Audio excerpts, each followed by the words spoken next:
Okay. Oh, excuse me. Did you know that I stream on twitch.tv/BashsikaVT? Did you know that's a thing I do? Did you know? Did you? Did you know? Did you know?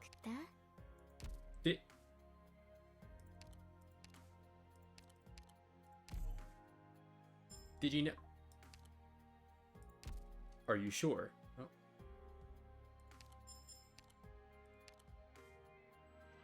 Are you sure about that, son? Son? Balls. Did you know gaming.com/did you know? Did you know? Gaming. Isn't that crazy? Got a little bit of a headache. It makes it hard. It makes it hurt a little bit when I jerk my head around too hard. But I'm gonna try my best to ignore that in lieu of shaking my head around for the bit. I don't know.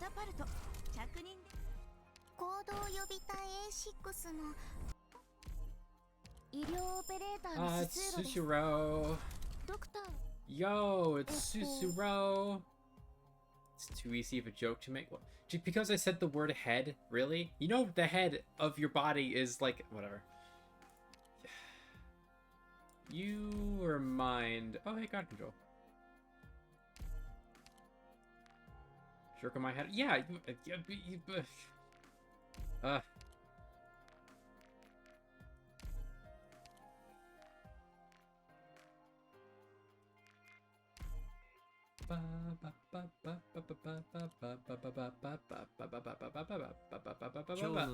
No, it doesn't hurt that bad. Resources received. Oh, whoa. I try to not take things for headaches unless they unless I'm not able to fall asleep or if it really, really hurts.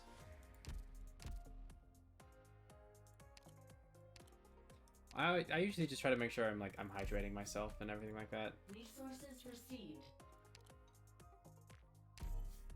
Resources received. Resources received. Products received. I think that's everything.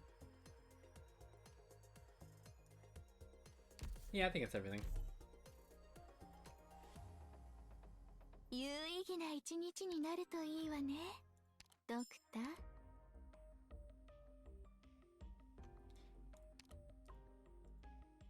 I don't remember exactly how, because it's been a while since I've read up on it, but I don't think you're supposed to take painkillers too often.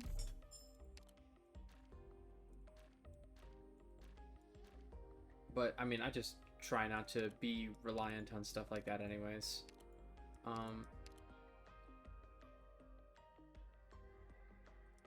It's Ling.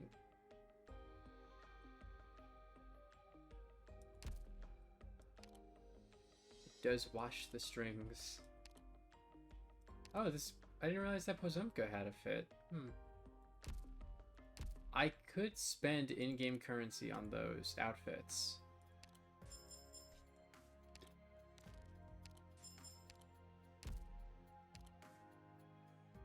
Alright, let me go ahead and do one of these for today. Spend a proxy to get it done quickly. Give me that Originium.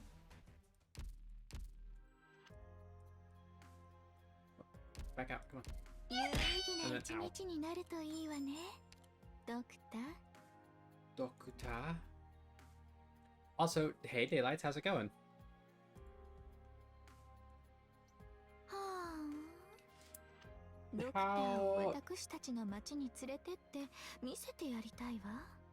How are you doing? 私がロドスの生活水準をかなり甘口で評価してあげてるってわからないでしょ How are you doing today, でも Daylights? 残念ながらあなたはひ弱すぎるし私たちの町がまだ存続してるかすらもわからないのよね How are you doing today? I hope you're doing good.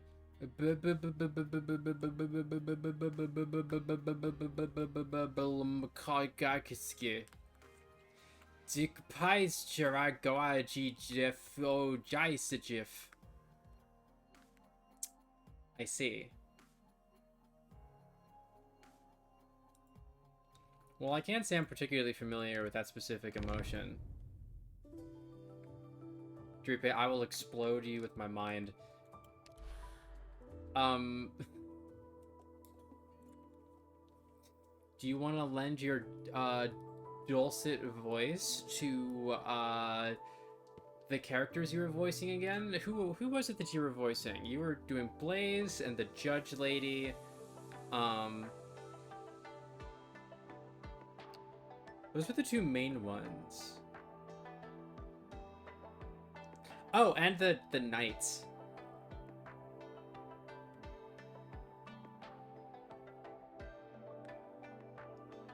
Who else was there? Because I was voicing Leiji and her friend, and oh, you were also voicing Bearded Jesus. You were voicing Shitty Jesus. That's right.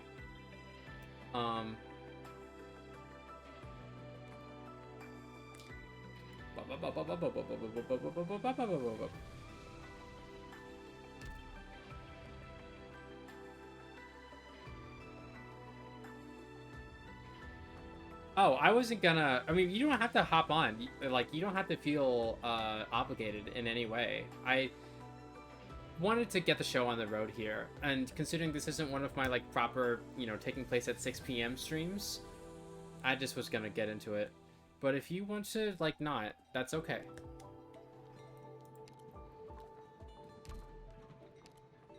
It's just an open invitation, not an expectation. Some dough gets firmer the more you beat them. Who up beating they dough right now?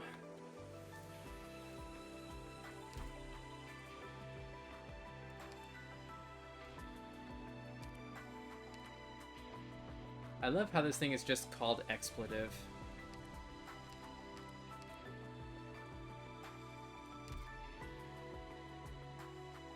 Yeah, of course. Like I said, it's an open invitation. You can join whenever you want, and you can leave whenever you want. Ow. I made cookies, I baked a month ago. I could bake again. I could bake some more cookies. I could... Ooh, bake cookies. Bake cookies, bake cookies, bake cake.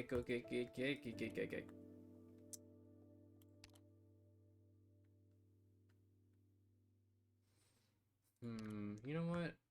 I always use Hoshigumo, but I never use Eunectus. 狩りの時間か? Because she's only got one block, which makes her kind of stink, but, eh.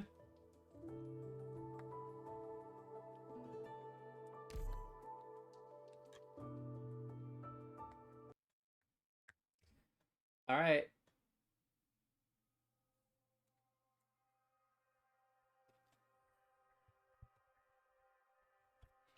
Oh, you came to the library too. What a coincidence. Hello, you. Are you here to look up some case files? I don't know who any... You... Wait, I don't remember who you is. Just grabbing some books to put under my pillow. I haven't been sleeping well lately. Maybe some reading will help. How I envy the life of a student. Their brains are filled with books, not worries.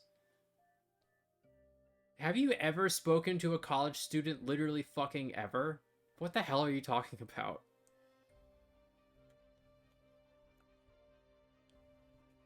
Oh, you got jump scared by Senshi.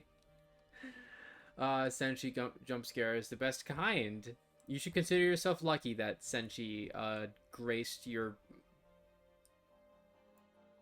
I was either gonna say graced your balls or graced your mind with his balls. For some reason, those were the two sentences that were in my mind, and I was just like, trying to like start an engine by yanking on the cord, just like trying to get my mind to actually have a coherent thought, and it just didn't. I'm just staring directly at the screen. I mean, he can tell that you haven't been eating well lately. He can tell.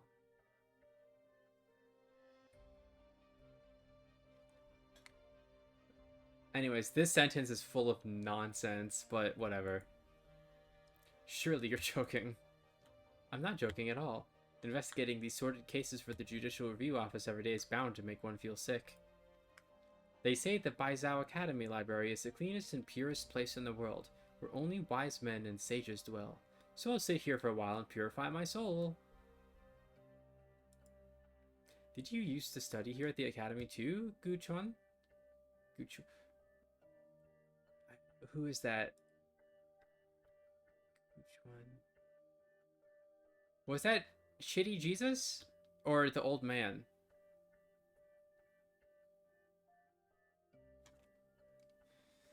That was many years ago. I still haven't achieved anything yet. Why is this conversation relevant to me? But I was fortunate to meet a great teacher here, and that experience will benefit me for the rest of my life. Who is this teacher you speak of? No longer with us. They still had a name that you could have said. Like, what?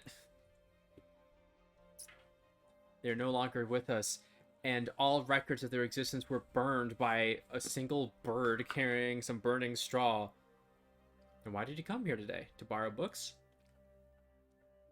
I'm here to look up some case files. The Ministry of Rights is preparing for a grand celebration, and we need to refer to some old rituals. Heh. I'm a deputy minister for the Judicial Review Office. Do you take me for blind or merely illiterate? That thing you have in your hand is clearly the case filed from 15 years ago, when the Grand Preceptor committed treason. You know that file is top secret, right? You really have some gallbladder. I have nothing to hide. I am indeed looking for materials related to that old case. I think there may be more to it than we realize. If you think I am doing anything illegal, then by all means, have me arrested. What are you blabbering about? Did I say I was going to arrest you? I was only saying. That is quite a coincidence, because I'm also very interested in that case. Wait, didn't you just say... I guess, top secret. Oh, back to present day. Yay, 6 a.m. Freddy Fazbear won't kill us anymore. Woohoo! We did it. We survived. 1 million points? Damn, that sounds like a lot. I learned a lot from our debate today. However, I still maintain that my own views about the new reforms. I'll have to do more research on this. It's fine. This campus is plenty large enough to accommodate a wealth of different ideas, within reason. If my arguments have not convinced you, then you should not force yourself to agree with me just because I'm a teacher. The students of this academy must focus on real-world issues instead of getting lost in theoretical or ideological musings. 多谢. A clock hangs on the top of the ancient building, the minute hand ticking as the shadow of sunlight moves slowly. The bell rings, and soon, students start pouring out of their classrooms. Why are we at school now? What does this have anything to do with either of the two plot lines that are going on in the story right now? Oh wait, no, this is where records are held. Right, the game was literally just explaining that to me. A lone figure moves against the tide. The guards fail to notice the unfamiliar face amidst the background. The crowd. There she is. Good day. Do you need some help? Hello. How do I get to the archives where the students' files are stored? You look like you're ready to kill somebody. You might wanna... You mean the registrar? What do you want with those files? I'm a new assistant lecturer. The professor wants me to organize the graduates' files. That's odd. Which professor? Professor Jing. She teaches military theory at the college affiliated to the Ministry of War. She's teaching classes all day today, so she asked me to do this errand for her. Oh. What's wrong? Go straight down here, past the main building, turn right, and you'll see the Bingshen building. That's it. You'd better get going. Trust me, you don't want to keep her waiting. 多谢. The accent markings being absent from the opinion is starting to bug me. The first rule of any restaurant is that once you enter the kitchen, the chef's words are law. If the chef tells you to do a handstand and you fall on your ass, you'll be sent to jail forever. If you want to win the contest and meet Mobufu, you must follow my instructions to the letter. Do you understand?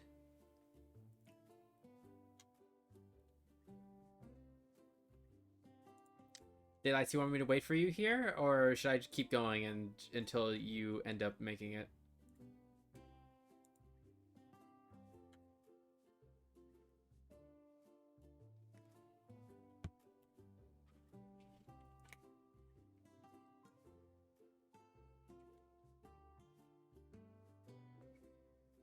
Actually, hold on. Okay, I'll keep going, but there is...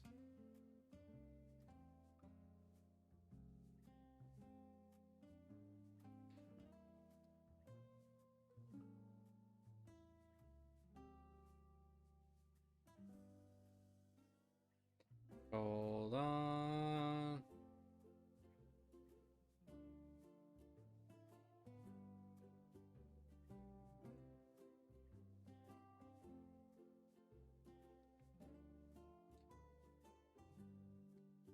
Oh, boy. Okay.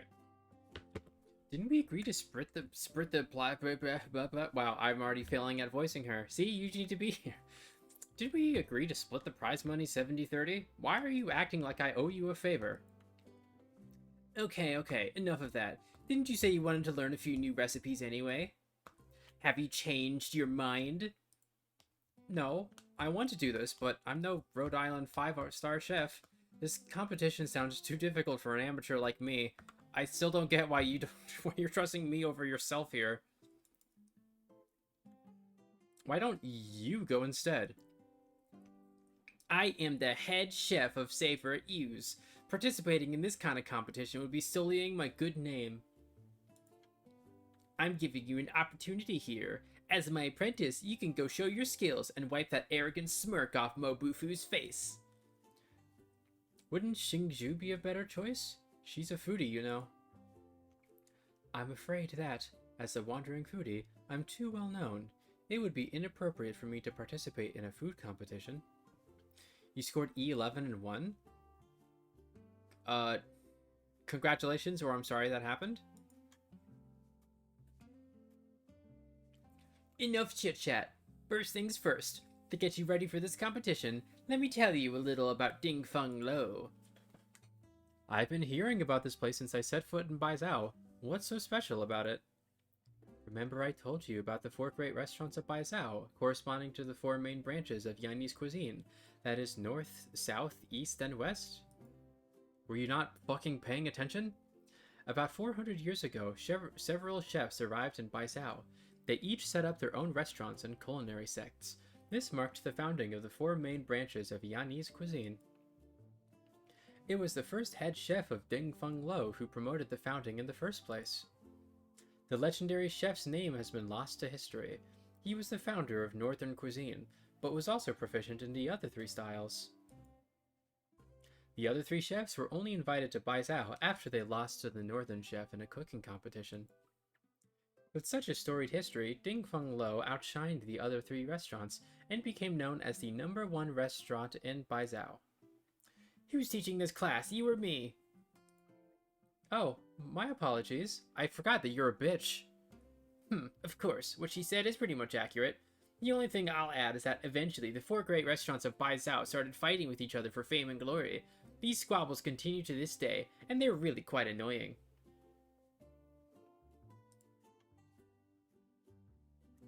Oh, hey, you're here. Hello, can you hear me? Hello. Yoo-hoo. Oh.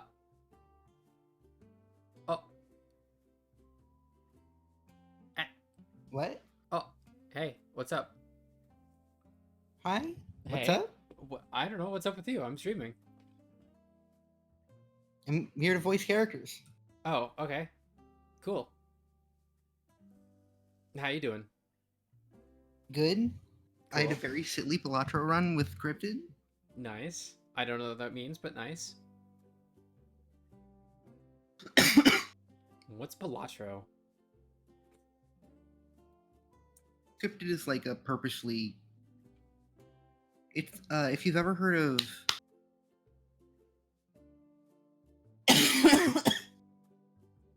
It's a silly mob bad silly things. I thought Baizhou was... Oh, wait. I'm sorry. I'm supposed to share the game with you. Hold on. Share my screen. That'd be appreciated. Don't die on me. You can't... I might. No, don't do that. You can't talk if you're dead. No, we should get going. I shouldn't distract this stream. What? Did you see that Ozzy Osbourne died? Oh, really? Yeah. Oh, no.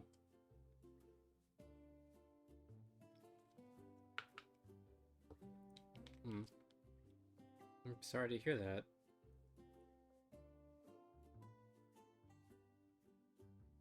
Yeah, I was super surprised. Was he that old? Like, I don't...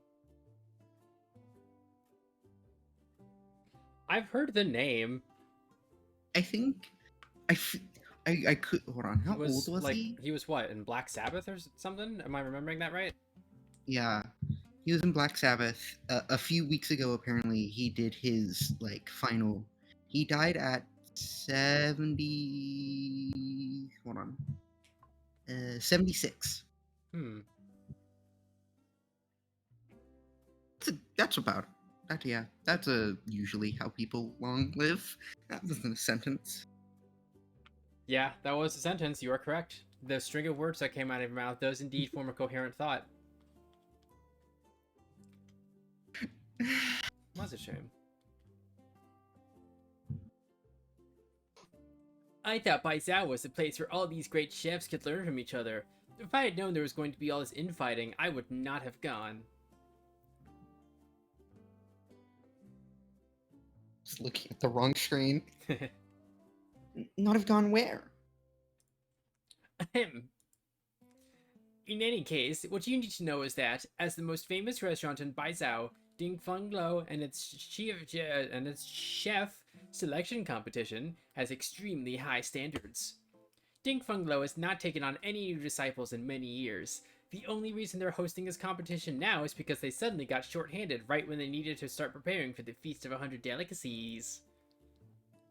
But I've also heard that Chef Mo is advancing in age and still hasn't found an apprentice to take over the business. The format of the competition is different each time, but there is one requirement that stays constant. Each chef has to showcase their best dish.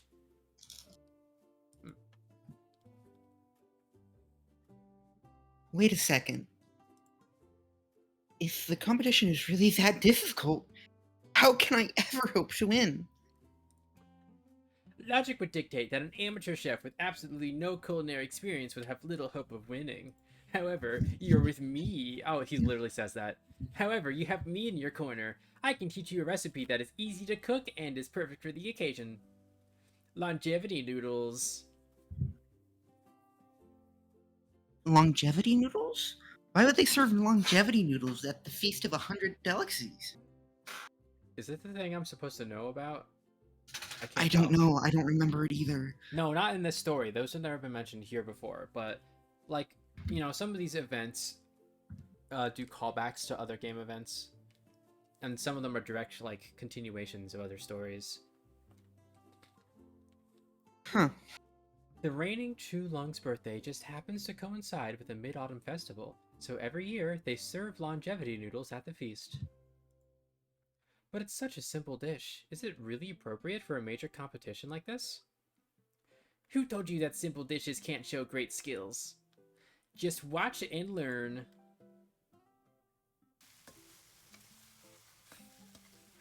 I was fully expecting to hear the Breath of the Wild do ducka duck ducka do ducka duck ducka do do do do do. Whoa. You know, this game's way better when you force it to be Yuri. True. What's that smell? That smells wonderful. What is it? Didn't he literally just tell you? Mm-hmm. Sounds like you got gas. What do you think? It's like magic. You really only used the ingredients you showed us before? Nothing else? Fresh shell beast meat, mushrooms, scallions, bok choy. It's a simple recipe with basic ingredients, but the result is truly amazing. Xingzhu is the big guy, right? I think that was him. Sometimes the true skill of a chef hides in unseen places. There's more to this bowl of noodles than meets the eye. Another chef can use these exact same ingredients, but if the ratios, the heat, or the cooking time vary just a little bit, it'll taste completely different. Do you know how long I spent perfecting this recipe? Don't just stand there, dig in. Well, you were learning how to count. I was studying the wok. We are not Wow. the same. I take back any criticism I had of your food. You just inhaled it. Did you even taste the flavor? You know what? I can kind of relate to that there. It's always annoying when you can tell that people aren't really taking the time to savor the food that you just made. Sometimes I forget to taste my food when I'm really hungry. I mean, that's fair. And, like, it's not anything that I take a legitimate offense to. It's just, like, a little annoying quirk in the back of my mind when it happens. But it's not a big deal. You're so quirky. Anyways, if plays... You shush. If plays can actually replicate that taste, maybe she really can meet Chef Mo. But are you really up to the task, Plays? Figuring out the secret to this recipe would be difficult indeed, but simply following its steps should not be too much trouble. Have you ever cooked anything before? Of course. Hot dog? Ah, that's good then. Now I'll give you the recipe and explain every step for you. Follow them exactly and you'll be fine. Great. I'll study hard. I won't disappoint you. We shall see. This is a stupid plan. Yeah, this is a stupid plan. Didn't you say you knew how to cook? The instant noodles are already pre-made. How should I know how to knead flour into dough? You really are a hopeless case. You haven't really even taught me anything yet. Oh, wait. Why are they called different? I think that's the two of them. Angry voice and aggrieved voice. I think you were aggrieved voice and I'm angry voice. I don't know. Why wouldn't it just use their names unless it wasn't... I don't know. How can it teach you anything? You managed to break 3 bowls just while kneading the dough. I can't risk you breaking anything else here. I don't remember who Jiang is. I don't remember who Zhang is either. Ayaw! Ayaw! Be careful. These bowls are expensive. Oh, I think it's the Sicilian Arcanine guy. Yeah, I think so too. These bowls are expensive. We can't afford to buy new ones. Then he was... Wait, hold on. He was Xingju. Who in the I think kitchen. that's the writer? No, but her... Wait. Oh. Oh, right. Why did I forget her name? Whatever.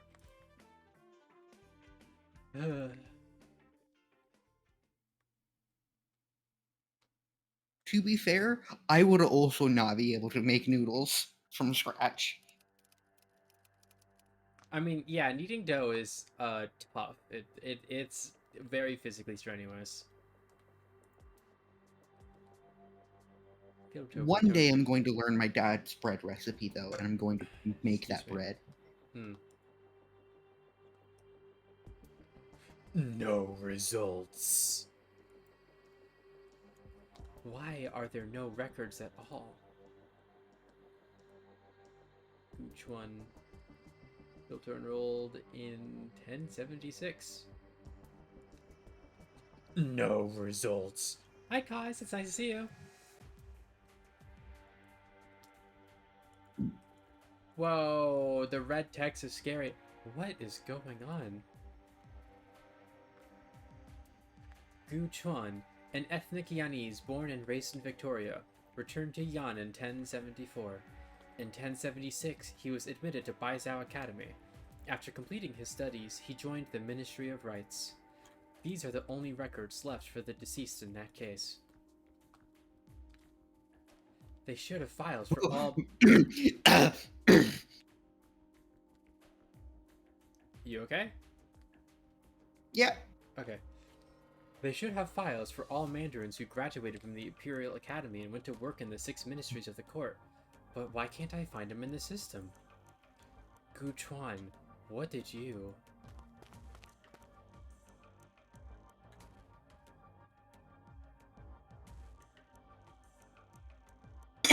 Professor, I was just trying to confirm that with you. I didn't mean to ask you to come here in person. Oh, is this who she said she was working with? No. Oh no, you're lying.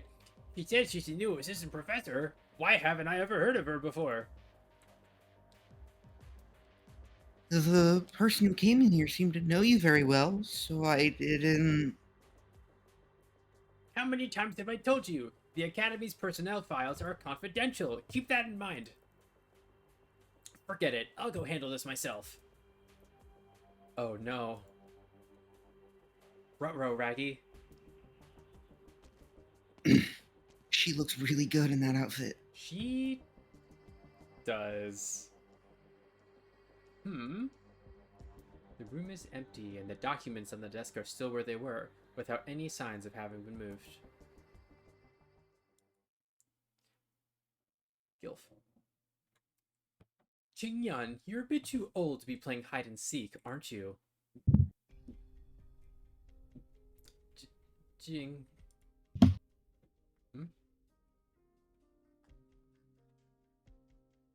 If there was some sort of sound you made, the mic didn't pick it up, so I didn't hear it at all. I had to move my mic to type on the keyboard. I see. Has the Judicial Review Office come to our school to apprehend some culprit? Actually, do you want to be old lady, or should I be her? You love voicing old people. True. The office is investigating a case, so I've come here to collect a few old case files. Please, Jing, Professor Jing, please cooperate. Alright then, if you're here on official business, show me your official documentation. I rushed so quickly to get here that I left it back in my office. Really? Well then I'll just place a call in to the head of the office. Wait a moment. Professor, are you okay? Professor? Should I call security?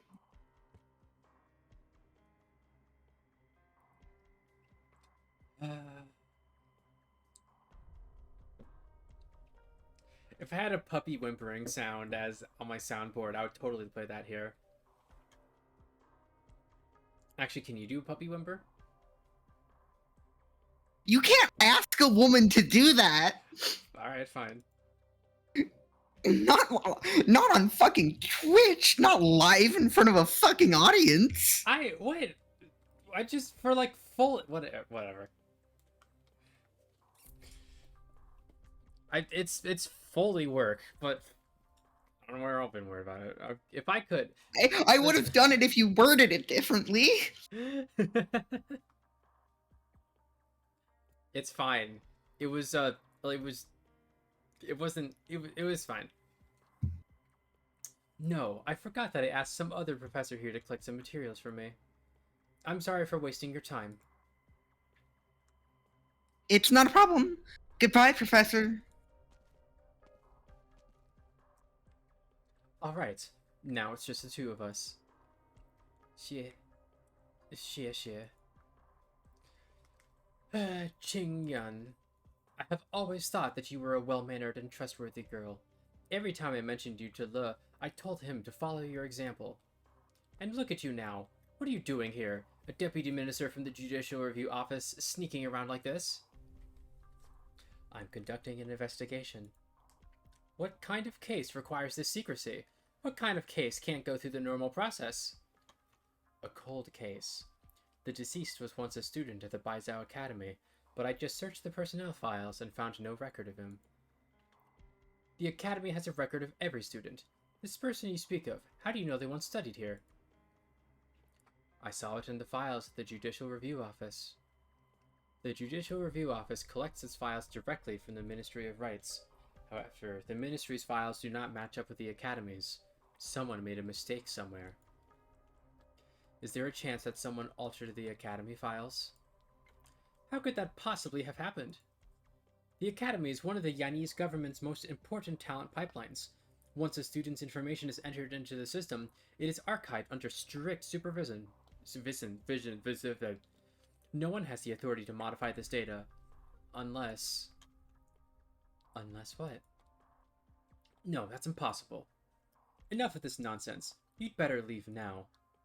It's almost mealtime. Pretty soon, lots of students will be crowding these halls. If anyone else sees you here. Also, please don't go doing something like this again. Mealtime. I'm hungry. We need to go back to Baizhou to investigate. Why are you looking at all these travel guides? These places. I've seen them in my dad's letters. Humble Garden, Virtual Bookstore. Oh, and when he was studying here, there was a Shangshu diner near the main entrance. He said they have the best twice-cooked pork in town. That sounds really good right now.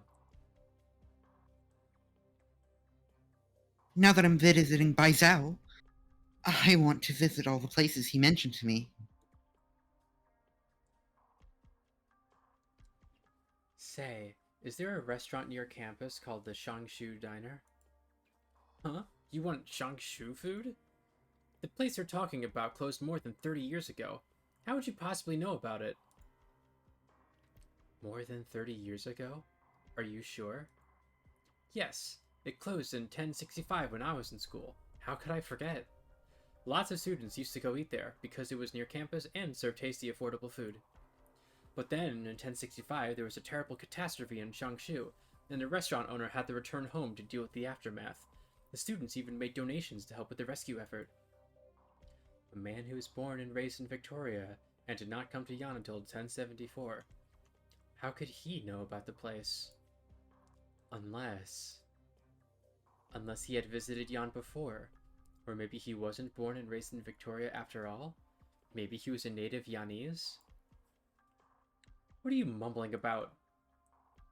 If Gu Chuan's Ministry of Rights records were modified, but he was indeed a student at the Academy, well then, there would definitely be something worth digging up in the Academy's files. What year was Blaze born? If we work back from there... Does this system have the records of students enrolled between 1052 and 62? You... Help me just this once. It's extremely important. Thousands of students graduate each year. You want to look through 10 years of records at once? Do you know how long that will take? The person in question worked for the Ministry of Rights. He probably studied at an affiliated college. That may help narrow the search a bit. If the person you were looking for was not a high-ranking Mandarin, you may want to start looking at files after 1055. That year, the Academy was restructured. It became a true public education institution, instead of just serving as a talent pipeline for the government. The enrollment figures shot up. I see. 多谢. Go. You only have 2 hours.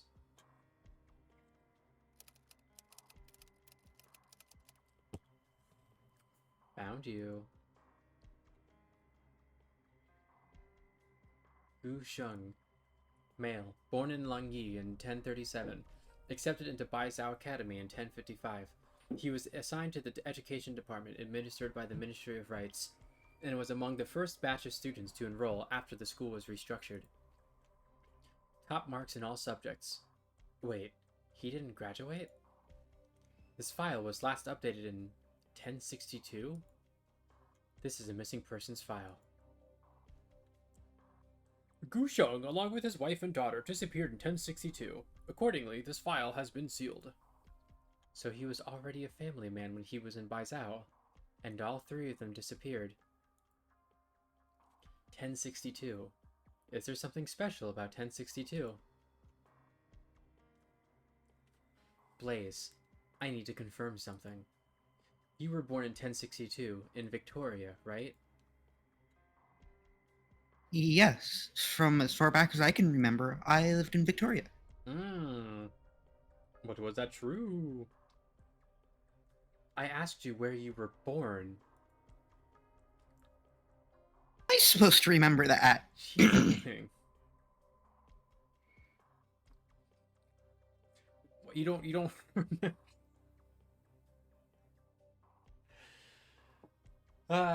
Lynn needs to chill. Gu Chun. Unfortunately, this is not a poorly written isekai novel. Gu Chuan. Gu Sheng. Jinyan, your time is almost up. You should get going.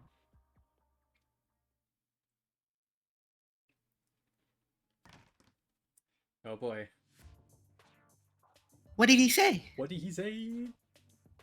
No good. That dough still won't do. Let's try again. That's already my 20th batch! That's crazy. Don't worry, you have been practicing all day, and you're starting to iron out the issues with your technique. Success is not far away.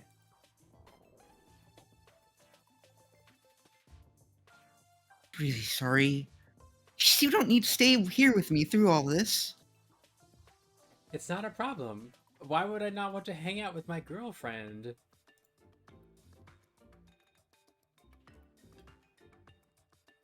You've been helping me so much. I guess you must also be interested in the outcome of all this, huh? Alright, just wait here a minute. This time I'm sure I'll do it, and I'll whip you up a nice big bowl of noodles for dinner. Just noodles. Just... No sauce. Oh no.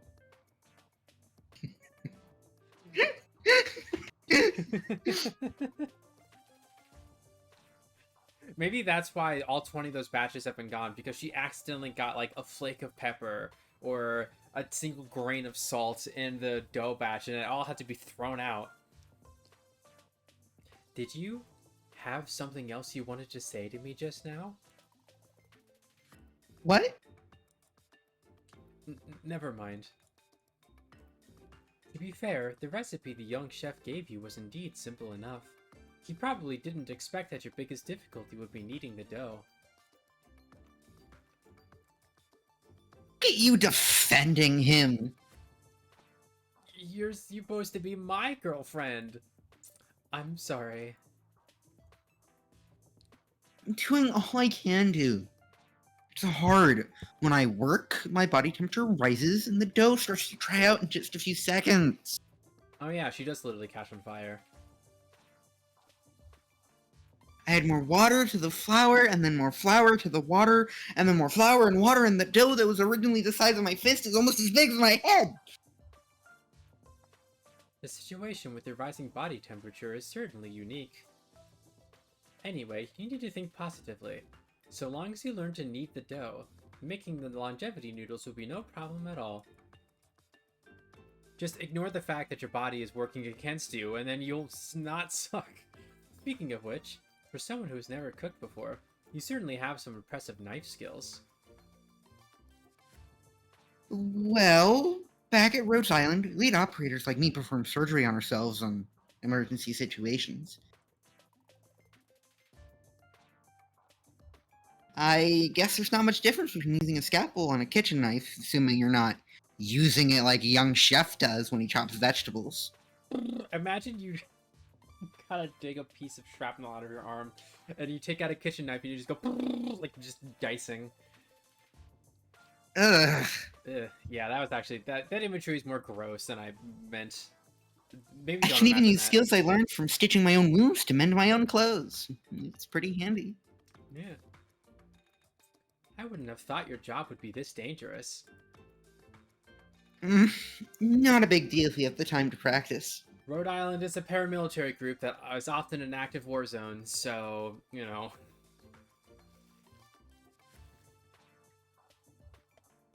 The more I think about it, the angrier I get. Can you just have more patience with me? Belays could, like, level this entire building single-handedly.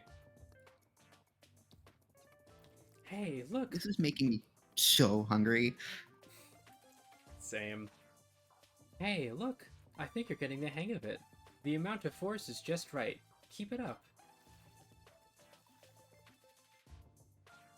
I haven't even had any dinner yet! Hold on to that anger. Fold the dough over and continue kneading. Right, you can get even angrier if you want. No, I can't get any angrier. Boy, the noodles he makes sure are delicious. Angrier. Ugh, I'm spent.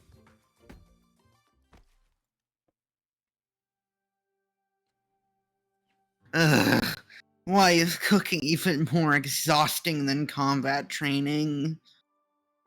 Well, you're not cooking with your usual chainsaw. I understand this is really hard for you. I don't want to deal with that pipsqueak anymore. Can I be your Preston's instead? You're a gourmand. You must know how to cook, right? Spare me the compliments. I am nothing close to him when it comes to cooking. And you know, it's funny that I've never actually eaten longevity noodles before. They are just noodles, right? You've tried so many different restaurants. How could you have never eaten longevity noodles before? I've been to many restaurants that serve longevity noodles, but it only makes sense to eat them on your birthday. I celebrate every birthday at home. They don't allow me to go out on my birthday. Who the hell's they? What? Who's they? What? What do you mean? Oh, you know. I don't. Who is they? Okay, but even if you celebrate your birthdays at home, your mom and dad never made you a bowl of longevity noodles? Actually, I've never met my parents. Oh, I'm sorry. Although I have never seen my parents, I still have other family members. Every year on my birthday, my family holds a big banquet for me. At banquets like that, I don't think they care much about longevity noodles. However, I've always been a little afraid of birthdays. Isn't it nice that other people remember your birthday? I can't really explain it. I always feel that every time I have a birthday party, I will be surrounded by a lot of people who want me to laugh and also to cry. But it doesn't seem to matter whether I'm there or not. Enough talk about me. You're from Victoria. Do they eat longevity noodles there?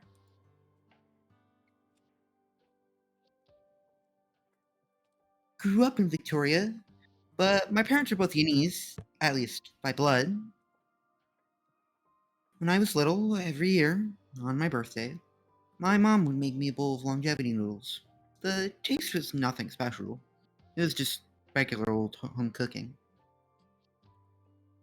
Well, that's where the cooking After I is left good. home and could no longer eat my mom's home cooking, I even forgot what it was like to celebrate a birthday.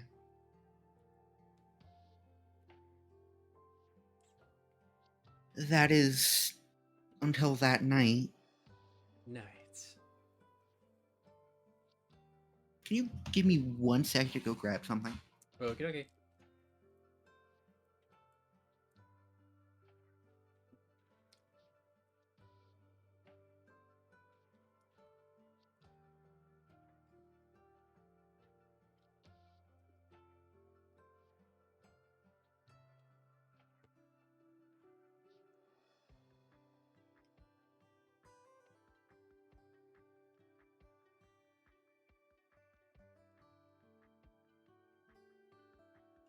Bow, bow, bow, bow, bow, bow, bow, bow, bow, bow, bow, bow, bow.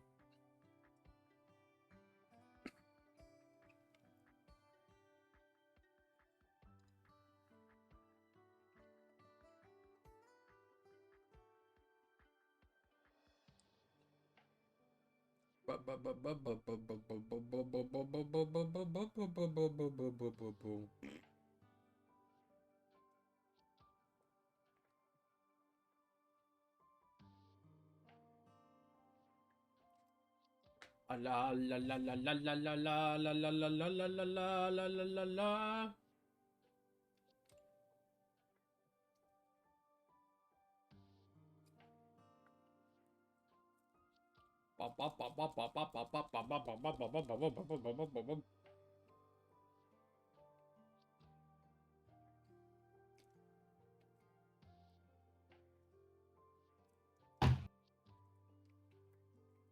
Okay. Hey there. I have a fruit smoothie that I haven't finished yet today, so I'm gonna grab that. Oh, nice. What kind of fruit? Banana, there's a little bit of mango in there, and strawberries. And then it has oat milk and yogurt in it, and some vanilla protein powder. Sounds tasty.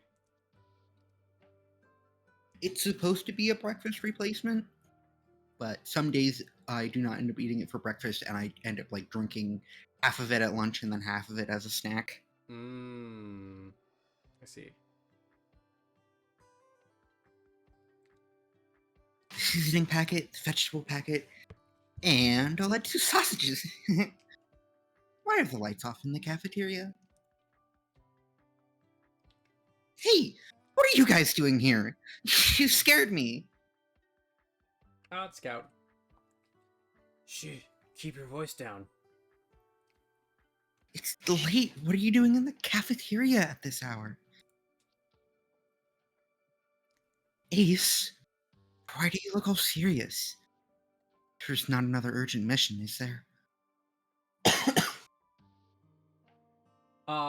It's Ace. Wait, was this before the beginning? Wait, was Ace the guy who died? This might have been before the beginning of the main story. What are you holding there? Instant noodles? I stayed too long at the training ground this afternoon. Didn't have enough for dinner. Okay, yeah, he is the guy that died. Yeah, okay, so this took place a while ago.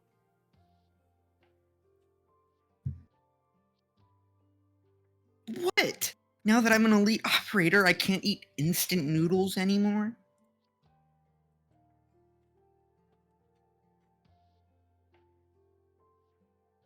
Do you want me to do this? Yeah?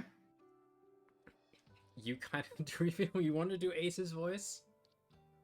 If he comes up again. The captain isn't scolding you for eating junk food. He's saying, today's your birthday, and you're eating instant noodles? My birthday? But didn't Dr.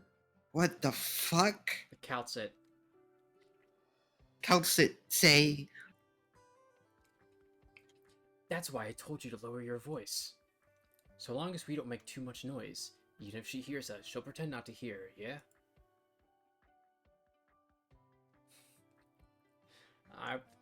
these faceless people that work in Rhode Island. I even suspect that she deliberately arranged for our fieldwork breaks to overlap, just so we could throw you a birthday. What?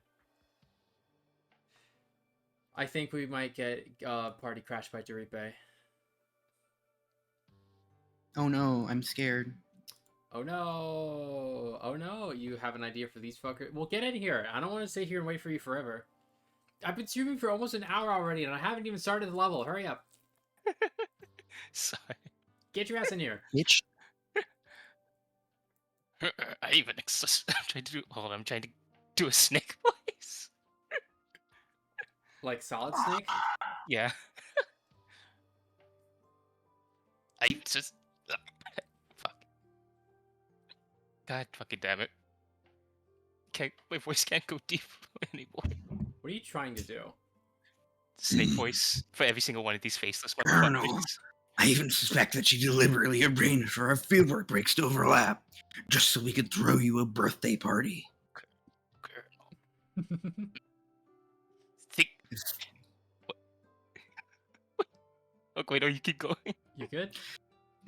Colonel, think of it as her way of giving you a birthday blessing, even if it's hard to imagine. Colonel, I'm trying to sneak around, but I'm dummy thick, and the clap of my ass cheeks keeps alerting the guards. Look, I can't get into the voice unless I say Colonel first. Colonel.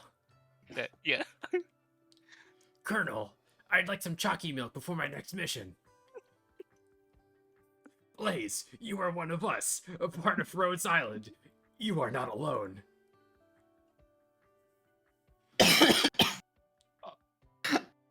You... Thank you all so much. All right. All It's- right. Oh, you want to do it?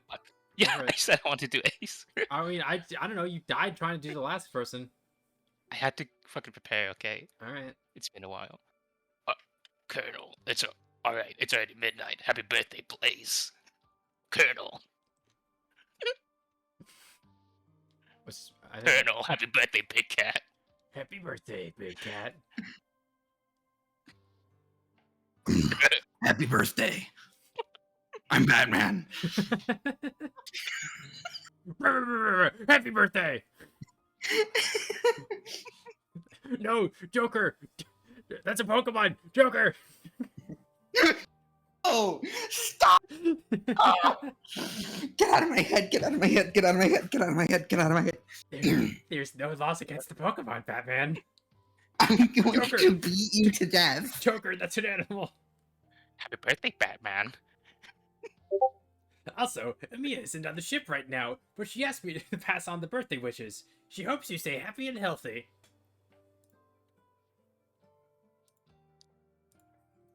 Honey. Man. Batman, I caught a lot of me. There's no loss against Pokemon, Batman. I caught a Pokemon, Batman. I don't remember exactly how it goes, unfortunately. I'd love to just quote the whole thing right now. I'd leave and I wouldn't come back. God, Alright. fucking sensitivity. Hold on. Colonels, are you planning to come blow out?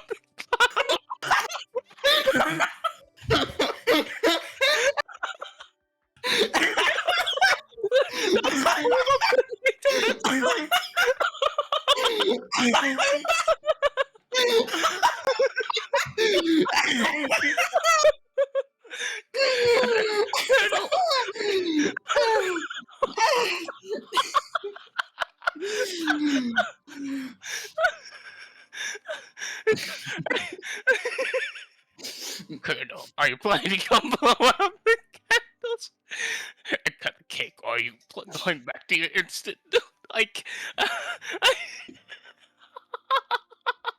Are you dying right now? Yes. Yeah.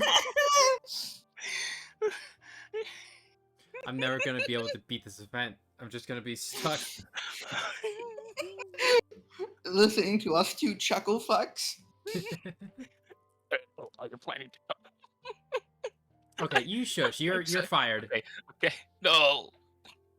Okay, So, promise. are you planning to come blow out the candles and cut the cake, or are you going back to your instant noodles? There, that's the end of the scene. That's it. It's over now. No. No. That was the first time that so many people celebrated my birthday with me. That bowl of instant noodles became my longevity noodles.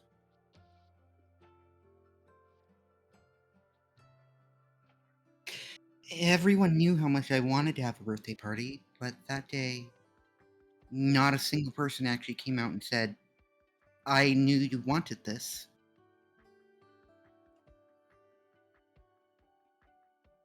They acted like it was just another one of my many, many birthdays. I liked the nothing special feeling of it.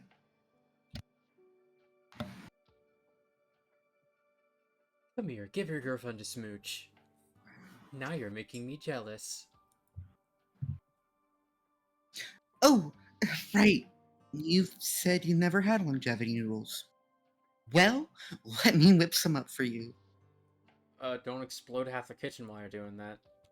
But you haven't even learned how to knead the dough yet. I don't know how to knead noodles, but I do know how to cook ready-made noodles. I'll just go ask Yang for some dried noodles that I can simply boil. Voila. Wait, handmade noodles? Ready-made noodles? Maybe it really will work after all.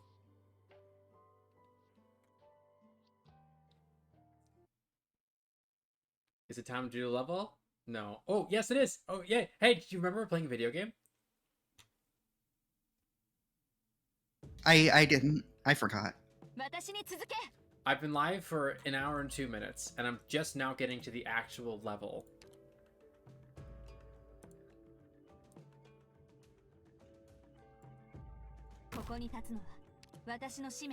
The state of gaming in this day and age is crazy.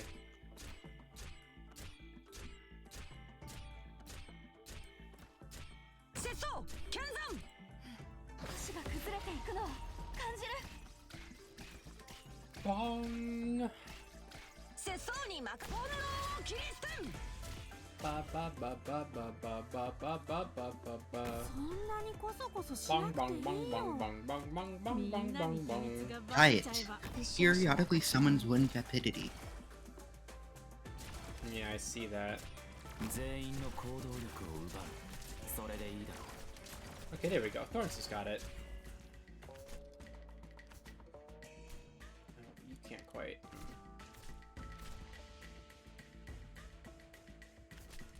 The walkers.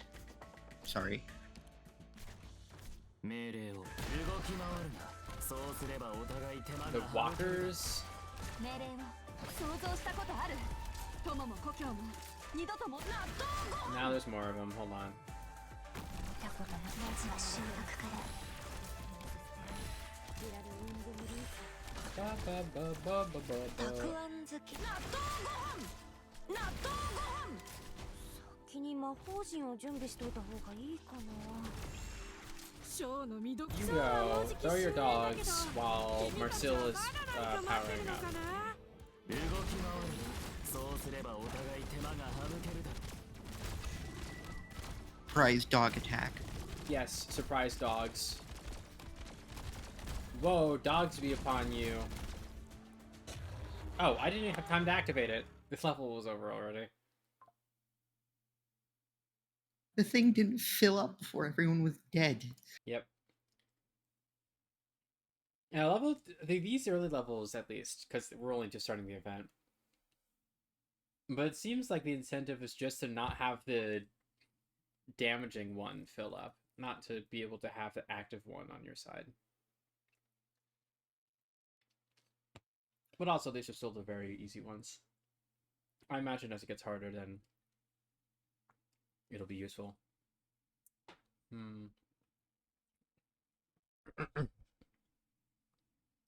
Early the next morning, the restaurant is still quiet, save for a few foul beasts jumping back and forth on the fallen leaves outside the door. The night watchman of the Judicial Review Office lets out a loud yawn. The foul beasts take off in all directions. Oh god. I had a nightmare last night that a big beast ate all the flour in my kitchen. How terrifying.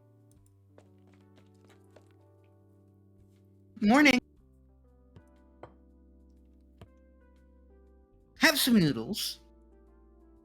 You figured out how to make them? Look at the bags under your eyes. Were you practicing all night?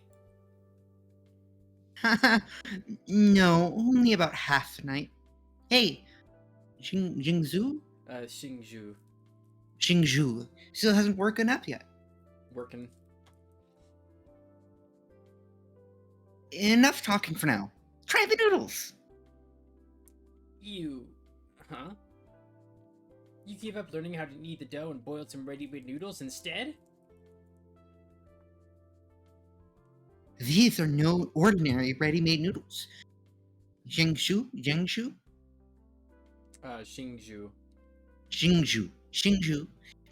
Look, and I looked through all the ready-made noodles on the market and picked the ones we feel have the texture closest to your handmade ones.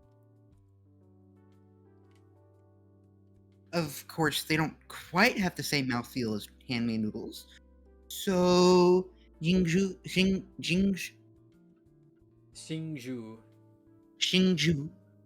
adjusted the soup base recipe to ensure they taste similar to the longevity noodles you taste from scratch.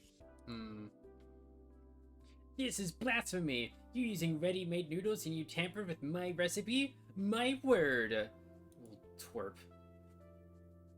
The fuck up, Birdly. Don't jump to any conclusions yet. Please, have a taste. Like, would you rather her have ruined more of your dough trying over and over and over again, or had made any progress anywhere? Pal. The young chef picks up his chopsticks and, with a giant frown on his face, pulls out some of the noodles. He carefully takes a sniff, then finally takes a taste.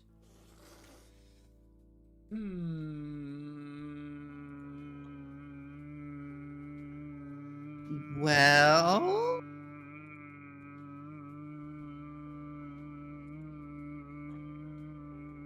Say something! Why did you two think this would work?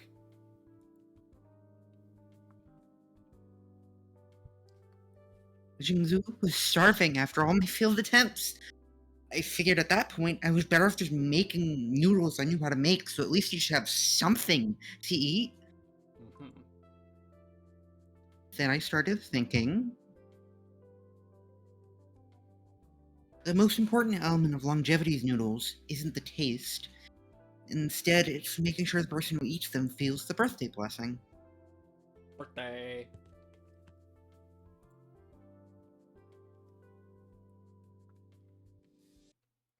Some people just aren't skilled enough to make noodles like you do.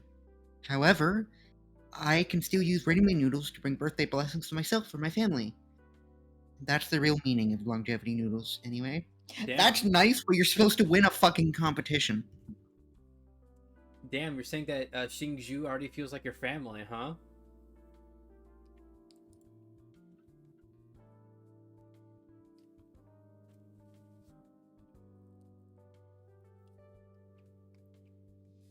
See how yellow and shiny these noodles are?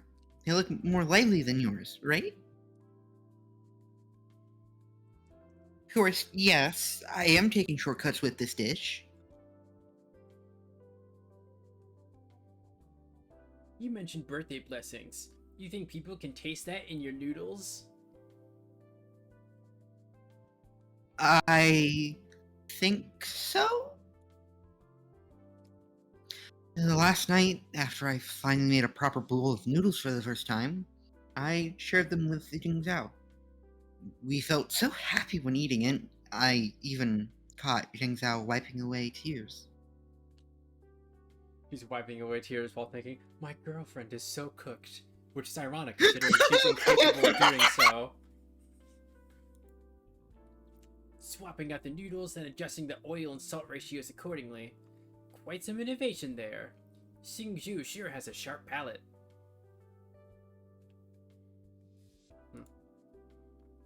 But the ready-made noodles need to be rinsed with cold water after cooking. You rinsed them, but you didn't drain all the cold water out. The cold water lowered the temperature of the soup, which also affected the texture of the noodles. If you really want to make good food, you need to be mindful of these little details. Got it. I'll remember that. Wait, then you mean... Enough. I'm only continuing to teach you because I can see you put in the effort. You still need to learn how to make your own noodles from scratch. You don't really expect to use ready-made noodles in the competition, do you? Great! As your Shifu, I'm glad that you've improved, but we still have to see whether the customers recognize your efforts. Well, what do we do? Later on, if anyone orders noodles, you'll make them. If the customer doesn't like the noodles, then you'll need to keep practicing. I'm on it! I would die. Yeah. I would not want to like try out a new recipe on customers that are paying for it. Now. Like, I like cooking, but like, my cooking is good for myself. It is not something that I would serve at a restaurant. Yeah. Hello, would you like to try our special longevity noodles? It's not my birthday. Why would I want longevity noodles, dumb bitch?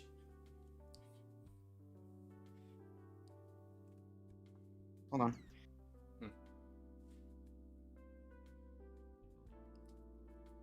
No, it's not. My headphone cord and it was annoying me.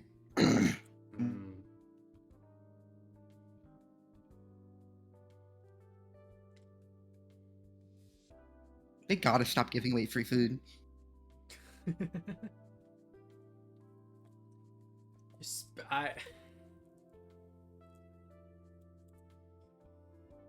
I guess the restaurant going out of business is not a big deal or anything.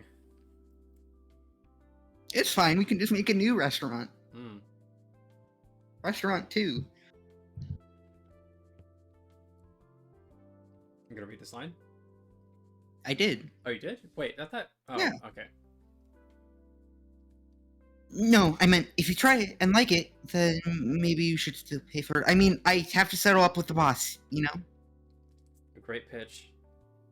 That's an interesting way to do business. Sure, give me that bowl of noodles then. Oh, did that pick up? No, it didn't. Eyes. I like to imagine she's just firing eye lasers right now. Do you need something else from me? No. I just want to see how you'll like the noodles. Eagle eyes. My brand. Okay, I'll give them a try.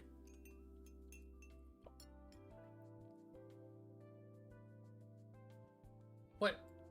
Single noodle and piece of bok choy and some You eat them all in as part of a single bite. That's how noodles work. Why are you eating every single whatever. He eats with graceful manners, but somehow, in just a few moments' time, the entire bowl is empty. What do you think? Good. Even excellent. Really? The soup has a rich umami taste, and the ingredients are top-notch. If you had let the soup simmer for another day or so, it might have tasted even better. But I was already so hungry. If I had tried to wait another day for that ultimate perfection, I would have... Whoa. Wow, jumping immediately to saying ultimate perfection... Oh, because that's what you think it would be. Right, okay. Still, that's... He wants to create the perfect taste, but the customer cannot wait that long. I mean, that's... You set it up the previous... Whatever. Even if I want to wait for him, there are some things that I just can't wait for any longer. What on earth is this guy waffling about? You're saying... Don't worry about it. Just tell your boss what I said, yeah? The man stands up. The patterns on his clothes emit a strange glow. The light distorts and blurs his face, so much so that Blaze cannot make out what he looks like. Is this guy like a fae? What? Hey, you didn't pay. What the? Oh. Well, what? Do you like this guy? Maybe. Just deduct the funds from my account.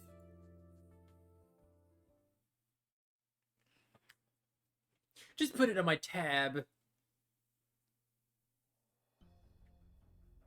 I like Mrs. Gilf over here. Regardless of what you're looking for, after you leave here, do not tell anyone you got this file from the Academy. Do you understand? Yes. What's wrong? Do you have more questions? Do you remember? September. That bloody case? Back in September, whatever. Back in 1062? This isn't the sort of thing you casually bring up in a conversation. Well, yeah, because this isn't a casual conversation. This is an investigation of a crime. I just happened to think of it.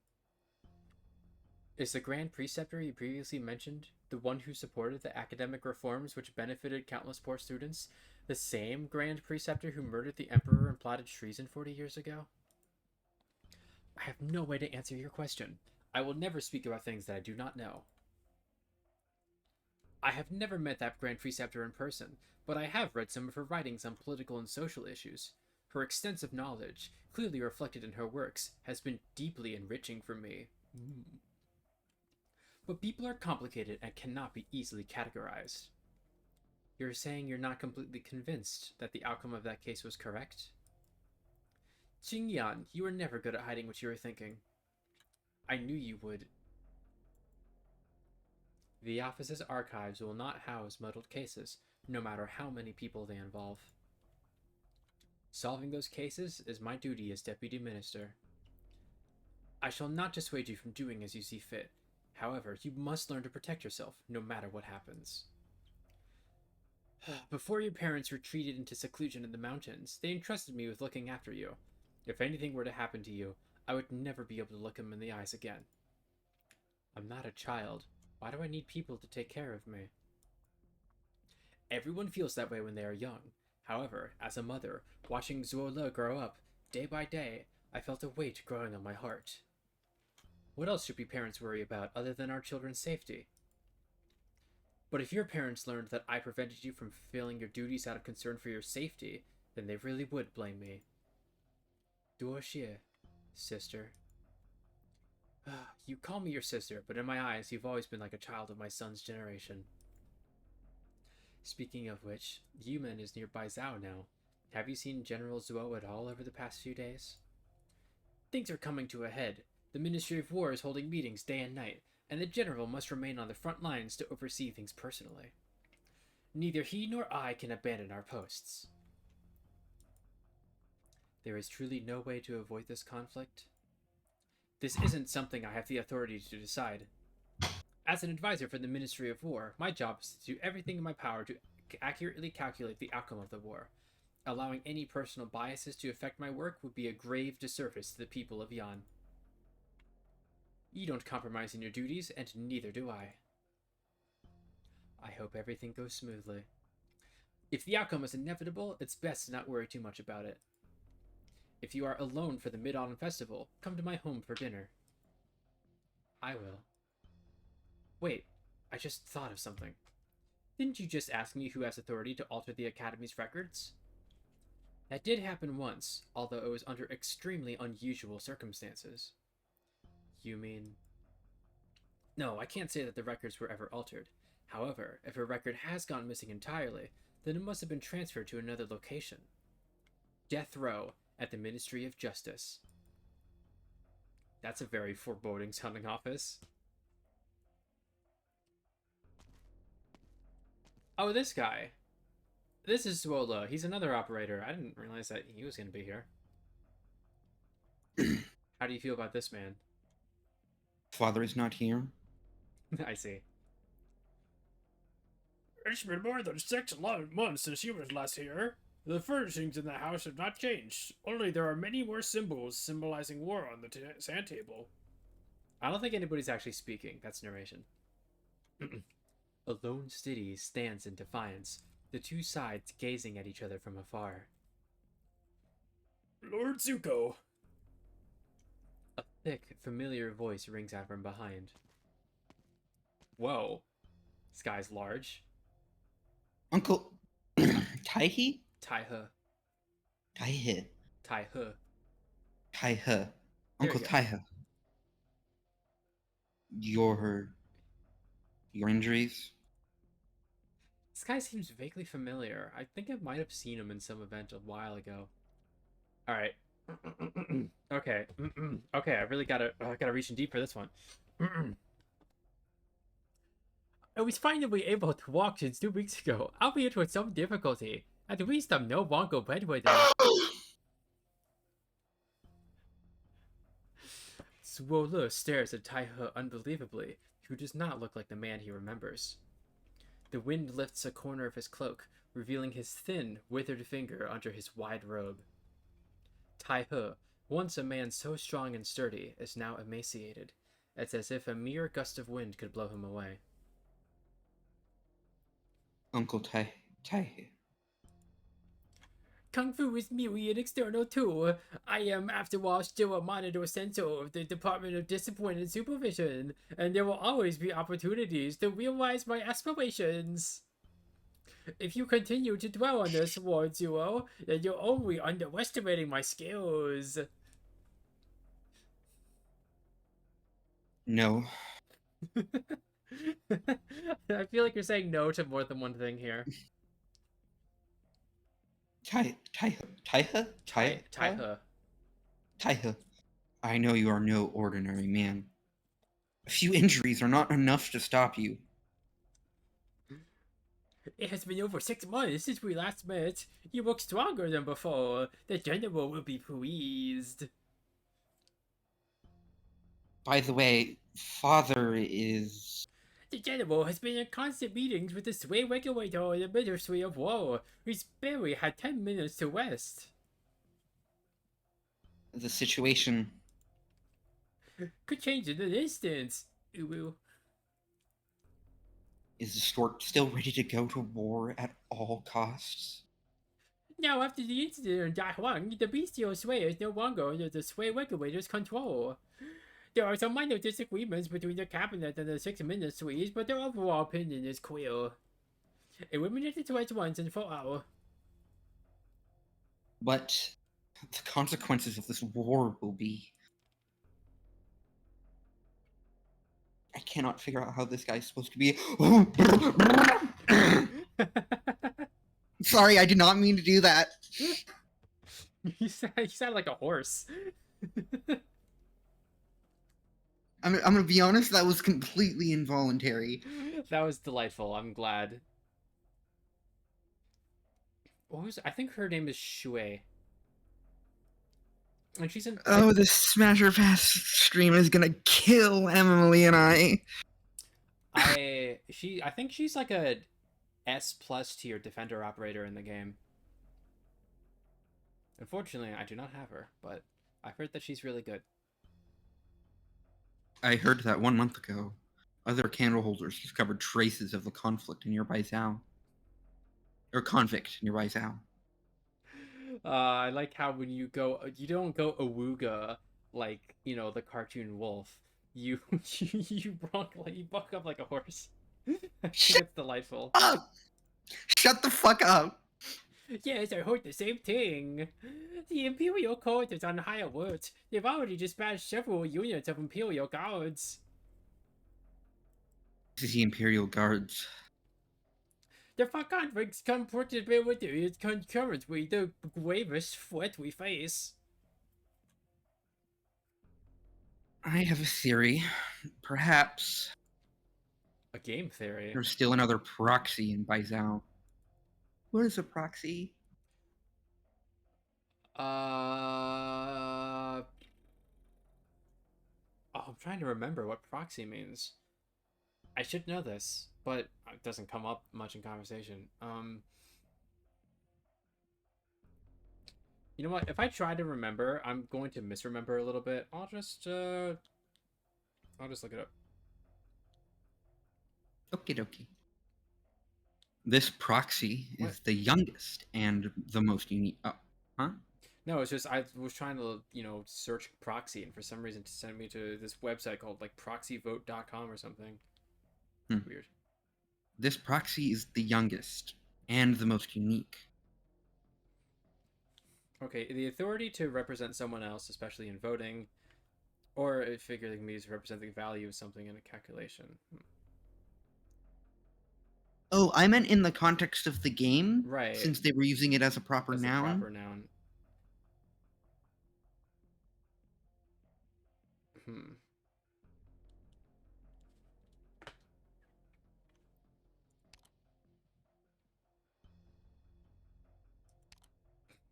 What is going on in chat?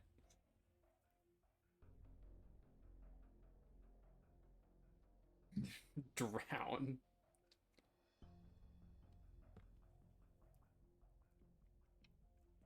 Is Tarika calling you a horsewife? You called her a hogwife. No, it's not like that. Is that so? It was a series of, you know, when you like say words and then you devolve them into other words? Yeah. That's what that was from. And then I thought calling her a hogwife was funny. I mean, you're right. It is funny. According to the Sway regulator's observations, in the hundreds of years since he left the tomb, he has never used any of his powers. The Sway regulator does not know how to deal with him. There's only one thing that's a little suspicious. 100 years ago, after Wang escaped from prison, he came to Bai Zhao and has remained here ever since. Wang used to frequently interact with the other proxies, so I'm afraid that during his current return to Bai Zhao, the lone proxy who stayed here would also be part of his plan. What do you want to do? I don't know yet, so I'm going to take a look. And see for myself. What the fuck are they talking about? I have no idea.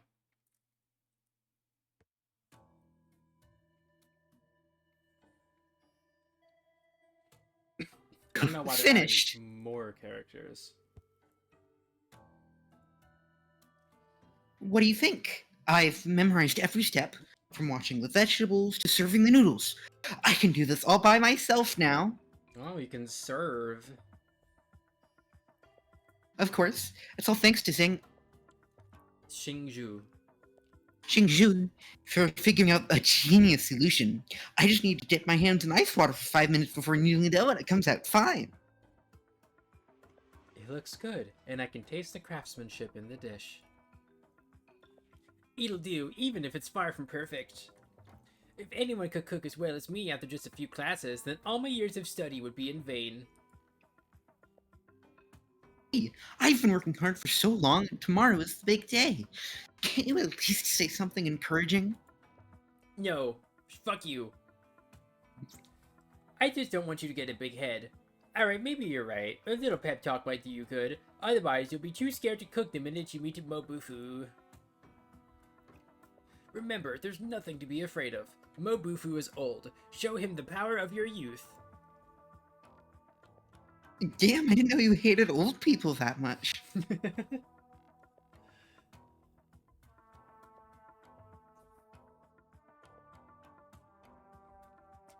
Ooh.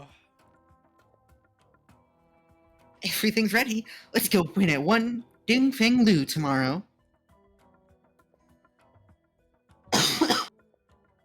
予測通りの戦いでした。完璧です。 Bread. Bread. 有意義な一日になるといいわね、ドクター。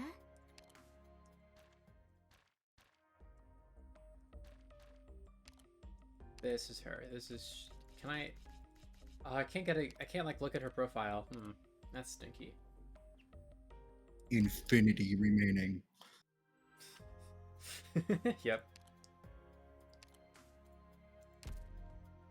And she's not a part of the... No, so I can't look at her here.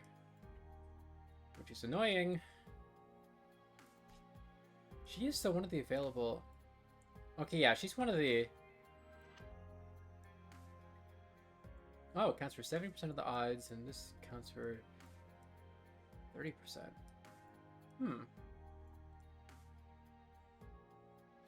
I swear, if I do end up pulling a 6-star on its Ling again, I'm gonna be so mad. If it's not you, then I'd at least like it to be Shu.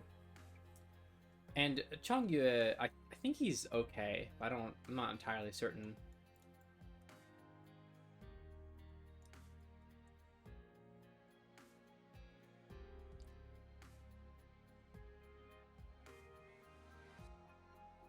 Oh, no special W here. Yeah, hoping that she would be in the pool is too much to ask, but whatever, it's fine. Diets. Abomination born of the influence of a sway proxy. Originally a chopsticks holder left to collect dust. The chopsticks are laid aside when food no longer has taste. Too tired to live and too tired to die. Such laments summon vapidity. And then vanity. Put that one on my tab. Abomination born of the influence of a sway proxy. Often appears in drunken squabbles, but is fragile and disappears easily. Alright, I guess we'll just keep on keeping on then. Place the vegetables in the pot and seal the lid. You will know it is time when the lid can no longer keep the aroma contained. Ooh.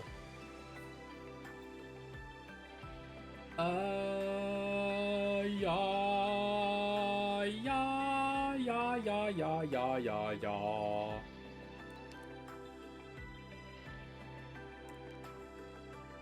Suzerain, you get in here.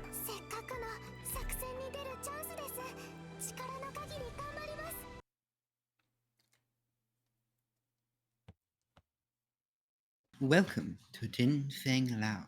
Lu? Or is it Lu or Lao? It's low. Ding Feng Lo. low. Welcome to Din Feng Lo. Wow. So this is the place everyone's talking about. Are you nervous? Do you need a smooch on the cheek for luck?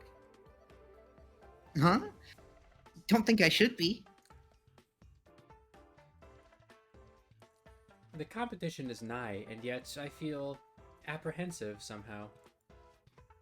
I mean... I want to make a joke so bad. Yeah? Nothing to fear. His young chef said it was fine.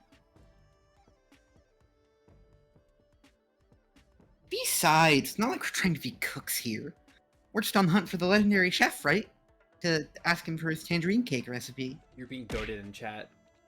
Why are you chomping me? I'm not the one who's not making the joke. Cold comfort, but I suppose at this point that's all I'm getting. The time for the joke has passed. It's too late.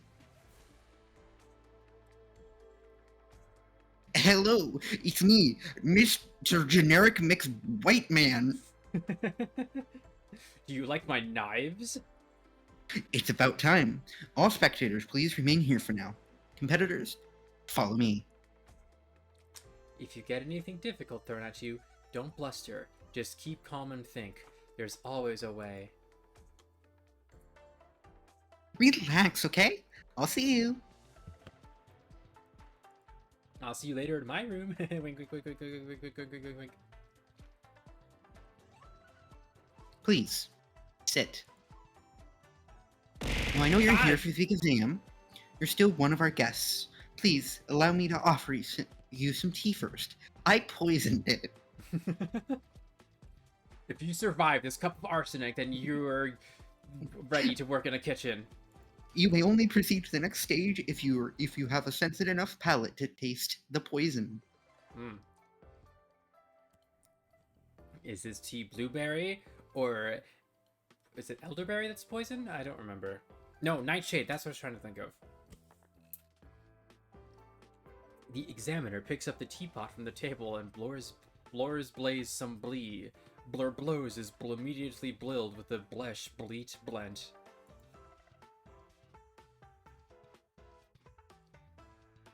valedictory competition. You're all being pretty friendly here. It's just a cooking competition. You're not gonna have Gordon Ramsay come scream at you out of the closet. See, the joke I was gonna make was that like the uptight guy was treating it as chopped, and then if anyone else came, they were gonna be like completely way too casual. Well, I can't say I haven't been thirsty. Thanks. Blaze grabs the teacup and drinks it up. As she does, the examiner places a pen and paper before her. This pot of tea. Oh my fucking god! Oh my god. I was making a joke. This pot of tea is infused with several ingredients. Please, write them down. Dramatic and musical sting. If you fail, this knife I'm holding in my holster is going straight into your brain. Come on, spit take into your mic.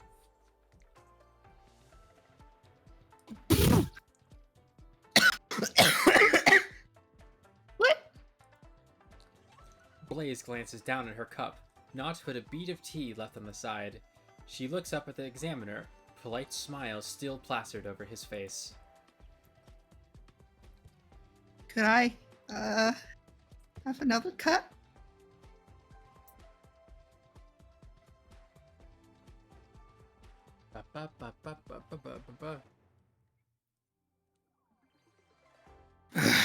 Today looks like a bust to me. Oh, there's a laid back chef. Ugh.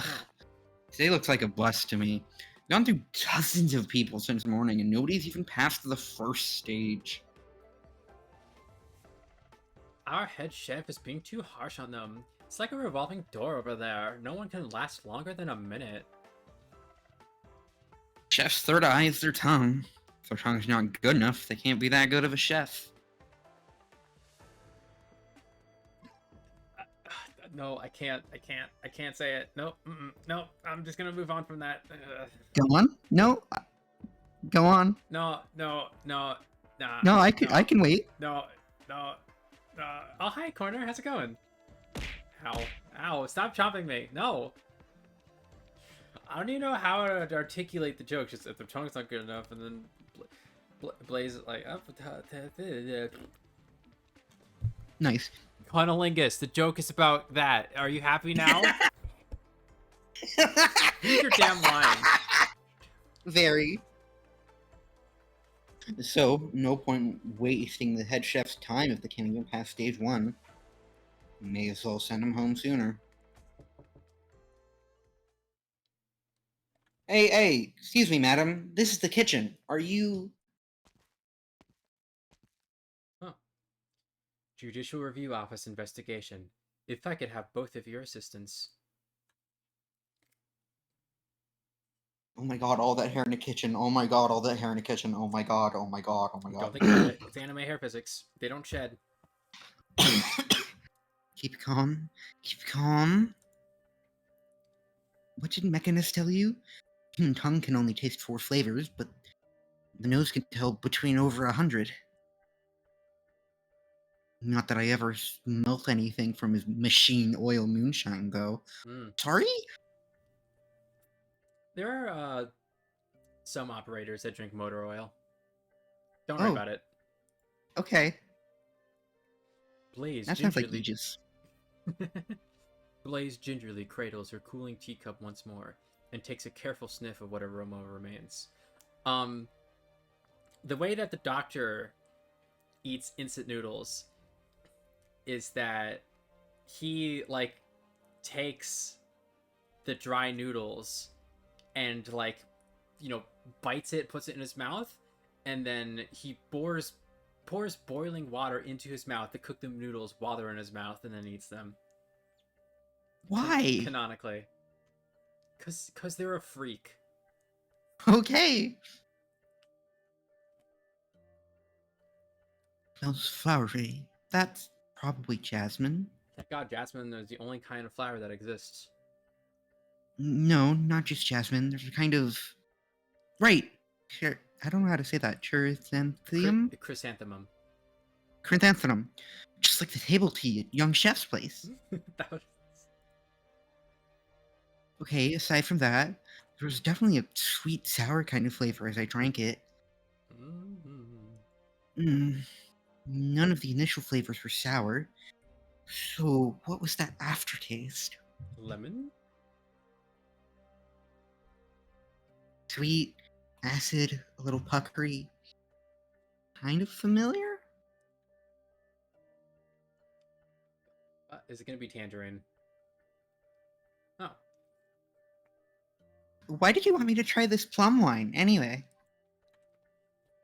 It's a specialty here in Baizhou, you see. There is a plum forest north of the city. When summer sets in June and the plums are fresh and ripe, the people pick them to steep them in wine. Ideally a Xiaohan wine. Wine made from moss oats like this just have a particular flavor to it. It goes perfect with plum. Steep it for about 3 months and it's ready just in time for mid-autumn. Plum wine, huh? So it's got history? Earlier, you asked me what happened to all the people we lost building Baizhou, right? I wouldn't say it's got history, really. It just strikes me. During those awful times back then, pickled plums were a worker's staple.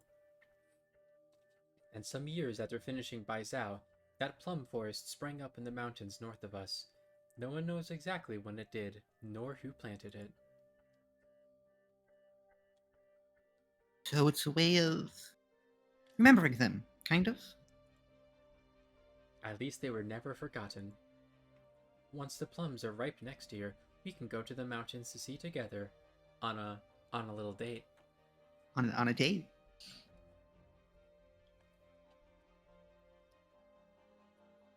Here's my answer. I'm gay. Jasmine, chrysanthemum, green plum, Mount Tian blossom, rock sugar, Yaohan wine? Xiaohan. Jiaohan wine? Dun, dun. Xiaohan. Heartbeat sound effect.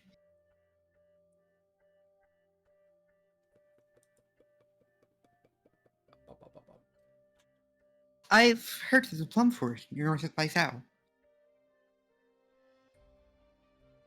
The plums in June get brewed for mid-autumn.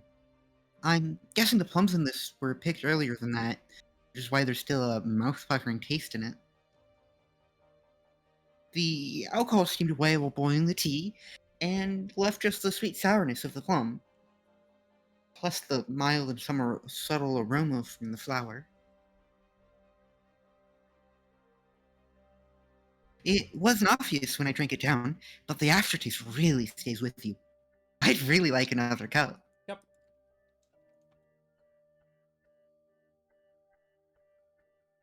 Identifying the first two flavors is reasonable enough, but you're the first today who's been able to point out the use of Xiaohan wine. So, I'm right? Are you not sure about your own answer? No, of course not. Of course I don't.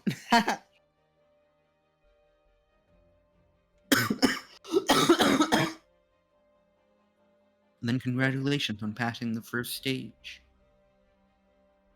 Please, follow me upstairs. From the rear hall sounds a gong, and the doors next to Blaze yawn open.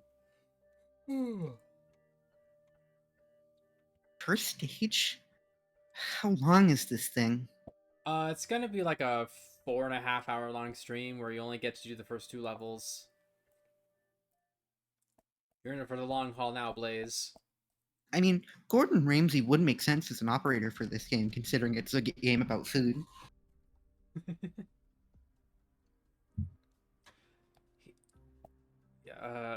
Here you are, ma'am. The chef Ding Fung. No, I don't remember her voice. If you don't mind me asking, what are you investigating exactly?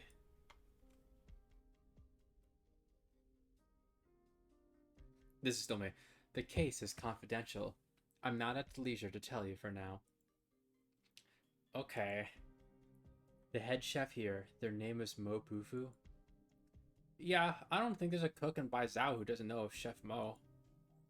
Do you know what his occupation was prior to Ding Feng Lo? That I have no idea.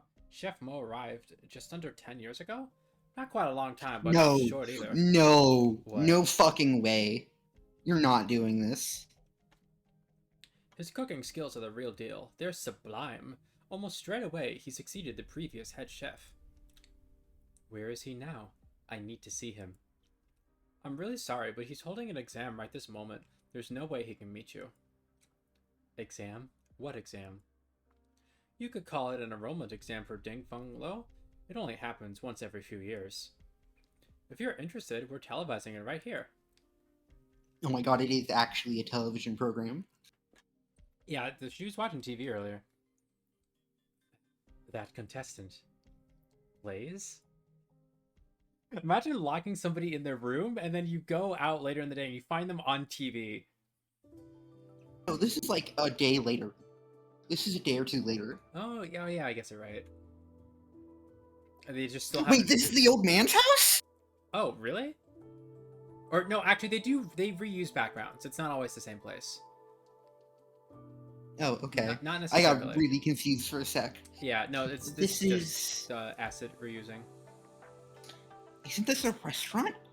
How come this room's set up like a study? In its centuries of history, Ding Feng Lao has hosted countless reputed celebrities. We set Like aside Gordon this room to safekeep Ramsay. any pieces of calligraphy or painting gifted by them.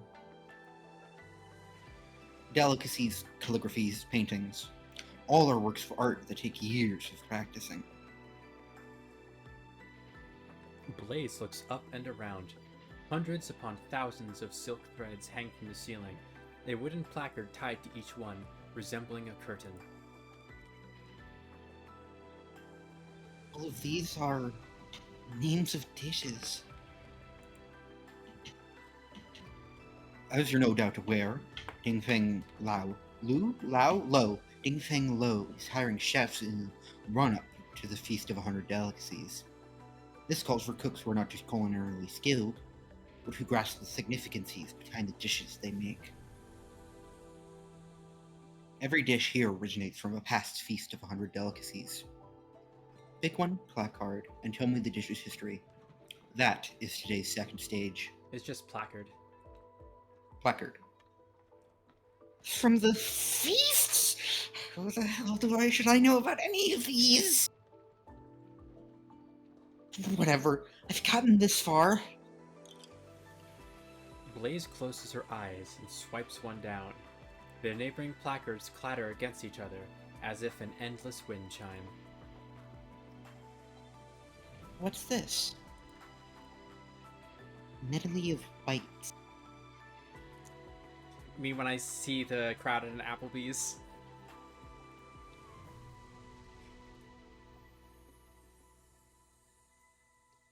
Blaze barely knows how to cook anything. Passing the first stage was already a miracle. She spent basically her whole life in Victoria. How could she possibly know any of these stories? Blaze, I really wish I could help you.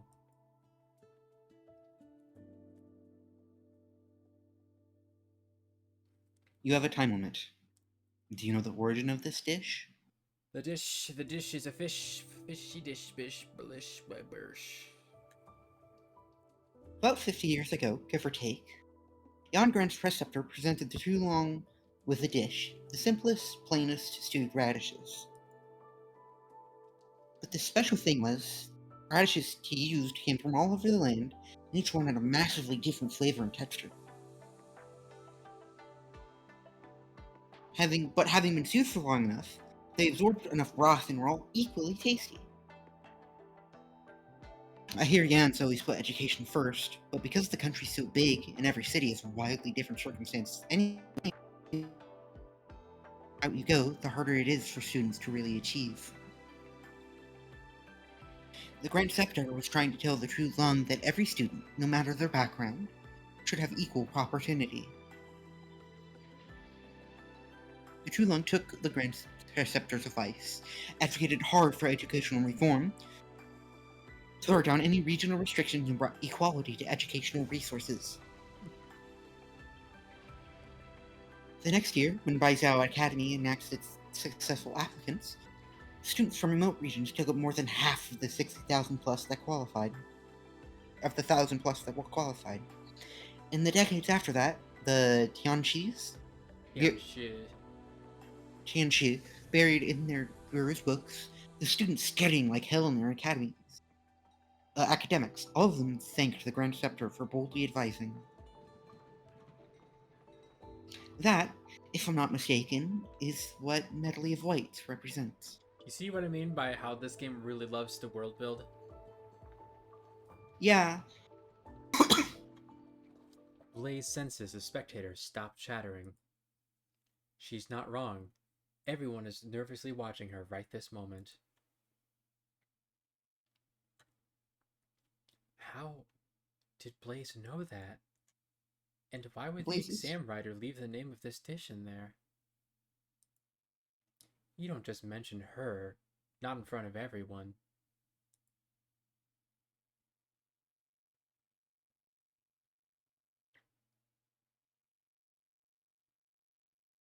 did I, say something wrong? Interesting. The voice descends from a few meters above. Blaze stares up above her, but doesn't see anyone. A foot lands on a stair-step plank with a dull thud, subdued yet powerful, the kind nobody could miss. It approaches, closer and closer, until Blaze can finally make out who it is. A stern and solemn man, far older than her, alighting from his long stairwell. Oh. Mobufu, huh? Mobufu's nuts. Sorry, can you say that a little louder into the mic? Mobufu these nuts.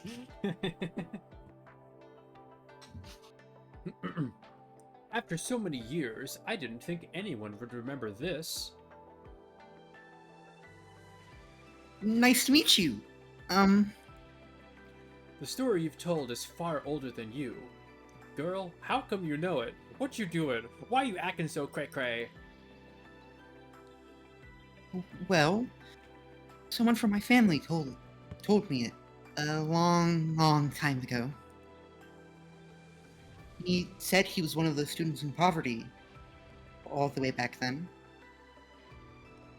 To know the spring of your water, I imagine your relative was a grateful and righteous man. But as for you, just what motive brought you here?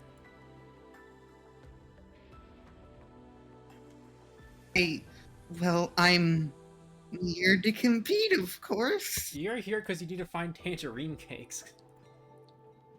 I feel like we've lost the plot a bit.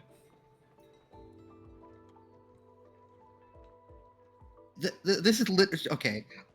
I understand that she's nervous, but this is literally the guy you wanted to talk to. Yeah. Seeing as you've made it here, I'll give you one chance. Final stage. No frills, no fuss, just 2 balls and a bong. Make me a dish. Come. Wait, hold on. Wait, hold on. Wait, hold on. Hold on. Wait, hold on. Hold on. Wait, hold on. Come.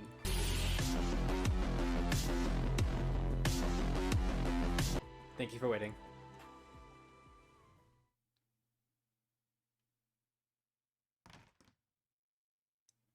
Too early for dinner time. The restaurant is almost empty save for a couple of diners. There's no waiters, no proprietor, and even the kitchen is quiet. Excuse me? You, young man, help me out! I was in a hurry this morning and forgot my money. You're a well-to-do boy, anyone can tell. Be a kind man, spot me a little. I'm not here to rip you off. Here, take this family jade for now. Once I grab the money later, I'll pay you back. Not that I mind lending you, but couldn't you just tell the owner instead? We're total strangers. How would you find me and pay me back? No.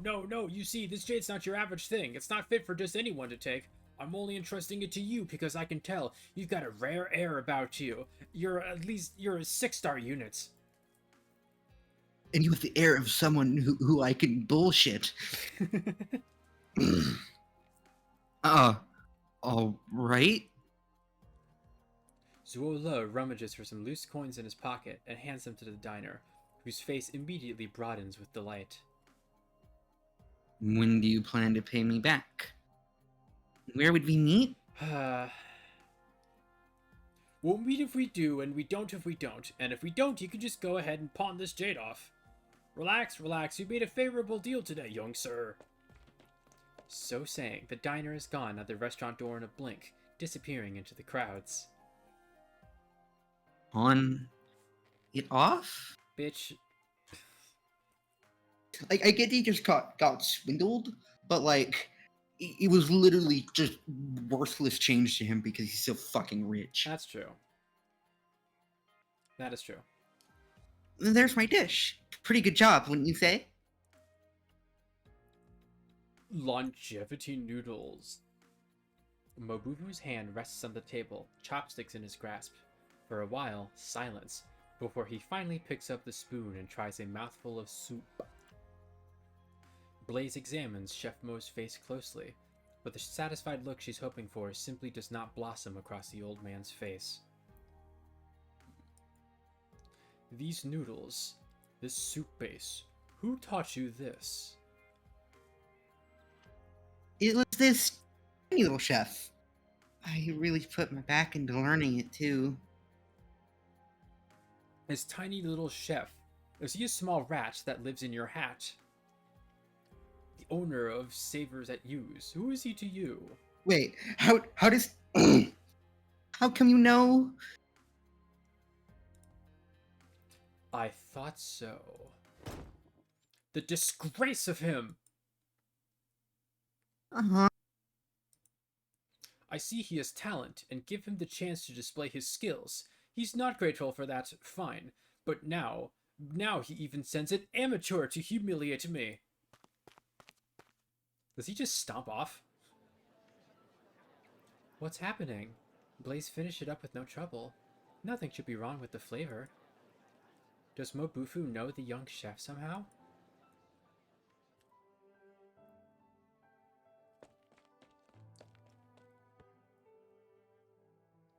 Wait, okay, hold on. I'm sorry. I know you can probably tell that I suck at cooking at a glance. I didn't come so I could wreck your competition. I mean, the fact that you made it this far probably shows that you're better at cooking than you think. I just have a question only you can answer. Why don't I just kill you with my laser eyes instead? I grew up in Victoria, see, and this relative of mine who lived far away in Yan would always send me these tangerine cakes. They were so sweet and tasty. I've been on the hunt ever since I came to Baizhou, but I still haven't found that flavor. I was thinking, since you're the best chef in all of Baizhou, maybe you would know. A single pastry? You thought it was worth entering this competition to meet me over a single pastry? I have tons of other questions still, but this is the only one I can solve on my own. This is the one clue, the one link I have to my family. You. The greatest taboo when making tangerine cakes is to blindly add sugar. That is, to mask the poorness of your craft in ingredients with sweetness. I don't know of anyone skilled enough to make tangerine cakes that are sweet and yet taste good on their own. You've asked your question. Now go. Wait. He pulls a lever and a trapdoor opens. A muffled sound from above interrupts the two. Blaze and Mobufu look up at the same time, but both of their faces get struck by something wet. Why is it leaking in here? No, this is oil. And the moment she says it, the lamp suspended from the dome ignites in a blink, becoming a fireball. Get out of here! Step 1. Cover yourself in oil.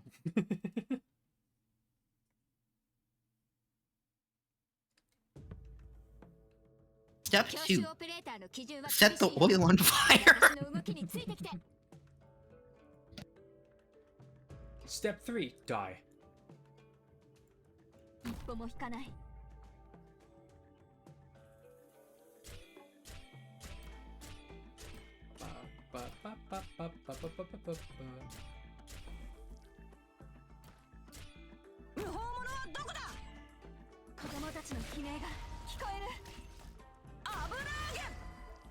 Forethought can... Wait, was that... Did that say that was unblockable? So that's what that says. That's not great.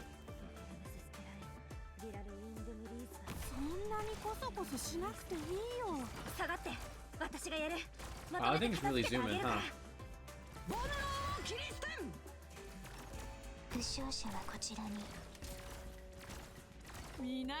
Kill it.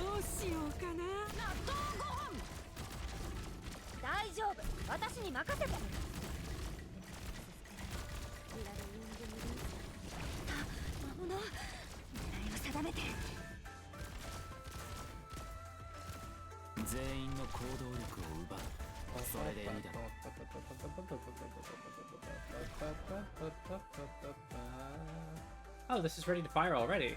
Or just about.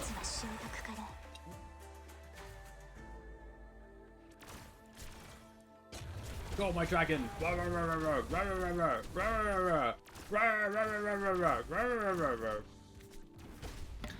So do you think the dad made the tangerine cakes himself? I thought we were still thinking that they weren't actually tangerine cakes. Yeah, it's one of the two, and I don't know which one it is.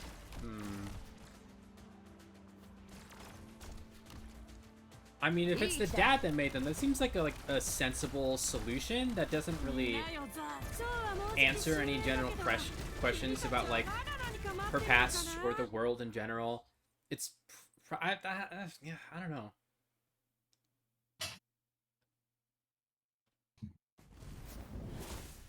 I don't know. Watch out! What even? Flames burst forth above their heads, raining cinders down from the ceiling, igniting the flour and oil atop the stove. In an instant, the kitchen is a sea of fire. You go. I'll be fine. Cover your mouth and nose. Don't talk. I'm not too good with this move yet. Let's give it a try. Excuse me, just duck. Blaze grabs a knife, then slices her palm open. Gradually, a whirlwind forms in Blaze's hand, then expands straight outward into a blast wave. The violent surge of air sweeps the whole room. In a blink, she's put the fires out and strewn the cookware about in shambles.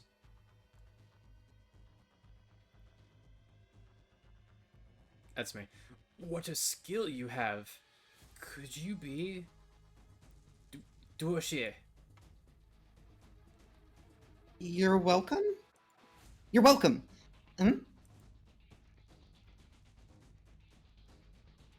Looking up again, Blaze sees the lamp's frame is charred black, red-hot metal peeking through the burning coating. It's on the verge of falling. Hey, Mixed Madness.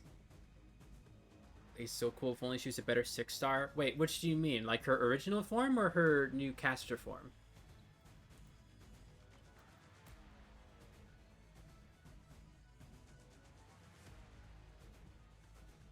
Also, you're up. I was gonna say Mixed Madness is a really good username. It is. It really is. I was still focusing on the game, but yeah, Mixed Madness. That's just fun to say. Mabofu, move! Her new caster form? Yeah, I've heard that it's not super great.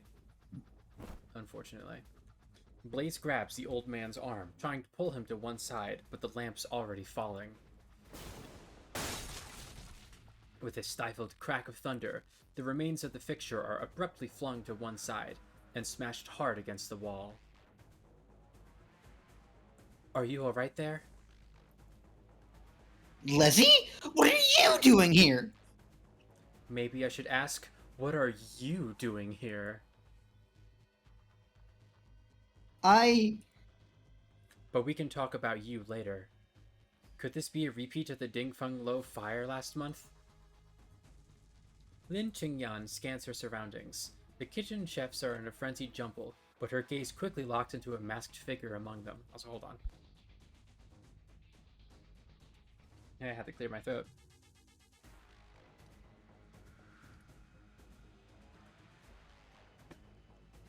Who seems to meet her gaze, then turns and vanishes into the crowd. Blaze, stay here. Keep Mobufu safe. Hey, where are you going?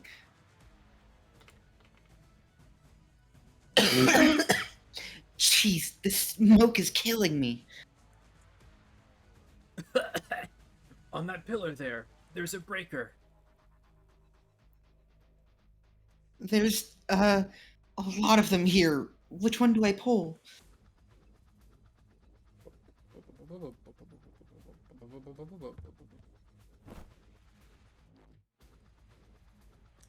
Flitting like a fowl, Lin Qingyan has her target cornered in just a few spry leaps.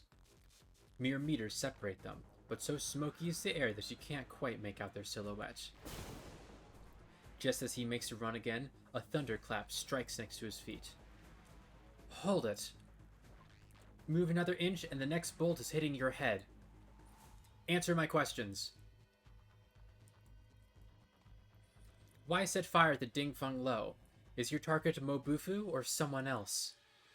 All the previous incidents, they were you're doing too, weren't they? Also, the scrollery? You and your accomplices must have some aim in all these actions. What is it?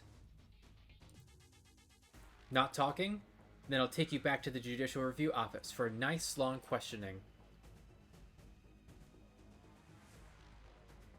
You want this or should I do it? Deputy Minister Lin, surely you wouldn't ask if you didn't already know the answer? Can you not see the truth, or do you simply pretend you can't because you don't dare to? There's a yapper. What? The office is a good place, but I don't plan on visiting it for now. Besides, when your will wavers, the thunder you throw isn't so frightening. It's time you open your eyes. Open your eyes, Link. Wake up. Wait. And with that, the masked figure is on the move. Just as Lin Qingyan would give chase, the ceiling sparklers start up out of nowhere. Ice-cold water pours down, soaking her head to foot. Leslie! You alright? Damn it.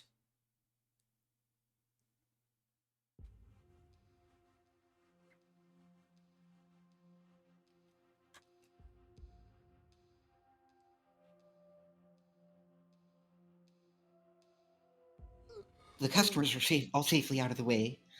There's just a few in shock. Thank goodness no one was injured. They've reported it to the authorities. The mandarin should be here any moment. Don't we have a mandarin here already?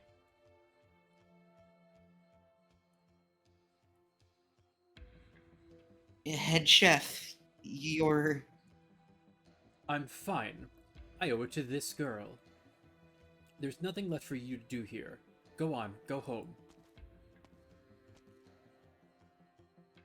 Once the chefs leave, Lin Qingyan locks the door to the room. Mr. Mo, if I could have a word or two with you. You know this girl, madam? She's a friend of mine. Chef Mo. She's on the trail of a really important case. Would it be alright if you, tried to answer her questions? I don't like what the Mandarins get up to, but I don't like to spurn a favor either. You saved my life today, and that's more a favor than I'll ever repay. Go ahead then, ask away.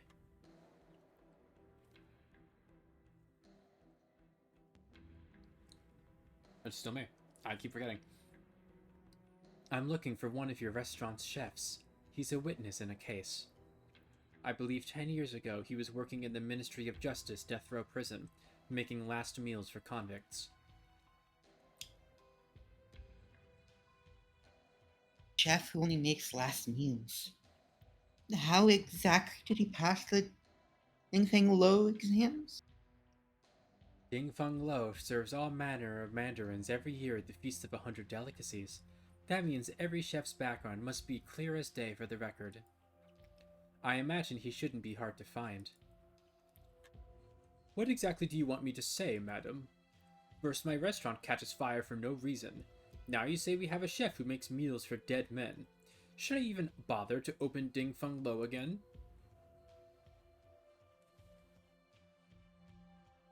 I understand your situation, sir. That's why I'm choosing to ask you these things in private. Whatever. It's not like I can't admit to my own past. The chef you're looking for, the death row caterer Mo Xiaoliu, that was me. What? I thought so. And making last meals is nothing shameful. The powerful need to eat, and so do the powerless. My cooking skills come from that prison, making last meals for death row convicts from all corners of the country. As for changing my name and hiding my identity, I just didn't want to make any trouble for this restaurant. I'm beginning to sort of admire you? Do you remember, 10 years ago, a convict admitted to the prison by the name of Gu Chuan? If you don't remember the name, you should at least remember that some decades ago, he was the one and only person to be released from death row. What? Wait, you mean my dad? Why'd my dad get the death penalty? Blaze! You mean Gu Chuan? He was your father? Yeah. So you remember him. I do. All too well. I spent so many years in there making last meals. I met countless horrific scoundrels, endless connivers. As each one of them ate before they left, the look in their eyes, it was always more or less the same. But I'd never seen someone whose eyes were so clear, so clean, so free of anything. He wasn't like the other convicts. In his time, he never wept, never howled, never screamed injustice, not even on the day he was imprisoned. Even I found it strange how a man like him could end up on death row. Why would my dad... Also, hi Yomi. How's it going? It's nice seeing you. And yeah, I'm having fun playing Arknights. I'm having a good time doing some voice work with a good friend of mine. Then do you know, at the same time, at the time, what charges Gu Chuan was sentenced to death on? Not at the time. Not at the time? But 1 year later, when I joined Ding Feng Lo and began taking part in the Feast of 100 Delicacies, I came across a menu for a feast from a few years before. That was when I learned that at that feast, Gu Chuan served a dish to the True Lung. It just so happens, that was the same dish this girl pulled down earlier, medley of whites. But next to that dish, he placed a steamed flour bun, and in it was a filling of red pickled tofu. The most evil food. So, what does it mean? Why would he get locked up just for serving that?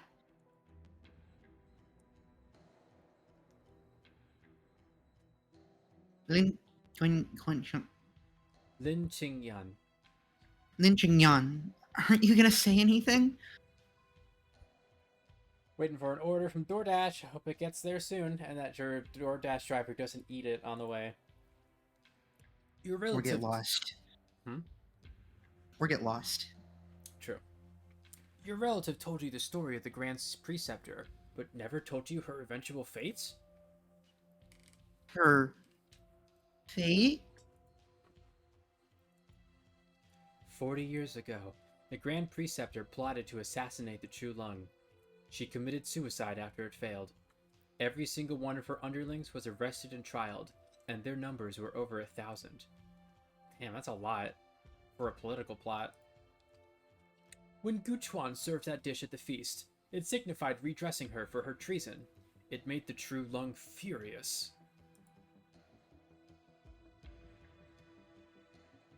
No way. My dad told me so many times. The Grand Preceptor was loyal to the country, the people, the whole realm. How the hell could she be a traitor? The history books have it that way, yes. And they're right? Lin Chengyan, if everything written in them is true, then what the hell are you investigating?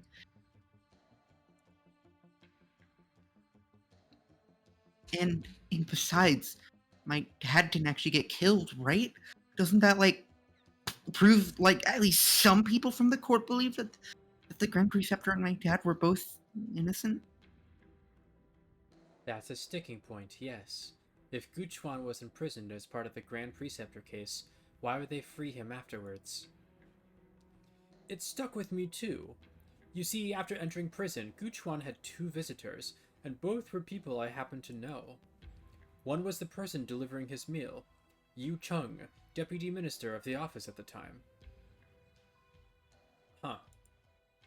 And the other was the one who brought him out, former Minister of Rights Ning Shu.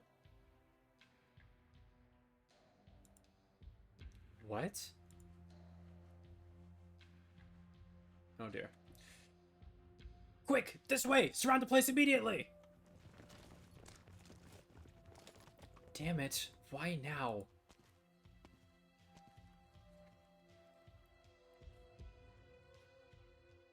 What a coincidence. One step ahead of me, Deputy Minister Lin. I just arrived. A coincidence indeed.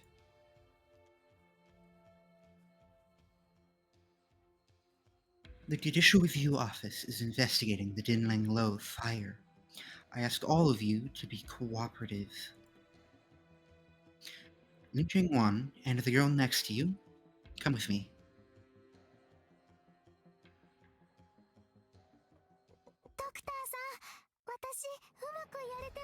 Hey, Susuro. Seems like things are heating up in the kitchen here.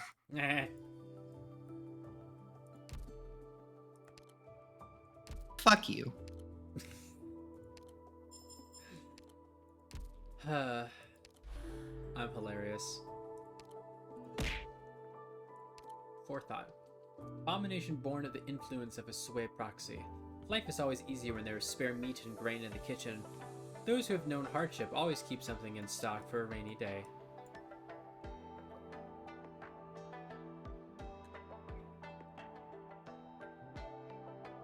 Oh, I see. So it collects to the choppy sticks.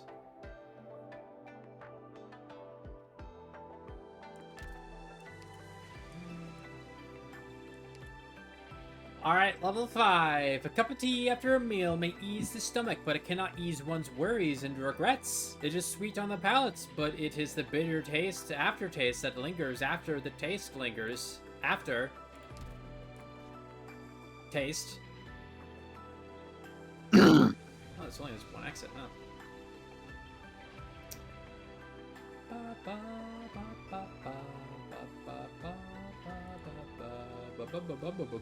Okay. Is it? Hmm? I said like a 1% of an entire sentence out loud. Don't worry about it. Okay.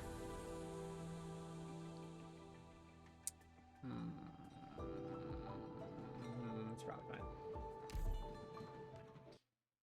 Okay, let's see what happens next. Oh, wait. Oh, we're right into the level. Wow, okay. Oh my god, it's like this is a video game. Wow, that's crazy. I didn't realize that we'd be playing a video game here. What is this? I don't recognize this screen. What's going こ on? こに立つのは私の使命。 Music's kind of a bop. Yeah. 無法者はどこだ。たくあん好き。 Whoa, playing 節操に video games is so fun. 節操に Did you know that 任せ playing よ video games is fun? 節操に納豆。 I've never once had fun while playing a video game. Damn. 想像したことある。友も故郷も二度と戻らなくなる納豆ご飯。 Build up DP. 見たことない魔物がたくさん。ロックン少女。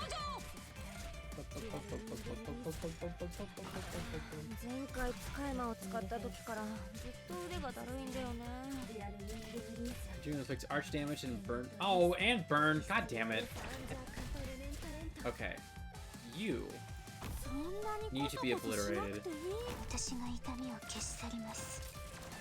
Oh god, this is gonna be annoying. Oh no. Oh, that is annoying. Oh, and I It's like don't the video have... games are designed to have difficulty. That sucks not having a alter.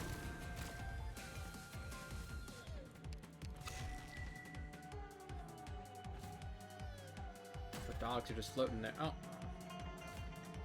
私の治療は痛くありませんよ。 I think this is no, never mind.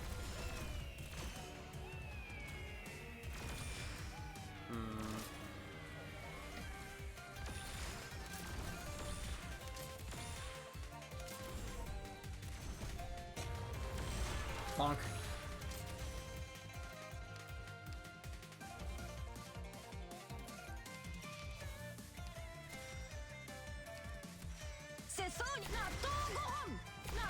Ooh, can I beat it from here? Oh, almost. Look at that. I'm so close. Kill. Kill with your dogs. There we go. Alright then. 任務完了。正確かつ効率のいい式だったな、ドクター。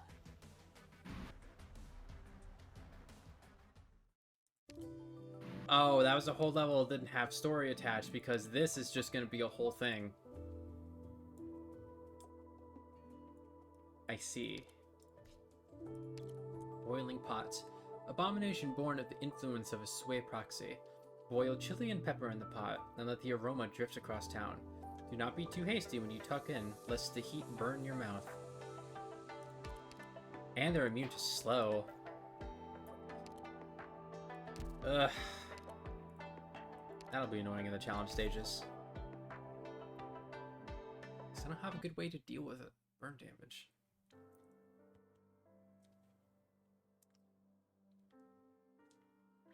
Let someone better take over. Father heard that. I'm sure he'd be chewing your head off. Don't joke with me, brother. Of all the siblings, who would compare to you in either knowledge or strength? Once you ascend the throne, or once you ascend the throne and move to the Forbidden City, I can leave for the Sky Mirror Pavilion with peace of mind. I'll shop as a scribe and look after all Jan's ancient records. In a way, I'll also take some weight off your shoulders. Oh no, ellipses. Brother, no more hesitating. At this point, only you can convince Father. The Grand Preceptor. No, all three Grand Ministers support this move. Even in the face of the officers, of Jan's citizens, public opinion will still bear out. Brother, this is the right thing to do. You can't pull out now. I'll stand with you. Why me? Why did it have to be me? Our youngest... I wish I could see who was talking. Our youngest daughter bride because of you. They all died because of you. You shove it all on me, make me take the blame alone, deal with the whole boring mess alone, and you just leave like nothing happened?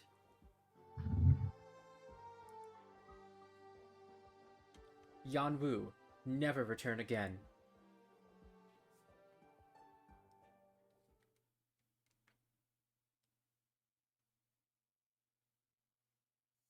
Why is Wei Yenwu here? Lungman isn't a part of this story at all. Oh my god. Oh my god, so many characters. These are just furries.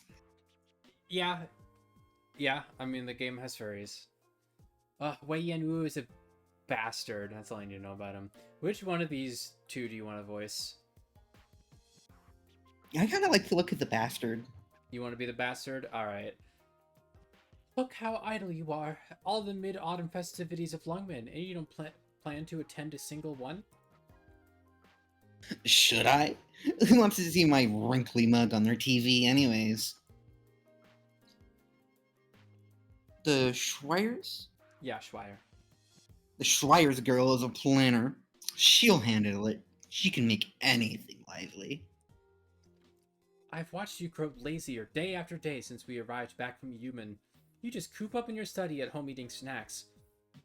If you don't go out for a walk anytime soon, you might just start putting on a beer belly. I haven't seen Lin Koji? Lin Kojue. Lin Koji get out since spring. Can't even find a partner for morning jogs now. You could go find the Rat King. I'm sure he'd probably not try to kill you, maybe. He's old, I'm old. The young ones know how to do it all. If I keep sticking my head in, they won't think I'm cool. Nobody thinks you're cool. So now you understand, huh? If you'd realized any sooner, would little Chen have ever left? How long ago was it? Sorry, what? Little Chen, how long has it been since she left? 5 years. It's been 5 years. We don't even know what she's going through out there, or how her disease is. I know she was at Human when I was there. She's doing fine. Her swordmanship's progressed. So she's fine, I suppose. Is this after Chapter 8? After all the stuff with Tulula? I can't tell. So you just watched her leave again? She doesn't want to see me, and she doesn't want to come back. I can't force her. Don't worry. Her path's longer than ours. God, these guys. Lord Wei, a letter to you. That they made you deliver personally. It's from the capital.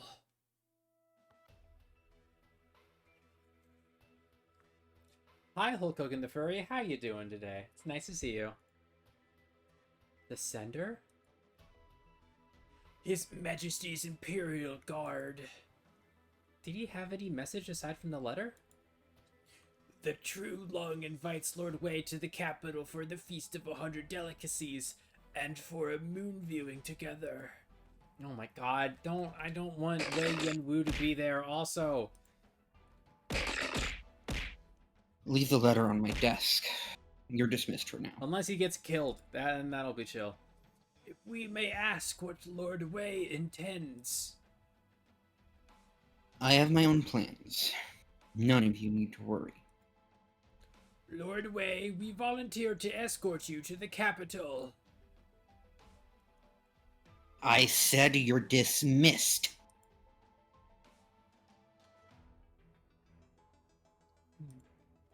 Why don't we open up your invitation and see what they wrote exactly? Just leave it there. This day was meant to come. I even thought it'd come a little sooner. How many years has it been? 40. It's been 40 whole years since I left Vaizao. I'm gonna explode something. Human should have reached the capital by now. I suppose my brother's settling all those old debts in one clean go. I'm gonna throw Wei Yenwu out of his stupid penthouse. Clean slate in time for autumn. Fine autumn at that. You can choose not to go. It's been 40 years already. What's he going to do? Send another unit of Imperial Guards? A whole army? Enough nonsense. At this point, that's not what he intends. Then what does he intend? You know, never really bought up with those days with him before. Enough. I don't want to hear it. Fumizuki? Hmm? Fumizuki, he's still let down a lot of people in my life. Edward, my sister, my teacher. And I have to admit that my brothers turned out to be one more on the pile. You can also say that it was the position that killed so many people. And who had a choice? Then it wasn't your fault. Even if you'd stayed, would things have turned out better? Would there be no blood? Nobody would have remembered a minister pleading to the commoner's case.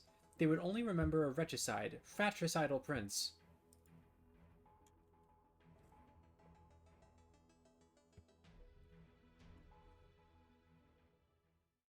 What are they talking about?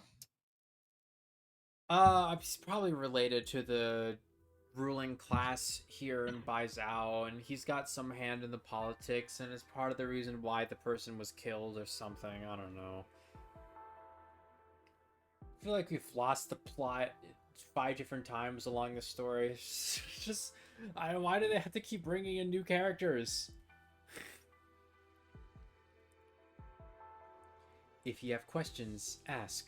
I'm in a hurry. Mind your attitude. You're also a theoretical suspect in our crime scene. But seeing as you're a co-worker, I'll spare you the interrogation room. I told you, I saw the culprit on the scene. I just miscalculated and failed to arrest him. Calm down. Are you going to physically vent on me just because you didn't catch the one who did it? Yeah, that's right. Bye, bitch. And she pops out like in Among Us. She goes, "Ripple." I'd have to match your strength first. Good. You're still somewhat sober. In light of the years we spent together in the judicial, then, can you tell me? This afternoon, why were you at Dinfang Lo at the scene of the crime? An investigation. In the run-up to the Feast of 100 Delicacies, we've had the scrollery be burned, then 2 fires at Dingfeng Lo. Don't you think the string of cases could be connected somehow?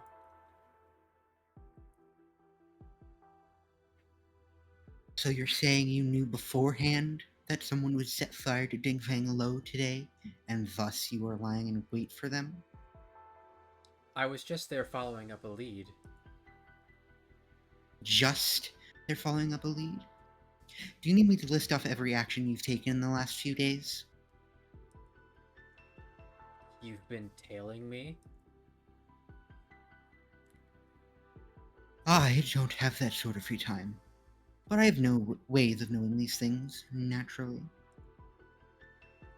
Let me ask once more. Who were you meeting at Dingfang Lo today?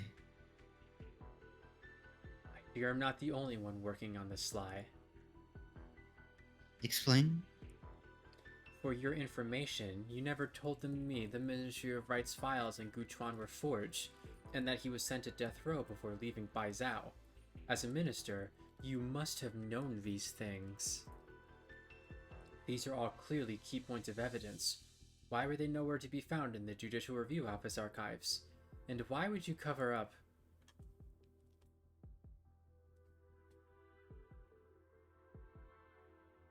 So this is the lead on the squirrely fire that you've been toiling over for the past few days.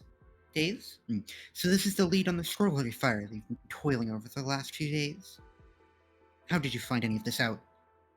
I'll be real, girl, that sounds very incriminatory. It's none of your concern how I found out. There is a piece of advice I gave to Yu Sheng in the past, and I will give it to you now.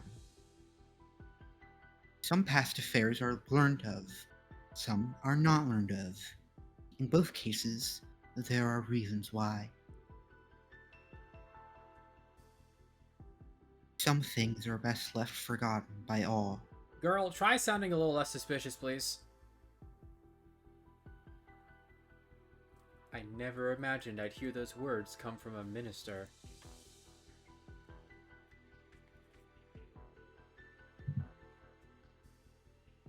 You may consider me a schemer all you like, a minister merely booted over from the Ministry of Justice.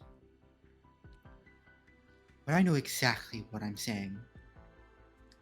And I know that regardless of the thousands of reasons you might have, the truth is still and merely the truth, not anyone's tool to broaden the divide.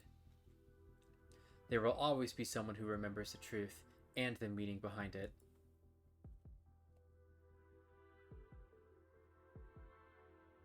For example, that girl shut in the next room, whom you took every pain to secretly bring back to Baizhou all the way from Victoria?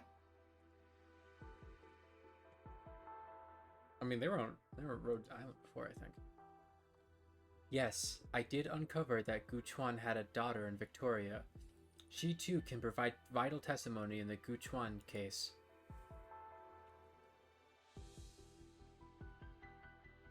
Lin Jingwan, when will you stop playing dumb? You've already found out that the Jinhuang files are fake. You know Yu Sheng is on the trail of that very case.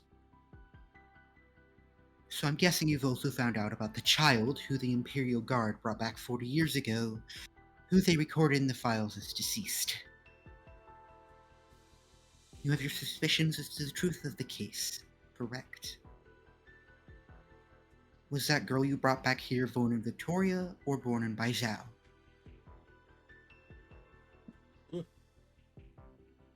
You know full well. You clearly long suspected her identity, and still, you decided to bring her back. Were you that confident you could pull this off without a hitch? Or was it that in the pursuit of the truth, you didn't even care if she lived or died? I mean, Blaze can handle herself pretty well. You're threatening me. You think I'm joking? Haha, yes, lol, pranked. Pranked by Chun-Che. Lin Qingyan's gaze fixes tighter on the minister's notes. She doesn't even notice how her own attire is soaked through in cold sweat. But in the next instant, with the bizarre warping of light, the paper in her hands vanishes.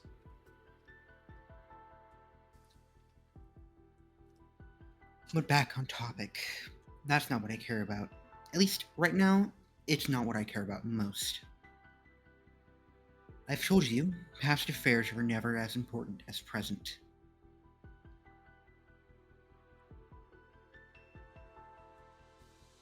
So what are these present affairs of yours? You know that Yuman is yes from 100 li from Baizhou right now.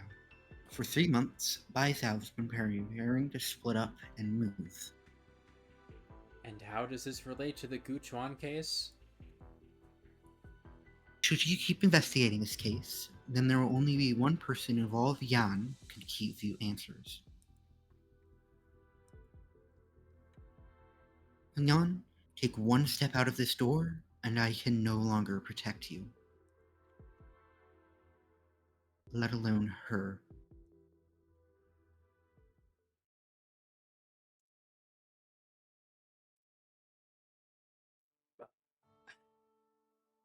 I need water. I need to go fill up water. Yeah.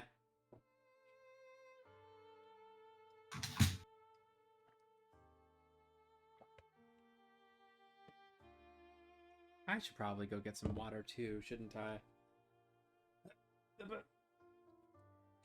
I'll be right back. Look at this bastard for a bit.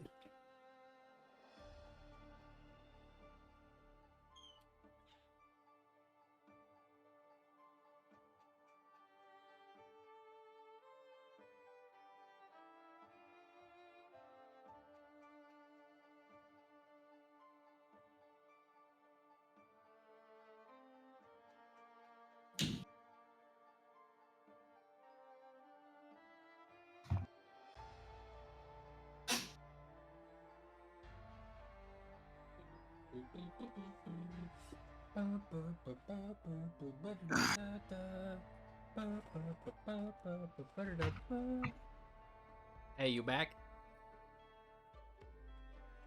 I also got some water. You ready to continue voicing this rat bastard of a man? Are you back? I thought I saw that there's audio input from Discord. Maybe not yet.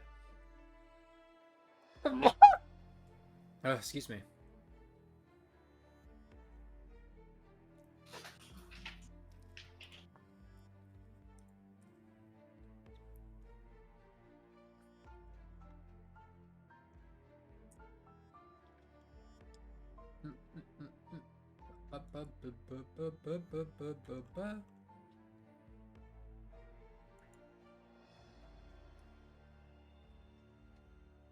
Now I gots to blow my nose.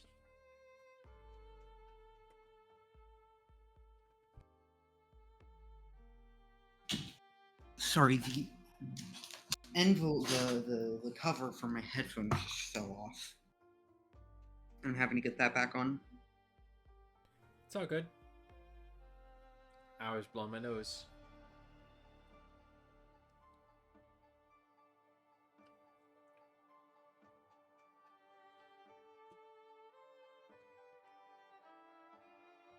Just let me know when you're ready to get rolling again.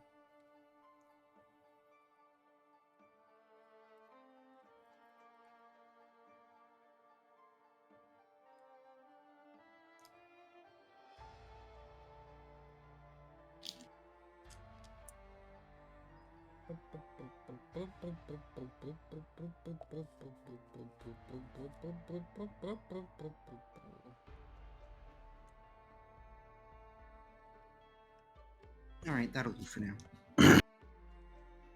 At the Shin's old place, in the study, there's a secret closet. After I leave, go there and take what's inside. Follow those instructions, and you can protect Lungman's safety and your own. So you're going? Now's the perfect time too.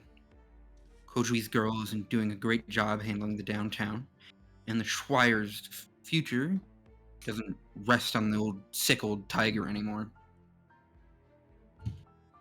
Lungman doesn't need to fear Wei Yanwu anymore, or a chief executive. Ooh, is he gonna die here?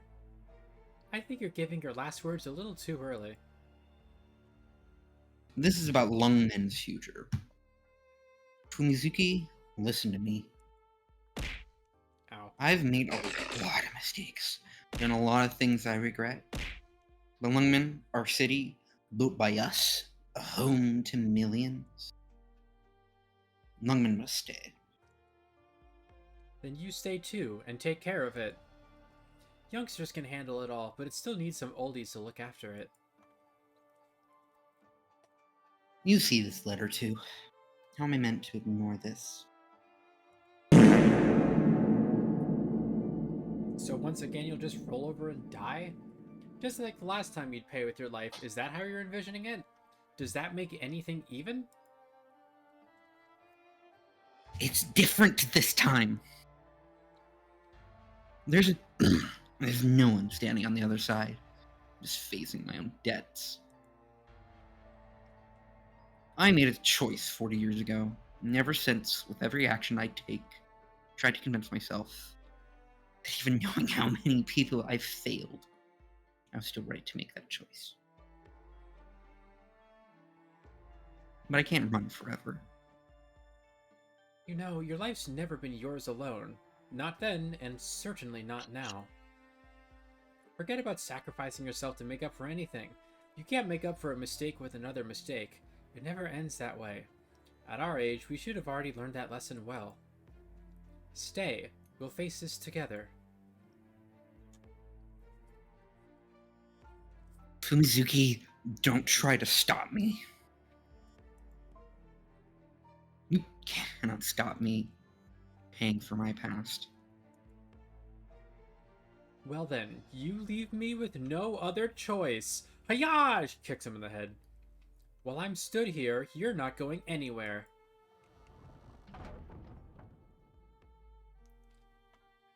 Yenwu, this time I'll protect you. I swear it.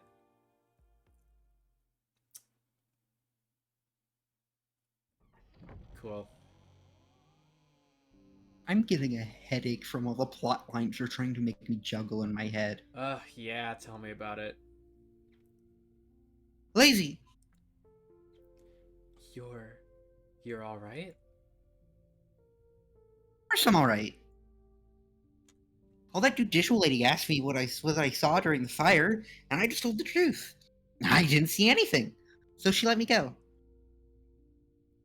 The heck did you do? How come you took so long? It's no big deal. My boss just might be behind a bunch of murders and threaten to kill me. It's no matter now. Let's go. Wait. Go? Why? That Mobufu still clearly has tons of answers. Aren't we gonna follow up with him? He is no longer alive. There's nothing to follow up on. Mobufu was a mirage caused by the fire. Pardon? I'm not meddling with your father's case anymore. I'll get you out of Baizhou in the next day or two. Lin Qingyang. Nope, that's not it. Lin Qingyan. Lin Qingyang. Lin Qingyang. That's the one stupid joke could tell me now. You know that? No, wait. You just found a new lead, didn't you? That's why you're screwing with me? Oh, excuse me. Okay, now, for real, tell me what you found or Blaze. you... I got the official debriefing from the judicial case files. Gu Chuan, an ethnic Yanese from Victoria, joined the Ministry of Rights in 1077 as a ceremonial officer. Reassigned as envoy of ceremonial rights in 1092, headed for Victoria as part of a diplomatic mission. On the way, encountered an unexpected snowstorm, and passed away after falling into a river. What? You're lying to me, aren't you? Just trying to shove me out of the picture again? You've been asking me just what the deal was with your father's death, haven't you? Well, every lead's been thoroughly investigated. There's no doubt. That's it. It was just an accident. All the gaps in the files have been made replete. This case can be closed.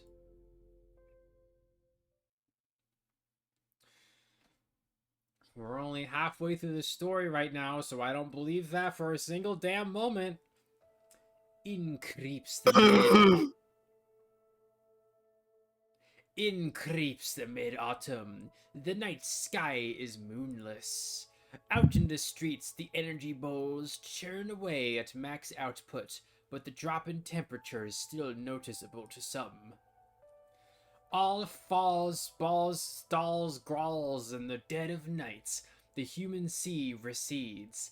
The biting breeze blows blah blah blah blah blah blah blah. What? If you're that cold, just turn on the heater. Easy for you to say. If we're going to keep running this shabby little eatery, we have to pinch every penny we can on warmth. Damn it, look how late it is. When will Blaze and her friend show up? You're wondering about that reward money, huh? I'm not. Is this window letting air in? I need to fix it later. Wait, are they back? Oh. Boss music. Magnum Olive's theme starts playing. You're... What? Am I not allowed in? Please come inside. I'll put on some tea for you now. Anything to eat? Noodles. Longevity noodles. Right, I'll make you some now. One's made by your boss.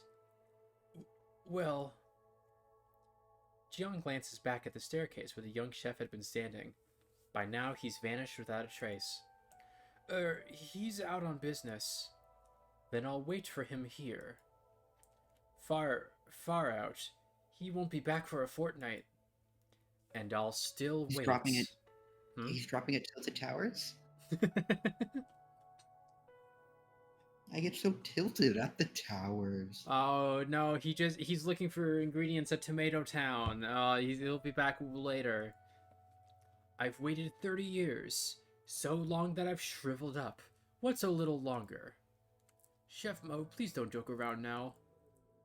You're the first under heaven when it comes to cooking. What could be worth wasting your time here? Mother, first under whose heaven? Mo Bofu downs his teacup in one go. The hot tea spills from the corners of his mouth and drips down his wizened white beard. I remember clearly that winter 30 years ago, a catastrophe wrecked my home village. Those of us lucky enough to survive took off, me with nothing but my cooking skills. We thought, let's scrape by in Baizhou. We went through hell. We were almost there when we ran into another group of refugees. Or maybe a bandit gang, I'm not sure. They followed us for a long way across that icy waste, weapons in hand. We began to realize that they were after the remaining supplies and rations we had left. By the time we'd been trekking for a month, plenty of us were sick or hurt. We had barely scraps left to eat, far from enough for both sides to cross that wasteland. There was no escape, so we decided we may as well risk it all with them. However, when we were just about to go out fighting, we smelt something delicious. That's when we saw him.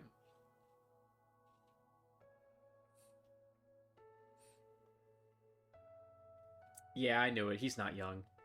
There was an old temple not far away from where we were. Someone set up a stove by the gateway, boiling up a wok of noodles. We couldn't see his face properly through all the steam. We had no clue why someone would be making noodles there, but we were past the point of asking, even of fighting. That wonderful smell and those piping hot noodles drew all of us near the wok, and we waited around him quietly. Never before had I eaten something so delicious. The moment those noodles entered my mouth, I felt like my tongue had been numb for decades, only to spring back to life right then and there. All along, I never knew that a meal could taste so arresting, so absorbing. It felt like a flavor beyond us humans, like the flavor of an immortal dragon. Maybe. By the time I finished my noodles and looked up from my bowl, he was gone.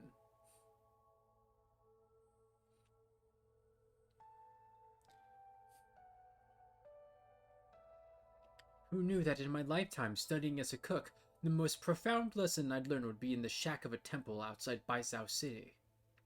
From then on, I apprenticed all over, so that one day I might make a bowl of noodles like those. But I couldn't. In the end, I just can't. You know, what if you're misremembering? I mean, look, you were starving at the time. Maybe that's why you found that bowl of noodles so tasty. Do you not trust my tongue? 30 years a bowl of noodles has been burned into my mind. 30 years I've been searching for it. If whoever that was is still in Baizhou, he must be over 50 by now. No, he's much older than that. I searched all over the city. The well-known tea maker in the north, nothing. The guy who made the best pastries in the south, still nothing. I searched and searched until my fellow oldies in cooking retired and only I was left. I was on the verge of giving up. But today, once more I tasted it. I don't know why. Her cooking skills were immature, but the noodles she brought forth tasted exactly like it. It was your chef here who taught her those noodles, am I right? How do you know? We sent out 100 written invitations for the Ding Feng Lo competition. I can recall every last one. I've long been aware your savers at Yu's had a reputation.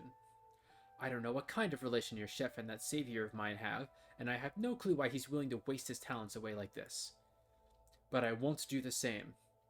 All the cooking skills I've inherited over the years, I can't let them end with me. Mobufu stands, produces a letter from his pocket, and places it on the table. You tell him this. That untrained disciple of his? She passes. Tell her to report to Ding Feng Lo 2 days later before noon. Huh? She just passes? You get good enough business here. Did this doorstep sink again recently? We haven't replaced it in over 10 years. Low doorsteps can't keep the wind out. It's getting colder in the coming days. The boss won't let me. He says the lower the better. Too high and all the diners will stop coming.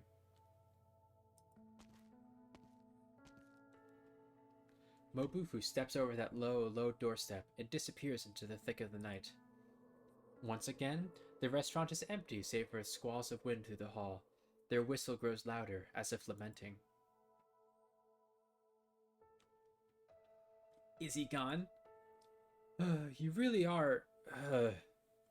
I heard Blaze passed the test. Does that mean the prize money? Forget about the prize money.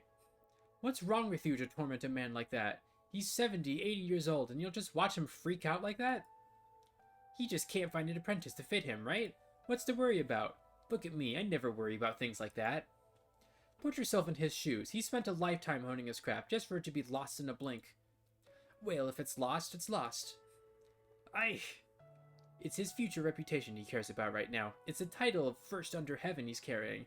It's others' cuisine he's obsessed with. There's no way he can focus on his own craft and improve it at this rate. If he can't make it through this, nobody can help him. You're a bitch. He literally said, first under whose heaven? Yeah. Hey yo, Blaze is back! Look how late it is. I bet you haven't eaten. I'll go make you something now. Yeah. Congrats! I've got good news for you. You passed the Ding Feng Lo exam. We'll split the reward money 30-70 like we agreed. Yeah. You don't care? If you're that good for money, how about leaving your 30% of... Huh? Xingzhu didn't come back with you? Did neither of them hear that the place caught fire?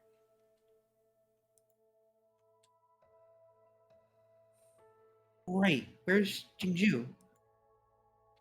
Oh, she dropped in this afternoon while Jiang was out buying ingredients. She left you a note too. Left me a note? Hold on one second. You have passed the Ding Feng Lo chef selection. Please follow... Oh, whoops, wrong one. It's this one. What could be so secret she had to leave it in a note for you? Gay, gay, homosexual, gay. She's inviting me to her home.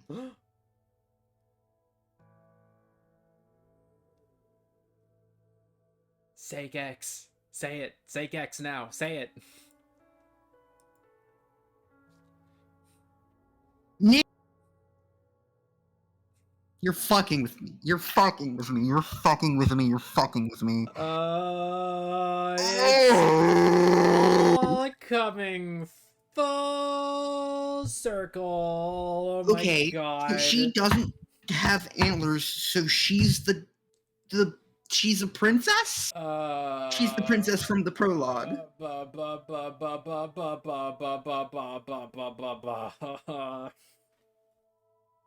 And what's his name thinks it's Blaze, but it's not. La la la la la la la la la la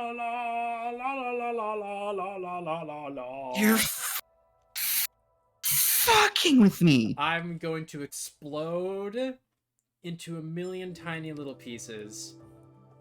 Oh my fucking god. I swear, this stupid video game.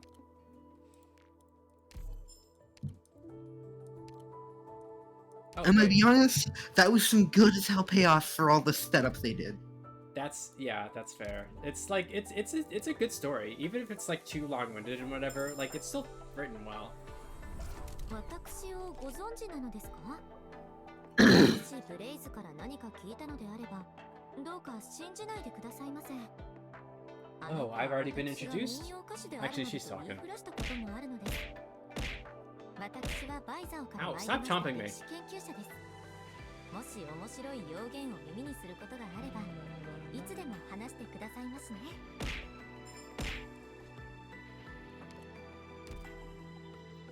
Actually, hold on, I'm 有 curious. 意義な一日になるといいわね、ドクター。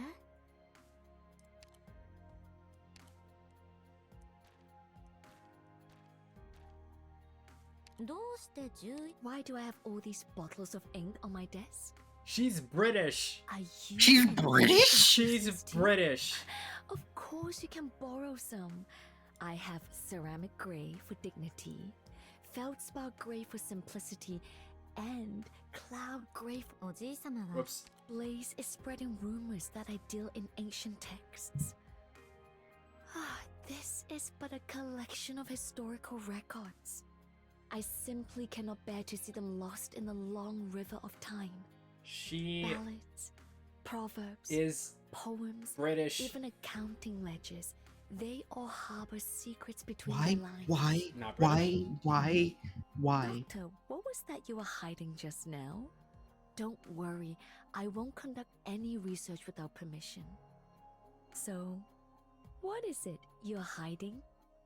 Yeah, it's not British. I don't know what that is. I'm not good at picking up accents. Grandfather cherished his garden.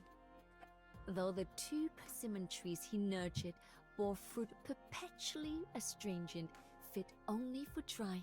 Yeah, her We would grandfather. wash Yep. the harvest, then spread them out to dry, finally dusting them with a sugar coating as delicate as freshly fallen snow.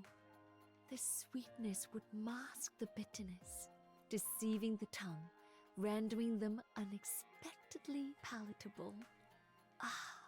Those are the What fucking. sweet Those are the fucking snow treats flakes. she's after. Those are the fucking treats she's after. Those are the fucking treats she's after. Those are the treats. Those are the treats. Those are the treats. Character relationships are a flat circle. Oh my The god. character. Oh hey, we were right that they weren't. Yeah, they were Whatever. persimmons, not tangerines. I'm gonna fucking scream. God damn it. You want to hear what Blaze sounds like in English? Sure. If you need my help, no need to be shy. Just say the word. You put your Hey, I have the voice right. Turn Yeah. the favor. You command, I fight. It's symbiotic. I read the Aw, character correctly. look Let's at us. go. We're the best Yippee. partners in all Rhodes Island. Oh, don't tell Ami I said that. Is her... My- I don't think I have My any dad's other... cooking something in the kitchen and I'm hungry. Hungy. I don't think I have any other operators that are people in the thing we're doing, because I don't have Chang'e.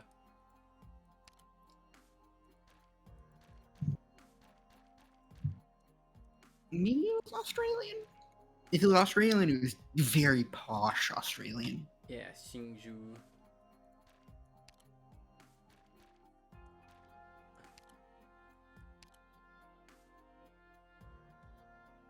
Personalize?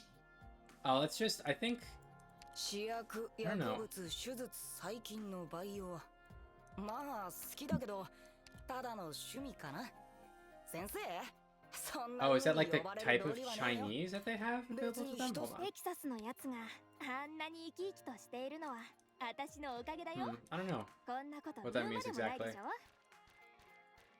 Oh, I think it just means that they have multiple languages you can select from? I don't know. Well, no, because that's what, like, everybody does. No, That's the I have point of this no video. idea what personalize means then. Yeah, Weird.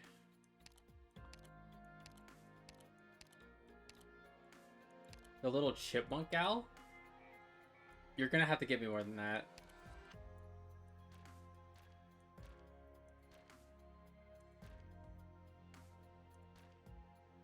I've got a lot of characters.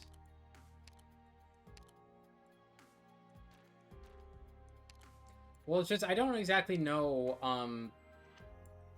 the animals everybody's based on, so you gotta give me a better identifying detail.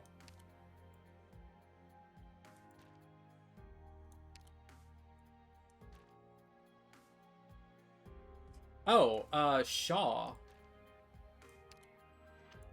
Where's Shaw? Hold on. Well, this is just like Hornet Hollow Knight. Shut up. Wait, is that Oh, it Asbestos! talks to... What? There was a character named Asbestos. Yeah, there is. I don't... I wish I could search.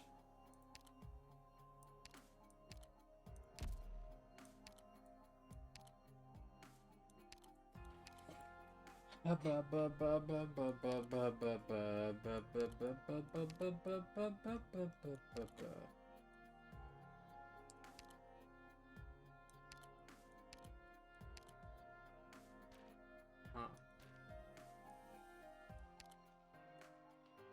Hold on, which faction is Shaw in? That'll make it slightly easier to look.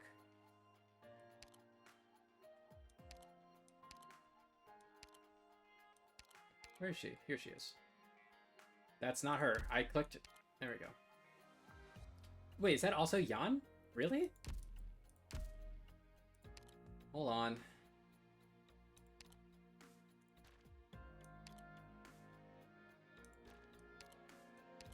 Must be Jan Lungman then. In the interest of safety, I am inspecting escape routes and firefighting equipment. One moment, please. There she is. Please be aware it is against regulation to light fires or smoke cigarettes in the corridors. Thank you for your cooperation, operators. Yeah, not quite as fast, but it's still pretty fast. Also, I don't know how much this is interesting to you, but there's a dog man whose name is Hung.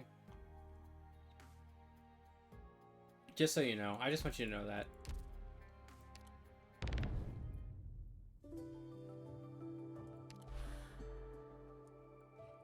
Alright, level 6. Sculpt their winter gourd into the shape of meat, filled with vegetarian ham.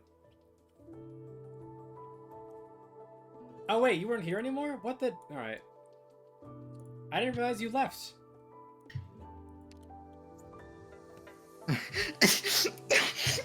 What happened? Why are you laughing? I was doing a bit. Uh-huh. I left when you introduced the character Oh, I see. as a bit. Also, I realized that during the time you were looking through the character intros, I was looking at the stream and not Discord. Oh.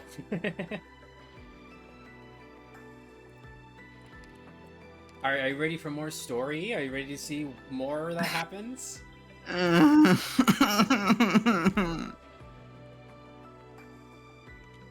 No. No. You came. Hey, girly. Of course I did. That's what you do when the names invite you. Oh no. Of course I did. That's what you do when the names invite you. I'm sorry. I didn't mean to hide anything from you. I just don't really think it's something I should bring up for no reason. Nothing to apologize for. You've got your troubles. I'm not the kind of giving you the stink eye for being blue-blooded. So, what do I call you, Lady of House Ning? My name is Ning Yin. I'm not actually part of House Ning. I was adopted by grandfather as a child. What? Really? That's crazy. Wow. That's insane. What the hell? Fire. He always introduced me as a distant relative of the Nings, but I've never met any relative who actually shares blood with me. Do you remember what I told you before? Look, I'm pretty bad at comforting people. Unless it's in bed. No, it's okay.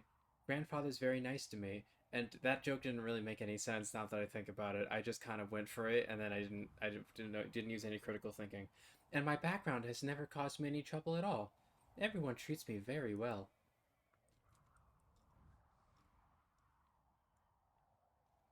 Your grandpa would be Ning Shu, ex-minister of rights? And hey, her name will be easier for you to pronounce now. Thank Yes. God. Perfect. I I know. I know. It's getting chilly. Don't just stand out there. Let's go inside and talk, okay? Where the fuck do you live where there it gets chilly in mid-August? Um, I don't know. If it's late and it's really arid and there's a breeze blowing, I think it can still get chilly. Sure, I guess.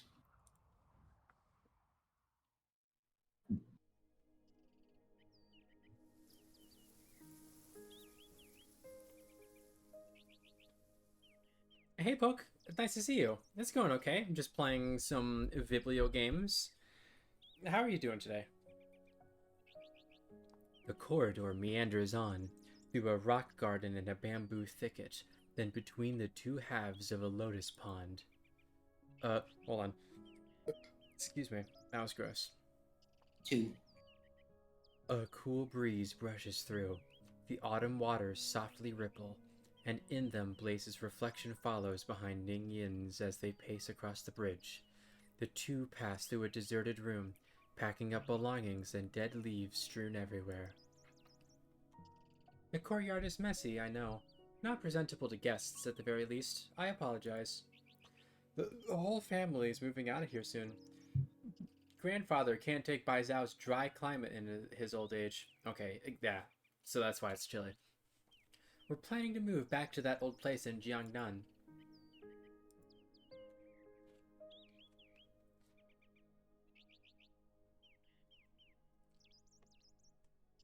Just finished playing Wilds? Nice, nice, nice, nice. Though Ning Yin's pace is glacial, she can only hurry up when she notices her friend in no mood to appreciate the scenery. Up ahead, we're almost there. Yeah, I'll get to see what the new event looks like tomorrow. Take a seat. I'll fetch some tea and refreshments from the kitchen. Our house cooks are all on leave, so I can't serve you much more than some cold sides. No need to bother. I can't stick around long. Are things that urgent? Well, alright. Ning softly closes the door. The chirps of fowl outside fade. The room grows heavier with silence. Alright. Tell me why you invited me here. I'm sorry. I was going to look for you yesterday, actually, after the fire at Dingfeng Lo. But I overheard your conversation with the Deputy Minister of Judicial Review Office and Chef Mo. And? Blaze, I might have met your father before.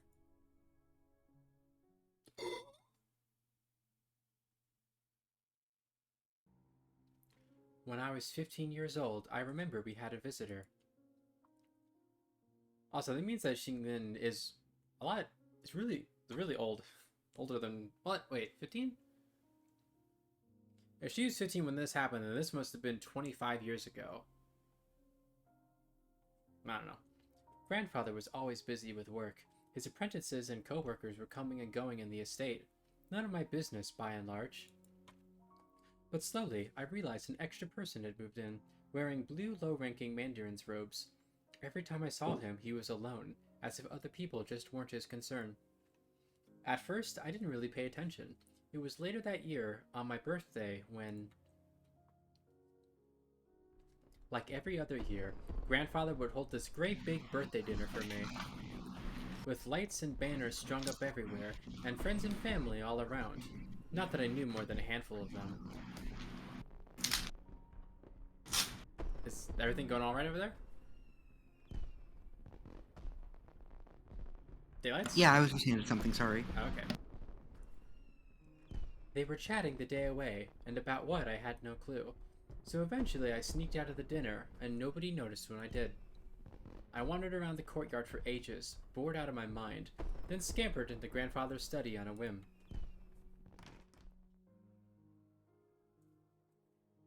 It was in there where I saw the man again. I remember I saw him stuffing his pocket with letter papers and brushes. When he noticed me, his face was stretched with nervousness, and he pulled the brush and paper back out again in a rush. Are you... It's not what it looks like. Actually, do you want to be agitated, man? Do you want to be Blaze's dad? I was voiced as Sky in the prologue. Oh, yeah. I needed to finish copying some letters, so I was going to take them home. The High Minister is sending these to very important mandarins, so I was just worried that if this paper wasn't good enough.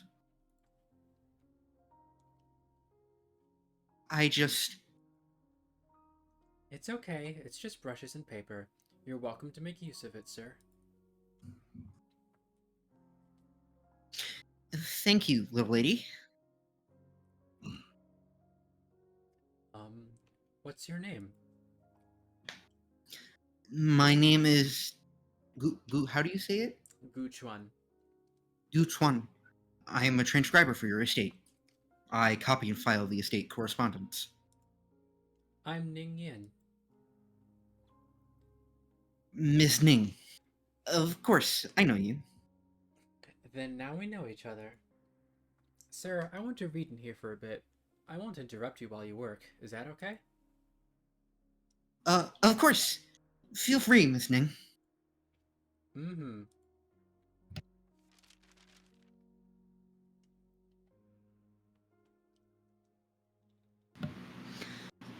Miss Ning, are you into these history books? Mm-hmm. Grandfather always says one should view history as a mirror. We must use it to study our ancestors' wisdom and character, and learn from their teachings. But I think reading's just fun.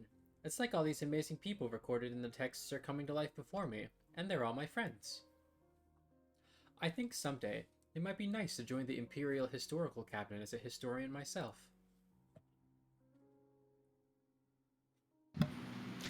You've got quite the outlook, Miss Ning.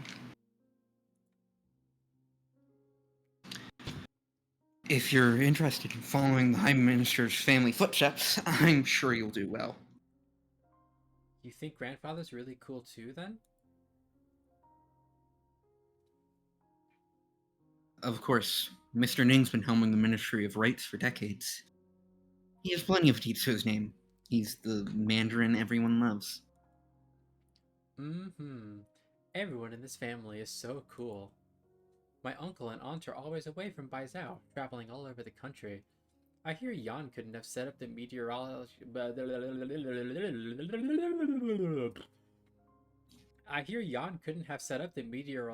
and earthquake systems it has today without them. And see Chiu, my little sister, she's even cooler. She's 2 years younger than me, but at the last Baizhou Academy study camp, all the professors from the College of Foreign Affairs were praising her. Everyone was teasing her by calling her Little Miss Minister. All the people in my family are going to leave their names in the history books. I love them and respect them a lot. I want to record who they were and everything they do, but I could never become anything like them. Compared to them, I'm just normal. You know, that reminds me of something my master once told me.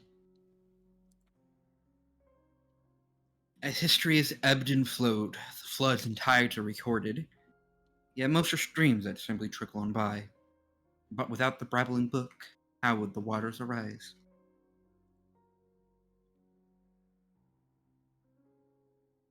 The waves and brooks don't care about who's greater, who's plainer. Indeed, the vast majority will never get to leave their names in the history annals. But they're not the empty spaces between lines. They're the pages themselves. That's right, Corner. Everybody's important. Oh.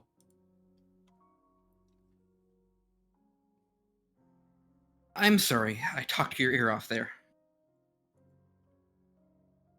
Sir, your handwriting is really beautiful. Oh, well, it's my only skill, really. I can still remember when the High Minister gave me this transcriber job. I can never write my name properly. Grandfather's gotten on my case about it more times than I can remember. Handwriting is a long road. Just keep at it, and you'll see change eventually. Maybe you could be my calligraphy teacher then.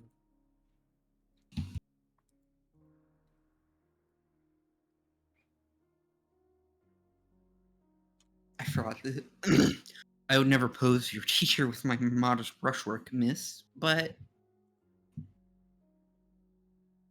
Right. I have 2 copybooks here. I copy from them all the time myself. Forms are very regular. It's perfect for beginners.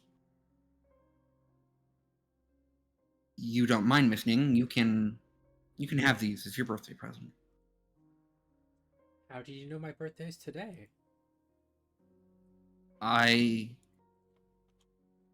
Well, they decorate the estate so brightly this time of year, you see? I've been long enough here that I've heard. Miss Ning, happy birthday. Thank you. That conversation always stayed with me. I liked how he talked and how he saw things. And I don't know why, I can't really say, but he felt so close to me in a way. But after that, I saw him much less around the estate. The next time I got to talk to him, it was years and years later.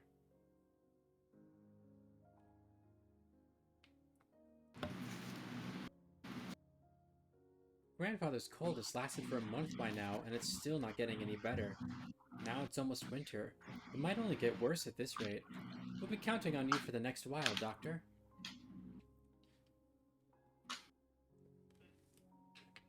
Do you wish to be the physician? I need a break from talking. Okay. The High Minister's malady is mostly from overwork. You could remind him to rest more often, my lady. I will. Ah. Sorry, I'm sorry. I apologize for running into you, miss. Very, very sorry. It's alright. Sir, are you okay? Why don't you sit down and rest for a while? You really look quite ill. I'm fine. I'm fine. Okay, so the fact that he was sick was real. That wasn't a fabrication. Sir, you dropped your... Sir?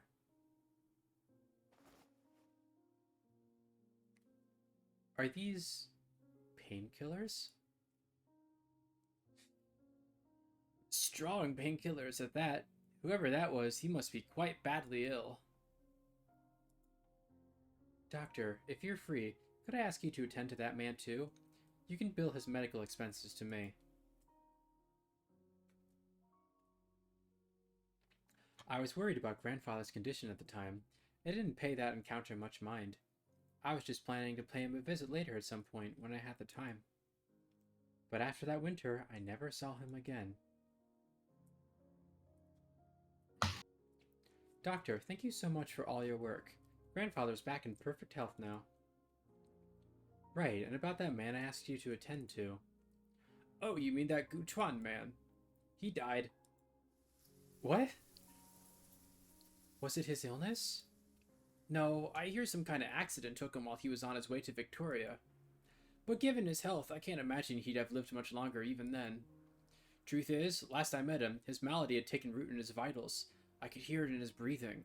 I can't imagine how much he was suffering in life. And it's a mystery to me why he decided to travel so far while that sick.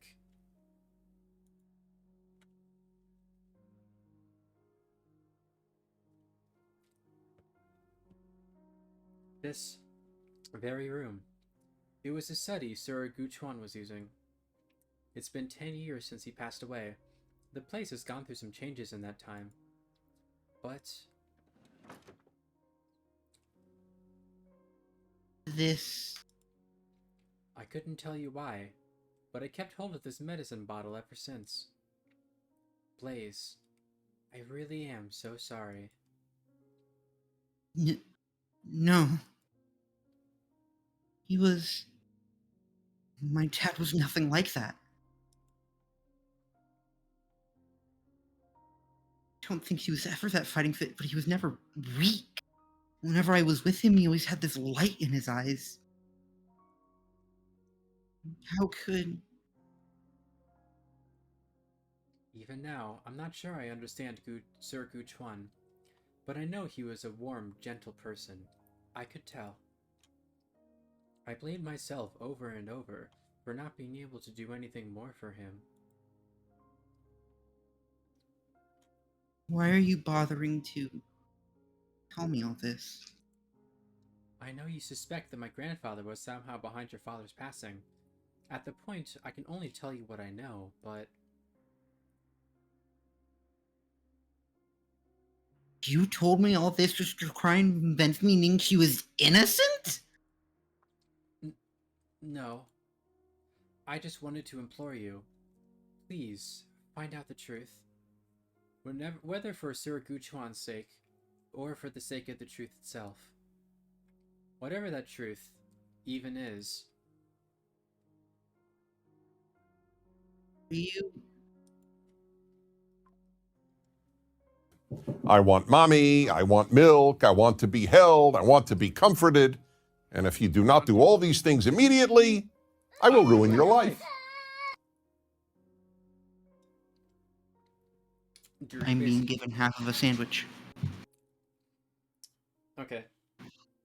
Duripe is requesting a compliment. What kind of compliment should I give him?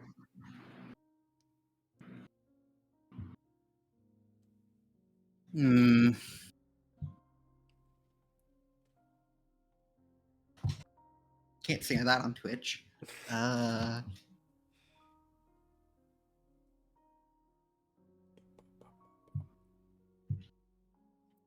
Duripe, you're such a good moderator. You're so good at moderating. You're so good at being here for me and making streaming bearable.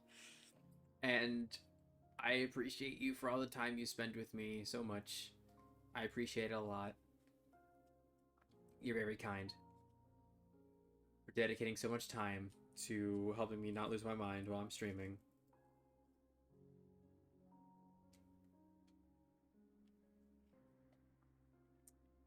Did you read this line? I don't remember.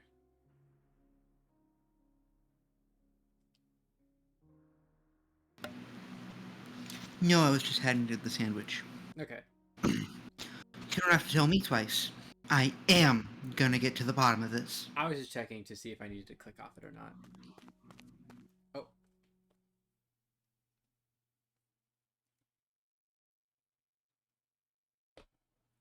I was watching the Twitch stream instead of your stream. My Twitch stream is so popular, Bobby.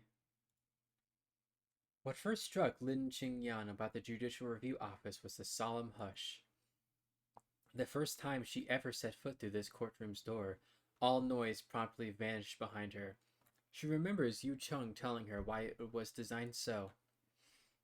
Silence begets peace, peace begets thought, thought begets results.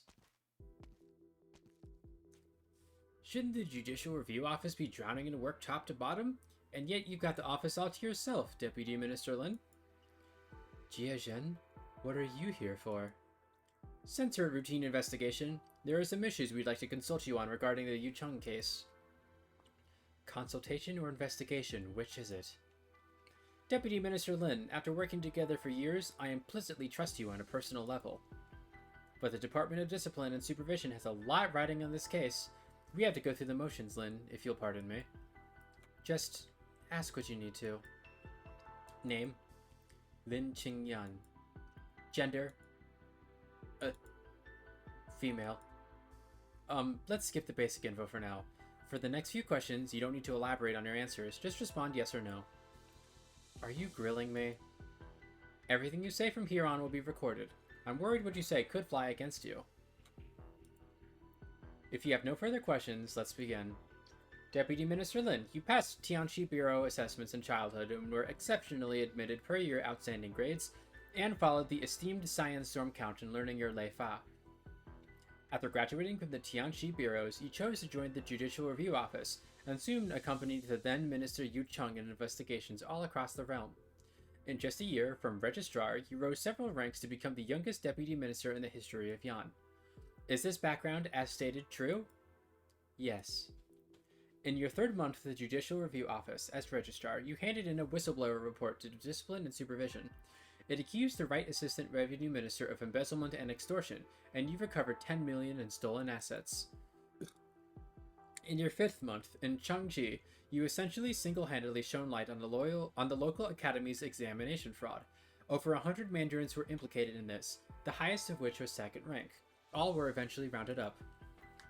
Upon becoming Deputy Minister, you handled the case of former Judicial Review Office Deputy Minister Yu Chung forging evidence, causing him to be expelled from the office's Howard Pavilion, with all status stripped from him thereafter.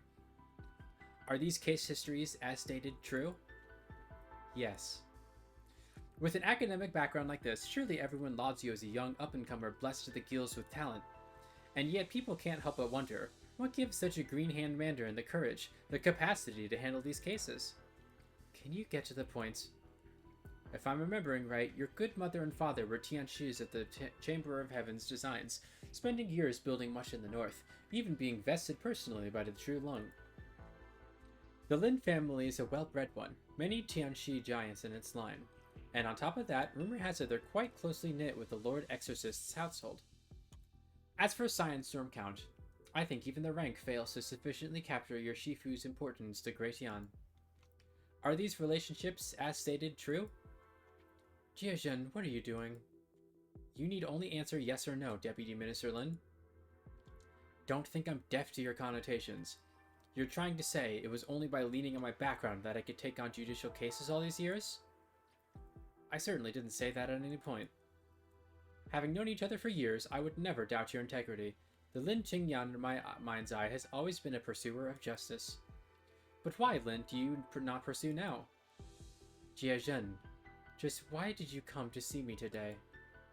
How much do you really know about the Yu Chung affair? As I just said, I'm here to see you today on routine business. As for the Yu Chung case, what I heard in the courtroom that day is all I know. What makes you so dead set on the case, Censor Jiazhen?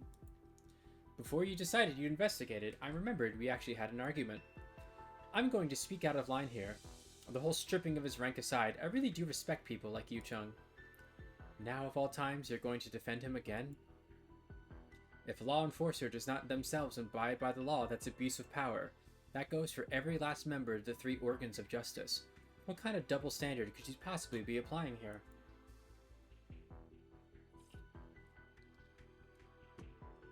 No, the Judicial Review's Office's verdict is settled on Yu Chung's mistake. I've little more to say there. I'm just very curious. What kind of truth could have pushed him to such means to find it? You must be more familiar with Yu Chung than me. In your opinion, was he a smart man? Naturally. When it comes to sniffing out lies or chasing down leads, I'm no match for him. Then did you ever wonder if, supposing Yu Chung truly intended to cover up his own forgery, you should have been able to make such short work of the case? You're telling me he let me find him out on purpose? What for? That I don't know, but he put you in charge of the Scrollery case fire. To an outsider, I don't think I can say that Yu Chung has no faith in you.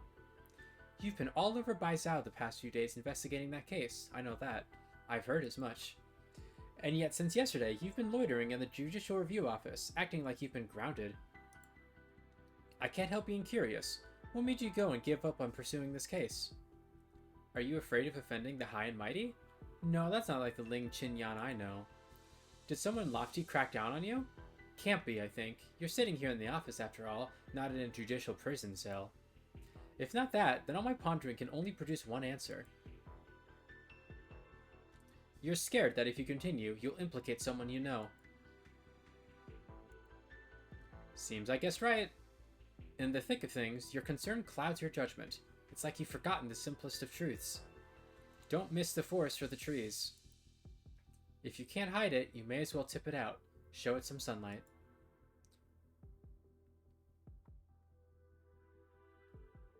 I did not know that was a man. Mr. Censor, you've really served up a lesson for me today. Not at all. I think the hush of this office must have helped you figure out plenty by yourself. I know what I must do.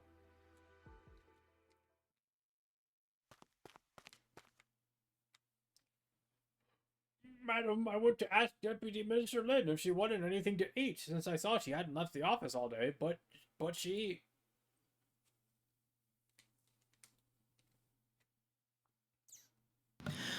When did she go missing? I don't know. Nobody's seen her at all.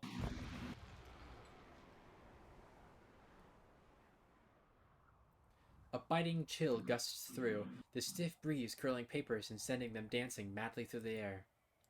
A wide-open window clatters against its wall. On the table beneath it, a ceremonial gown lies neatly folded and topped with a document, pressed down in place by an ink stone.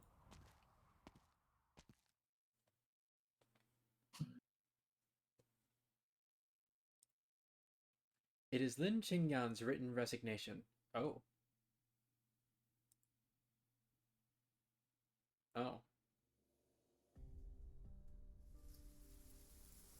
Pulling an Edgeworth, I see. Watching its blaze vanish as far into the distance, Ning Shu clutches the door knocker. The vague dark point vanishes over the crest of the path, but her stare remains fixed there, lingering for the longest time. Oh boy. What are you spacing out at the door for? Grandfather. Is it video game time? It's video game time, look at that. Raised wax gourd cube. Oh, cashew operator.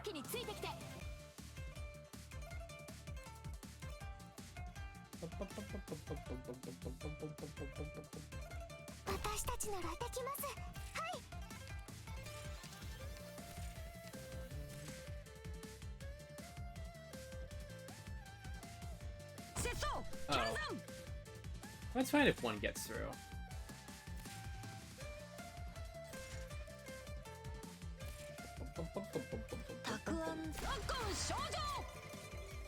Although, if multiple are getting through like that, that's a little bit less fine.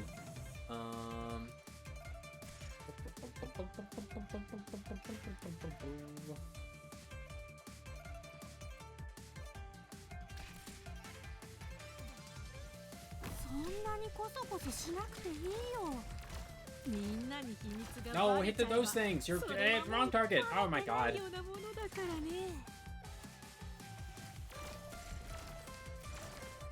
Oh, dogs. No dogs in them.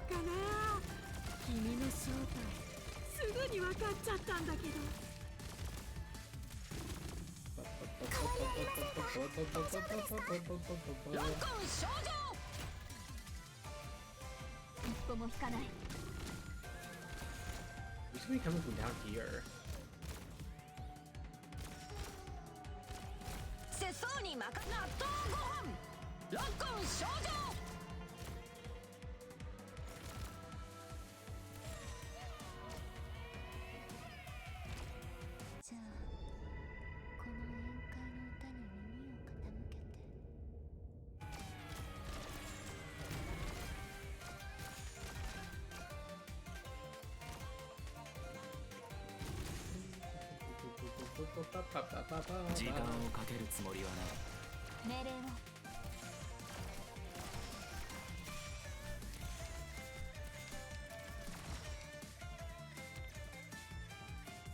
Oh dear. Can we busy a bit? Okie dokie.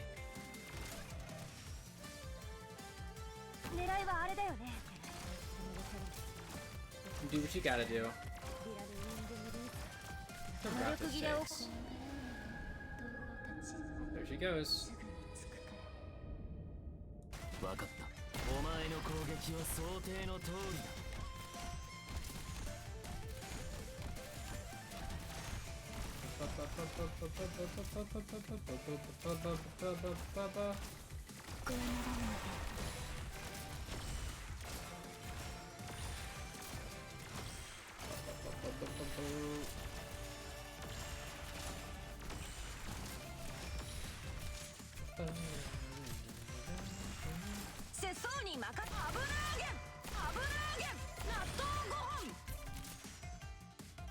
Upload plays down. Look at that. Look at her.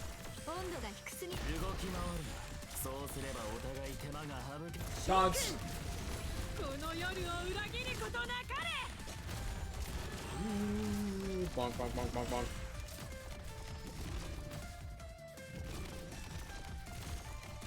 Mission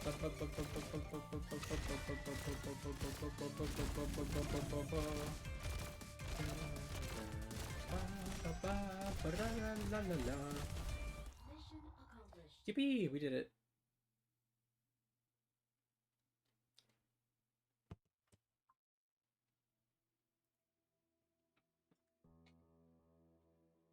Your friend left so soon? She won't even stay for dinner?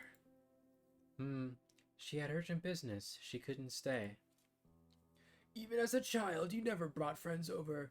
Here I thought I could drop in to see what she's like. I don't know if we even count as friends, really.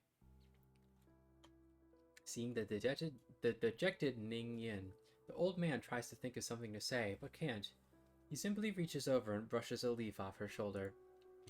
Almost time to move. Plenty of things still on your plate, eh? What about you, grandfather? For days I was all raring to go home. Not that we're about to. I look around at a little garden and I think, oh, if only I could stay. Do you remember? It was here in this pavilion we laid out some sand and grabbed a stick, and I taught you how to write one stroke at a time. You said by next year you'd be writing all the estate couplets for us. Then you spent 2 months with me learning, and after that you had to give up. But by next year you really did write me a couplet. Bountiful blooms and a full moon, may joy last forever. I'm surprised you still remember, grandfather. How could I forget? Another year, another mid-autumn. How quickly the days pass. The two of us haven't chewed the fat like this in the longest, have we? Grandfather to granddaughter. I've been out constantly, and you're always occupied with guests. Given how many people have forgotten you, we hardly have the chance to meet. The whole family's leaving the capital after all. Quite the headache. But things will settle down once we're back in Longyi, and we'll have plenty of time to chat along the way. Are you almost done writing that book of yours? Grandfather, I don't think I can go back to Longyi with you. When did you make up your mind? Ningyin shakes her head softly. She falls a few steps back. You're returning home, grandfather, like a leaf returns to its root. It's human nature, the whole family sympathizes. But the journey is meandering enough to make us worried. The Nings are bursting with talent. Everyone's work forms the cornerstone of Yan. Compared to them, I really am the lone choice to accompany you back. But frankly, I was always a distant orphan from Longyi anyway. It was because you took such pity on me that I could spend these decades at the Ning Manor. If I go now to Longyi, I go back to where my long-gone parents once lived. That was your thinking, when you asked to accompany me home?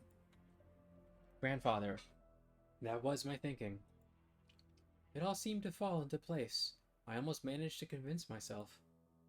But I've spent the last few days on a farewell tour of sorts around Baizhou streets, so I can finish up the Baizhou cuisine and food culture somehow.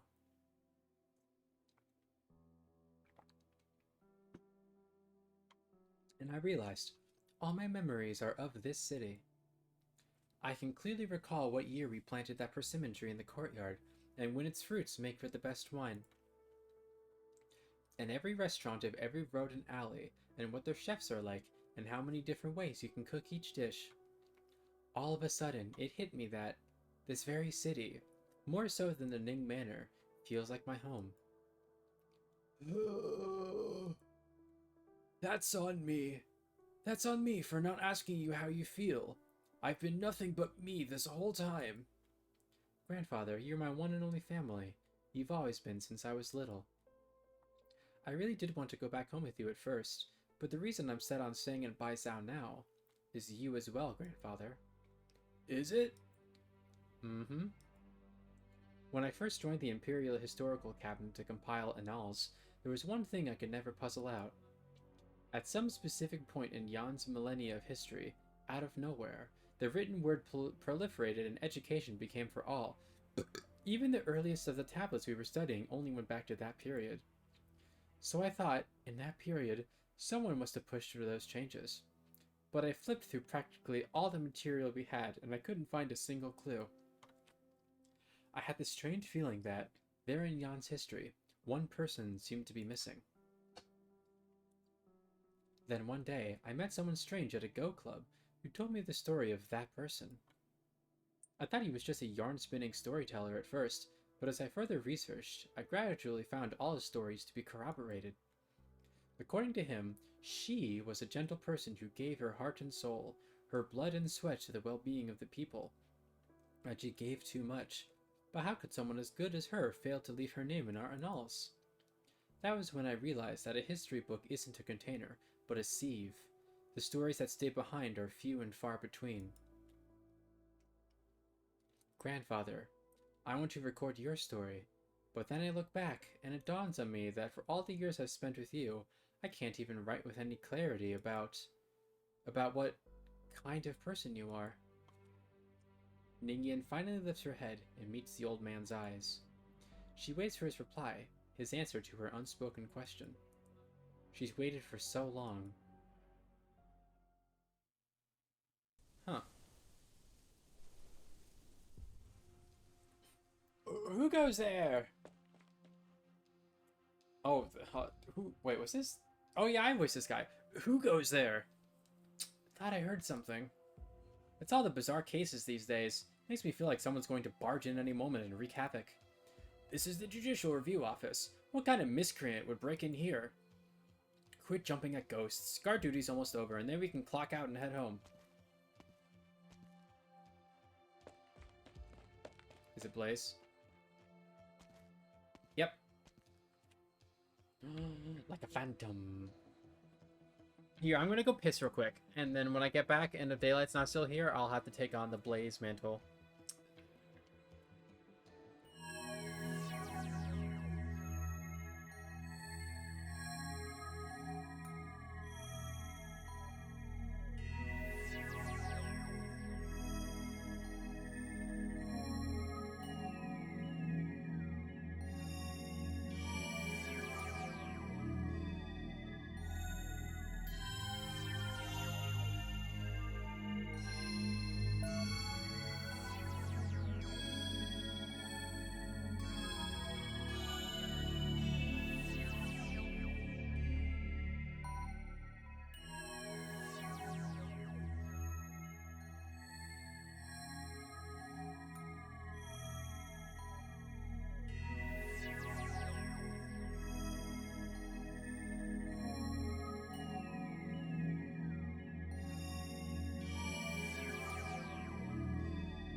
Hello, gamers.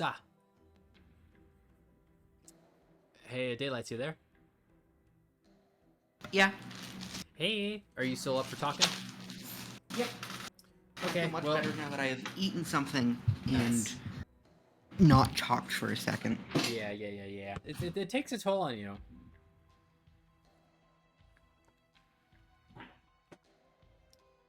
And with the Dungeon Match event, I had to do all of that completely on my own. It's nice to be able to share the burden with somebody else, so it's not just me talking to myself the whole time. Boy, is it a heavy burden. Tell me about it. Anyways, your girl is on screen, on stage. Wait a sec, and enter through the front. Say you're here to report a case, and then find a floor map on the way to the waiting room.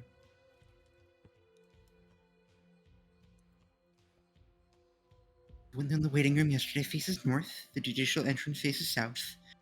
Behind is a high perimeter wall.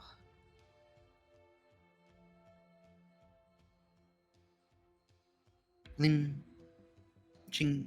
Lin Qingyan. Lin Qingyang's office is set third floor. Out of the window, climb up the sprinkler pipes, and no one should notice me. Tamide. If I find her, I'm gonna sock her in the... Who's there? Sock on these nuts. Oh.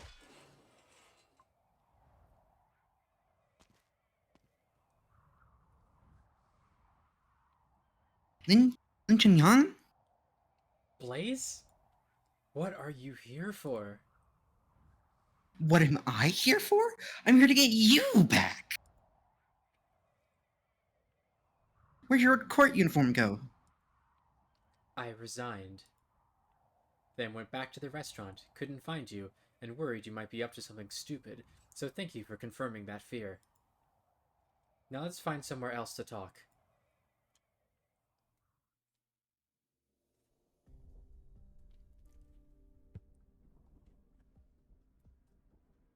You're telling me that all those years Gu Chuan was staying at the Ning Manor?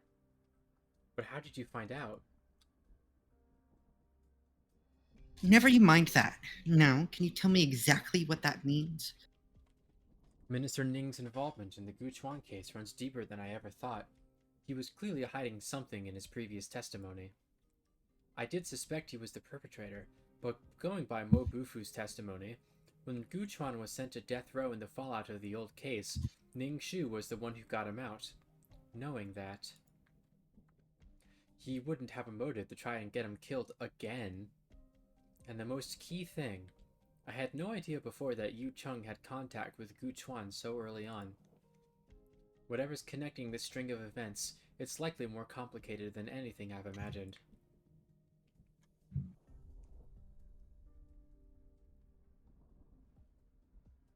See, I'm still curious. All those years ago, my dad came to Baizhou on his own, and what the hell for? Yes, that's the key question. Blaze has no clue about the 2 lives Gu Chuan lived. If he was a fall guy in that incident, then why would he return to Baizhou a dozen years later after the fact and plant himself in the middle of a maelstrom? Ning Shu's position, Yu Chung's scheme, we still can't draw an outline around any of these questions. How should I let Blaze know? Hey, I can tell that look on your face? Come on, what's our next move exactly? Blaze, about yesterday. Forget about it. I know you, it's my duty types to get the urge to do little weird stuff now and then. Not my circus, I'm not arguing. Just don't ever tell me stupid crap like, I'm sending you back for your safety again, because... You're still trying to ditch me? Blaze, trust me, I will see this case through to the end. But you can't stick around in Baizhou any longer than this. Do as I said, leave within 2 days, head to the Lungmen office first. But you can't stay there for too long either. So once you're reorganized, get back on the road straight away and leave Yan as soon as... Over my dead body. You don't trust me to keep investigating? I mean, I do, but you're out of rank, you're out of a job, how are you gonna investigate? I'll think of something. If Yu Cheng can resign and investigate in secret, then so can... Why did you resign? Probably so that Cheng Che wouldn't be able to keep holding an axe over her head. I have an idea. Let's do this thing a little more thoroughly. What's your plan? Blaze pulls a letter from her pocket. It's the chance Mo Bofu gave her. My boss gave her, and now it's both of their chances. Not like we're gonna get anywhere just running around town. We'll head to the Feast of 100 Delicacies, go straight to the True Lung, and ask him to explain all of this. Ooh. That sounds like a stupid fucking idea. It does, but Blaze isn't exactly a strategist.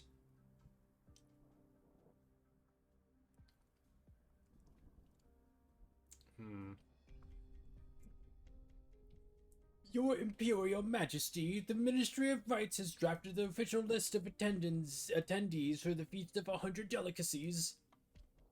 To mark the occasion, Victoria, Lathanian, Laterano, and other such nations have sent us their envoys with letters of celebration.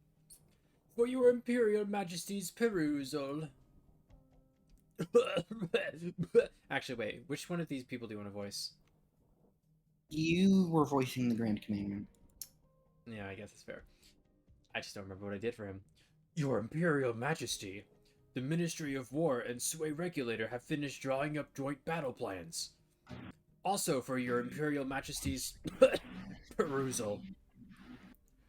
The Ministry of Revenue was not consulted on this battle's drain on labor and fiscal resources, nor on the post-war reparations. How were these battle plans drafted? I know you and the Ministry of Revenue are both very busy. The Ministry of War simply went to some small pains working out the manpower, the funding, the ration, and even the Ministry of Engineering's post-war repair expenses. And now you can read together with His Majesty, since we're having an audience and all. Logistics are calculable, but how many of Yon's people will bleed in this war? Is that a bill you can work out so easily? So the Grand Tutor means to say, if you can't work it out, then no need to try? Oh, what's this guy gonna look like? It's autumn. How are the harvests in the north? Da Huang has resumed production ASAP following the disaster.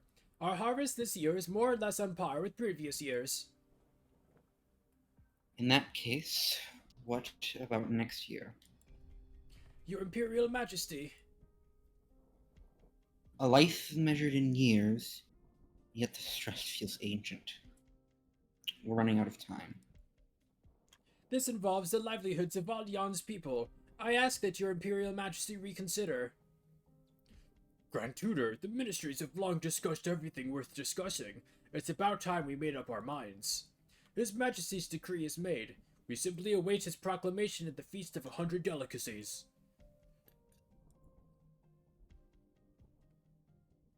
It's growing late. It looks to rain. The two of you can leave. May we be excused? I can't do both two voices at once.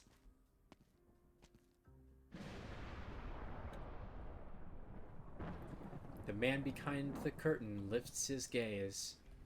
In this desolate palace, 3 banquet seats lay out in a row to his side, and one of them is truly showing its age.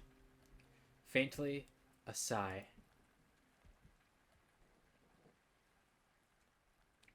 Hi, Mooney. Nice to see you. Ayo. Trust this rain to come from nowhere. I'm soaked. Autumn drizzles and cold snaps. We'll be out of fresh vegetables in a few days at this rate. I didn't even get to rustle up this year's winter clothes. I don't remember saying that. I mean, that was, half a year ago. Wait. No, wait, hold on. Oh, I was looking at the wrong thing. Back in February, huh?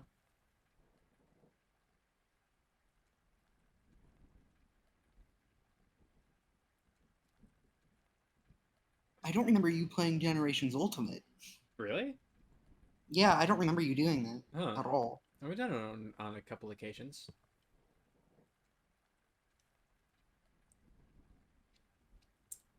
Yeah, I would replace that. Sleep well, Mooney. No, I'm not going to say something out of pocket randomly. Chef, I think we're forced to start our winter pickles now. Get your mess of stuff out of the storehouse as soon as... Chef? Blaze? Xingzhu? Where'd everybody go? Mr. Hisui and Arcanine was left behind.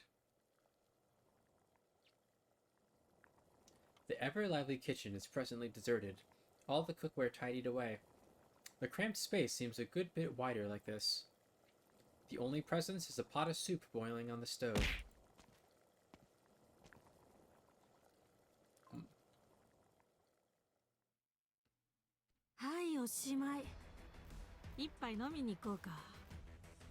Where is Texas? Texas is a person. I figured, but like, oh man, I need a drink. Where's Texas from here? It's just really funny. Here's Texas. Ow.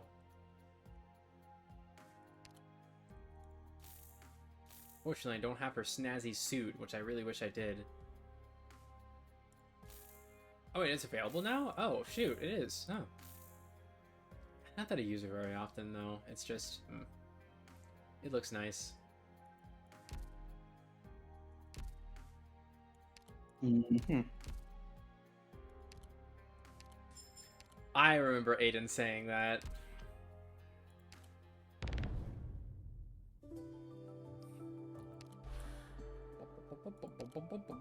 Meaty platter. I honestly, I could hear like him saying that. Yeah. I could imagine the exact intonation he'd use. He certainly seems like a character. Yeah, he's great. He's hilarious. You should watch the end of my first stream of Mario Party Jamboree, where he just hangs out with me for a couple hours doing a Toad impression and makes me lose my mind.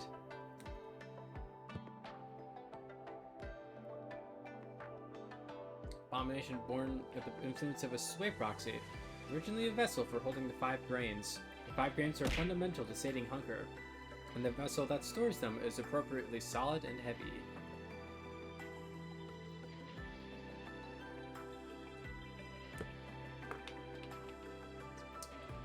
I was just doing all the single player stuff in the game, and Aiden just decided to come back and hang out with me after our collab ended.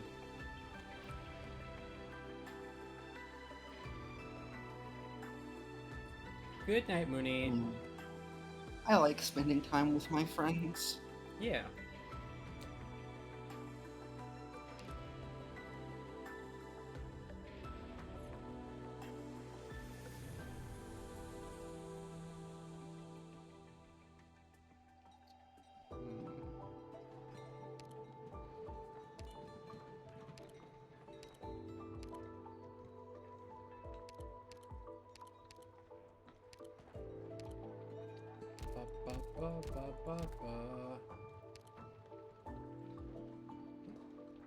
Alright, let's just play more video game.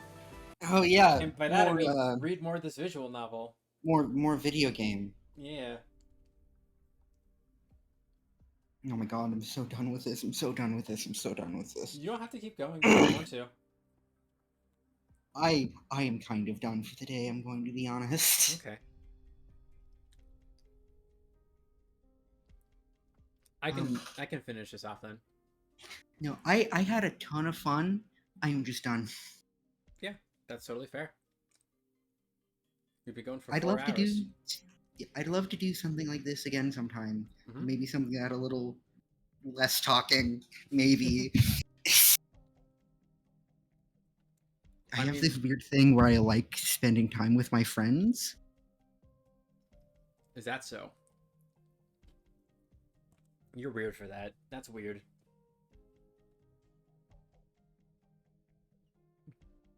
But I need to like do something that's not reading. Mhm. Thank you so much for having me join you. Yeah, thanks for being here. I should leave before I continue avoiding leaving. Goodbye. Oh, okay, bye. What? What? I don't know. The way you said that sounded upset, and I got scared. No, it's okay. I'm not upset. I just, miss you. But I know you need to head out. If I do not leave, then I will continue to not leave forever. Goodbye. What? Okay, bye.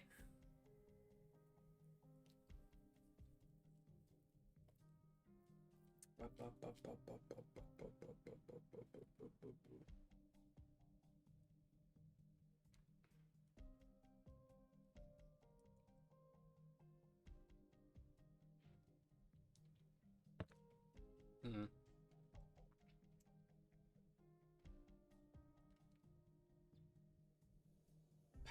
I don't want to voice Dog Jesus.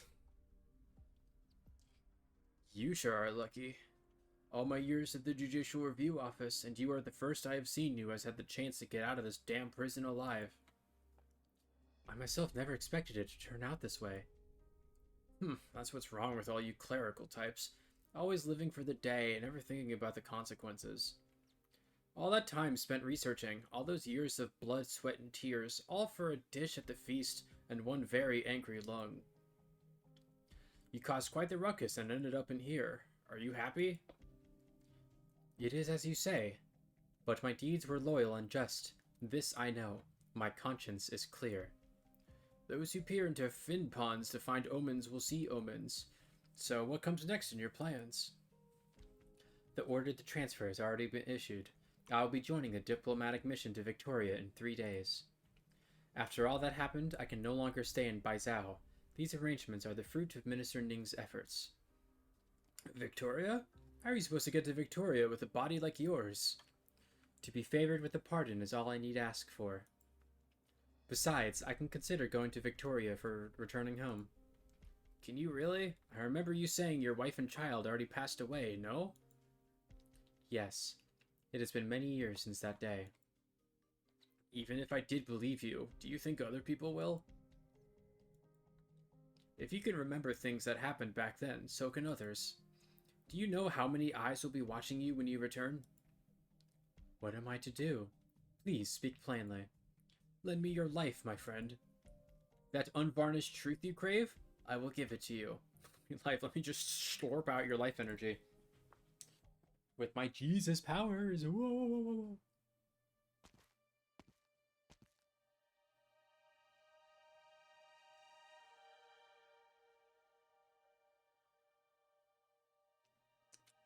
The palace. The first time I came to Baizhou to further my studies left a deep impression in me. Skyscrapers that blotted out the heavens, an unending sea of brilliant lights. And in the center of all those lights was the Forbidden City. 1,000 feet it teetered, its lofty heights unseen from the ground. My teacher said this is where every policy was decided, where every decree was handed down, each one affecting the lives of untold commoners, a duty heavier than mountains. And thus it is here that every student can put to use all they have learned, to serve the lands and the people. But when I stood here, in the flesh, facing that palace of edifice and high walls, I felt the chills sap away my breath.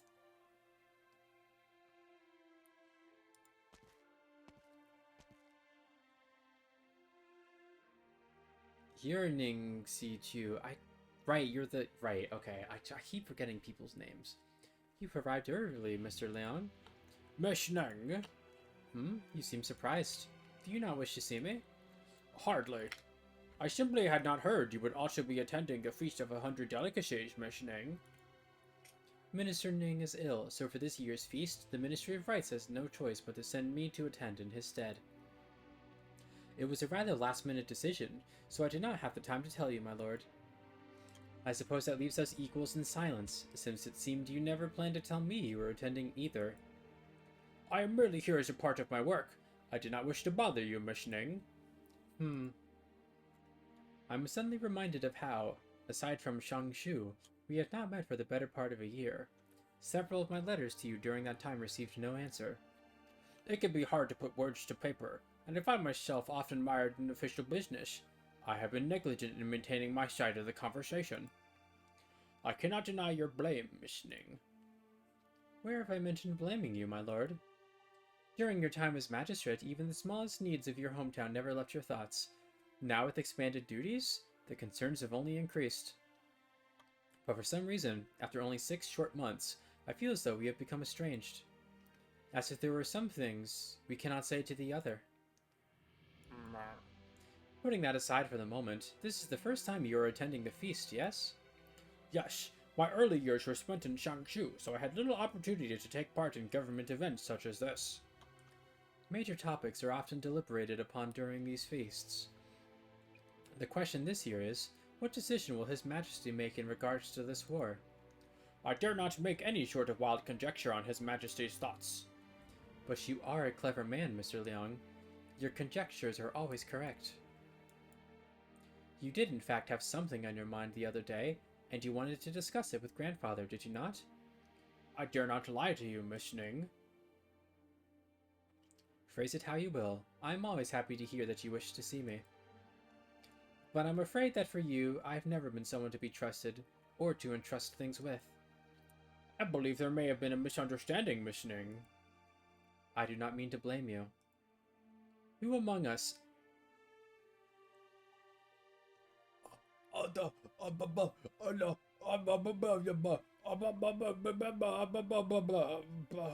my god, it's among us! Oh my god! Who among us did not attest the murky secrets of the bureaucracy when these red robes were first draped over us? But now we mustn't navigate all this wheeling and dealing, like it or not. Oh la la la la. I may not be close to the center of the court, but there is one thing even I know. It is difficult to speak the truth. Excuse me. And even more difficult to make others believe you are speaking the truth. Once you enter the palace walls, the word sincerity means less than nothing. But all I have ever shown you is sincerity, Miss Ning. No matter what may come, I have always hoped you would remember. September. We should take our seats now, Mr. Liang. Let us head inside.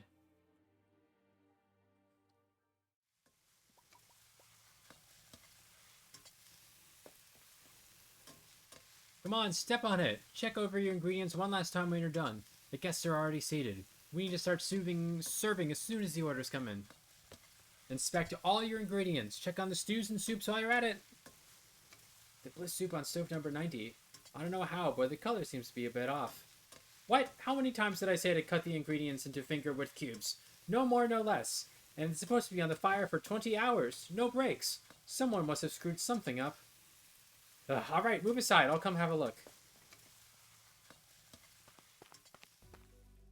Hey, over here. Why are you still wearing those clothes? Scared people won't notice you or something? Oh, scared people won't notice you or something? Formal dress for formal occasions. I had kept these clothes at home just in case. But this is the kitchen! Don't you have anything more suitable to put on? No. You... Hey! Is disguising yourself not something natural for judicial officers? What nonsense are you talking about? Deputy Minister at the Judicial Review Office is not some undercover ghost. Though I have found myself sneaking around a lot lately for some reason. Alright, enough muttering. Change into these clothes. You follow the army of waiters into the banquet area as they're serving up the dishes, then change back into your fancy robe when you can. Fine. This kind of invitation really does make me a little nervous.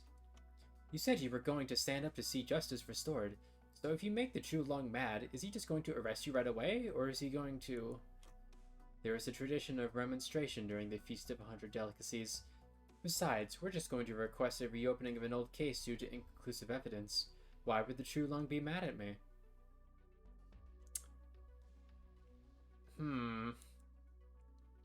Although there is one thing, which is, have you ever thought about what if? What if the truth we managed to dig up on this case turned out to be the complete opposite of what we thought? What if you found out everything around you was one big lie? What are you talking about? Didn't we do all this to get to the truth in the first place? If it's a lie, we'll smash it to pieces. Why the hesitation? We've come this far already. What choice do we even have? Okay. Blaze, I think your father, he was likely a good man. Huh? You're real shit at reassuring people. Promise me this. If something unexpected happens, you must take care of yourself first. Shh, someone's coming. Hide under the stove.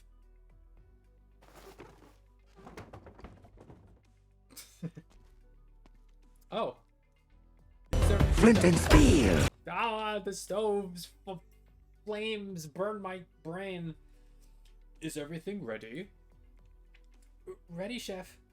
These longevity noodles you are in charge of may be simple, but they are still vital for the feast. Make no mistakes while preparing them. Understood. You. Although I do not know why your Shifu did not wish to come to the feast, I believe he had his reasons to choose you. Once the feast is over, I will give you the opportunity to take on my mantle. Me? Not happy to hear that? There's a lot of chefs who would pinch themselves awake if they were told they were going to be your apprentice. But I don't understand. Why are you entrusting all the skills you've learned your entire life to only one person? Nonsense. Do you know just how many examinations that Ding Feng Lo head chef puts their prospective students through before they choose an apprentice? Not to mention the fact that my own Shifu was the one who penned the Book of Foods with recipes from all 4 major cuisines and has served us well for decades worth of feasts. Out of the hundreds of chefs in this Ding Feng Lo kitchen who have honed their craft for many years, Shifu chose me to take the reins. Just me. Generations of exquisite artisanship in these hands. You'd let anyone smudge it? But no matter how exquisite the artisanship is, you're making the dish for people to eat. What I mean is teaching a single apprentice who's as good as you really more important than teaching a bunch of chefs who can do a decent job? The more you teach, the more can cook, which means even more of Yan can enjoy tastier food or something. That's enough of your disrespectful rubbish. Focus on your noodles. Dang, bitch. I feel like she was mostly completely right there. Another new character? I gotta go piss. I'll be right back. Watch this man. Make sure he doesn't do anything while I piss.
Zhuo Xuan Liao. I don't even know who this guy man is. Have the preparations been made? Yumen has entered the highest state of alert, and the city defenses are all in position. The citizens have been evacuated, leaving 20,000 soldiers and 3,000 Tianqis able to take the field at any time. They await your orders. Okay. Let us see if the moons wax or wane in our favor tonight. General, the Grand Commandant's messenger has arrived. At this hour? Where is the message, then? He didn't have one. All he had to deliver was a box of mooncakes. He said the Grand Commandant had only one thing to say to you, General. Eat them while they're hot. Don't let them get cold. You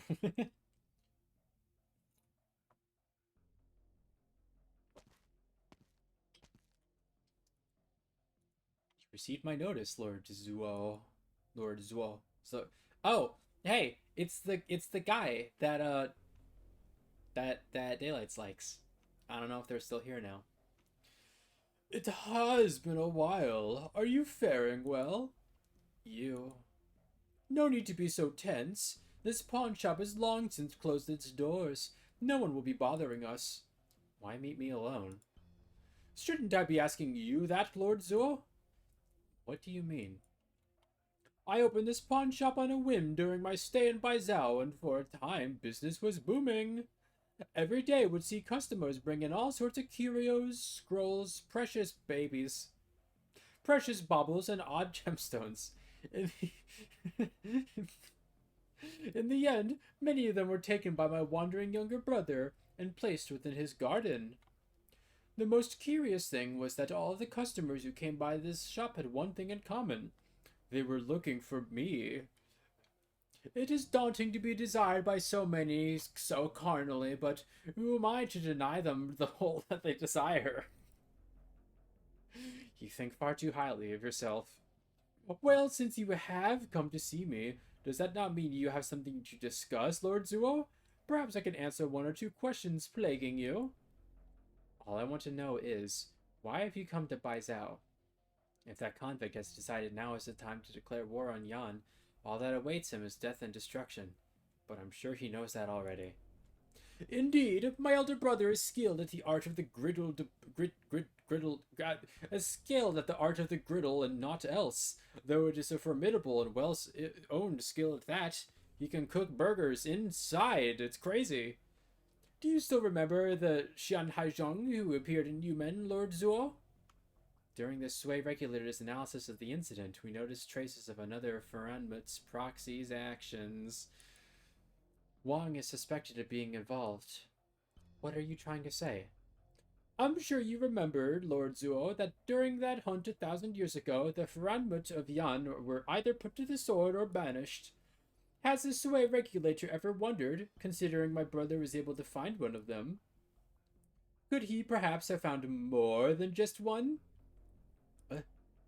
During the many years since the incident, the Sui Regulator have watched closely his every movement within Yan's borders, but have they never considered the possibility that one of his Weiqi stones might leave the country?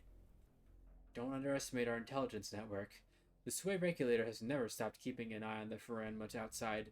If they make any sudden movements, our Faranmutologists will surely sense something. I'm sure they did. They should be on their way back to Yan right about now. Please treat this information as my humble gift to you, Lord Zuo.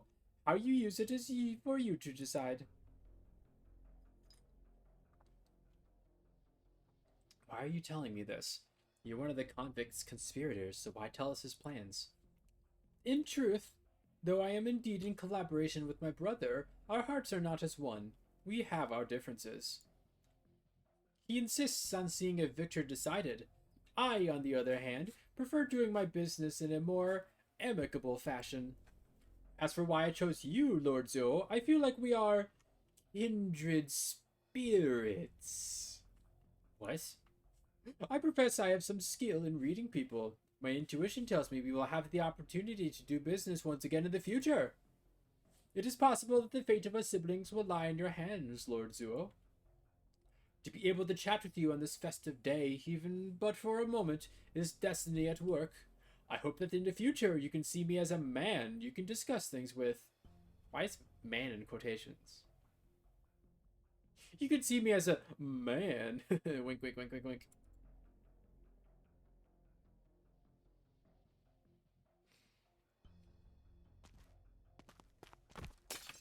Oh no. Ayo!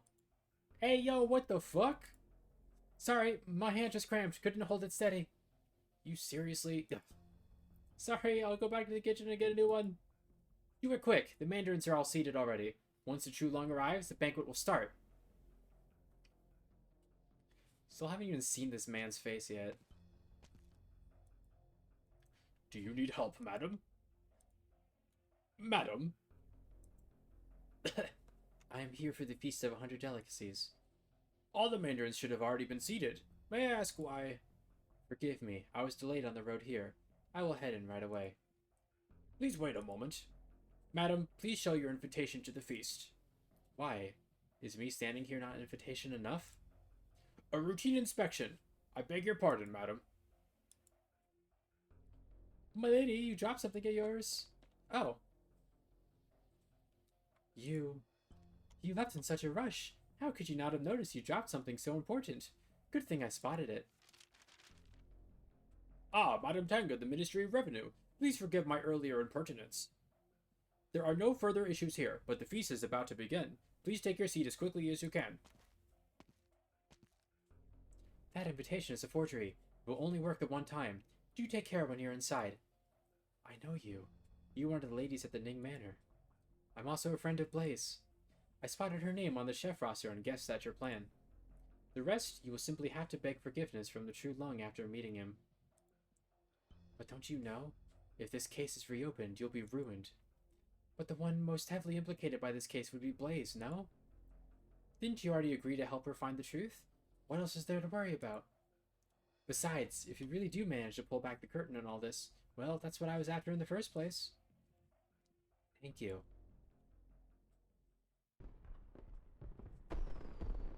Oh, animated. A little bit, kinda. Despite all my years as a Mandarin, I rarely set foot in the Forbidden City. I see towering palaces pressed up against the sky, majestic and stately. I see a banquet of incomparable bounty, each and every seat filled. The lamps are as bright as day, even as the moonlight envelops them. But what I cannot see is who hid away these names, who does not want to see the truth come to light. I suddenly recall the words. Will you be able to handle the truth? You can't handle the truth! The truth. We're in the climax. Yu Chung, what exactly did you see? How strange. The feast has already started, so why has His Imperial Majesty not yet arrived? No need to panic. His Imperial Majesty is busy. Something urgent must have come up. All we can do is wait. I heard he's been ill for a while now. What if it has something to do with that? Shh, stop blabbering.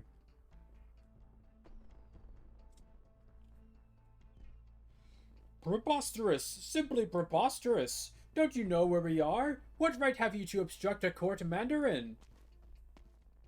Oh. What's all this noise about? This man says he's Assistant Minister Tang Jian of the Ministry of Revenue, but we've already checked, and every seat under the Ministry of Revenue is already accounted for. I am Tang Jian! None of this he says rubbish. Look, do you see this seal in my hand? Whose name is on it? Hmm? Oh no. All falls silent. 3 blasts of the horn marks the 7th hour of the night. The moons shine bright overhead, their light so clear they wash away all color. I forgot that Arknights has 2 moons.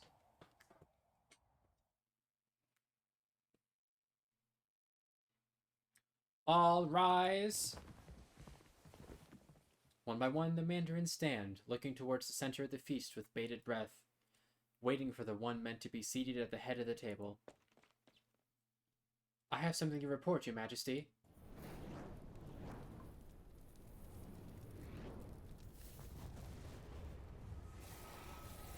Oh. What?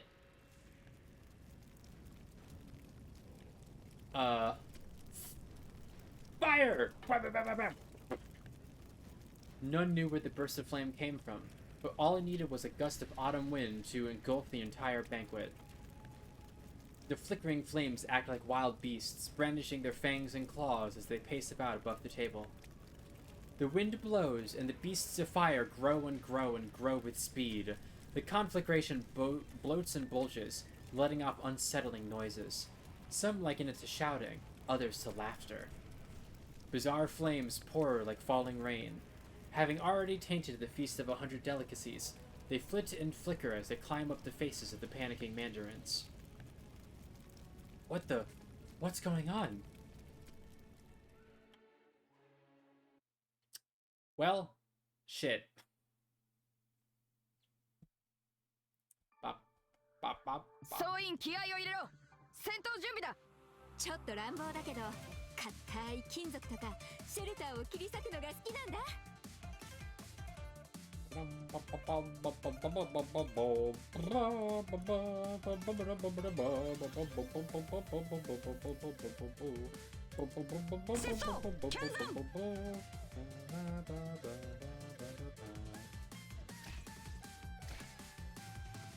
こに立つのだ。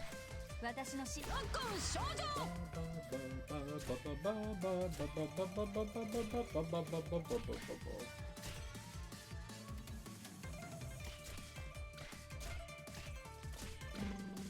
節操に任せ。炎を切り捨てん。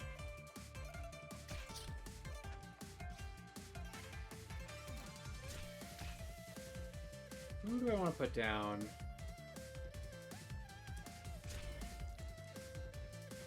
見たことない魔物がたくさん。節操に任せ。炎を切り捨てん。Alright, you can only block one, can't you? Alright, we have to do this. 君は気づいていない。たくあん納豆ご飯。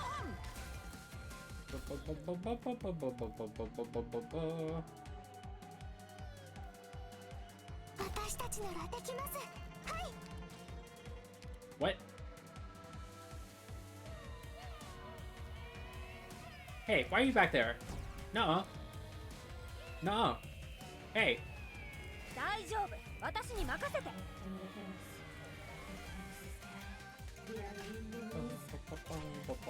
いいじゃん。たくあん。たくあん少女。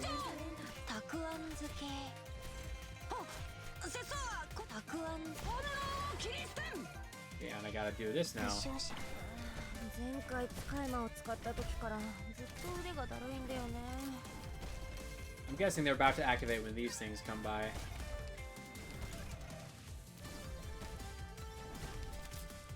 武器が目の前にあるでしょ。何を待ってるの。変わりありませんか。大丈夫ですか。 Oh god. 火力で一気に制圧する。ショーの3つ。 Get him! Get him! Oh! Wow, alright, they don't have to make it very far to get to the thing. Oh, these things do more damage than I thought they would.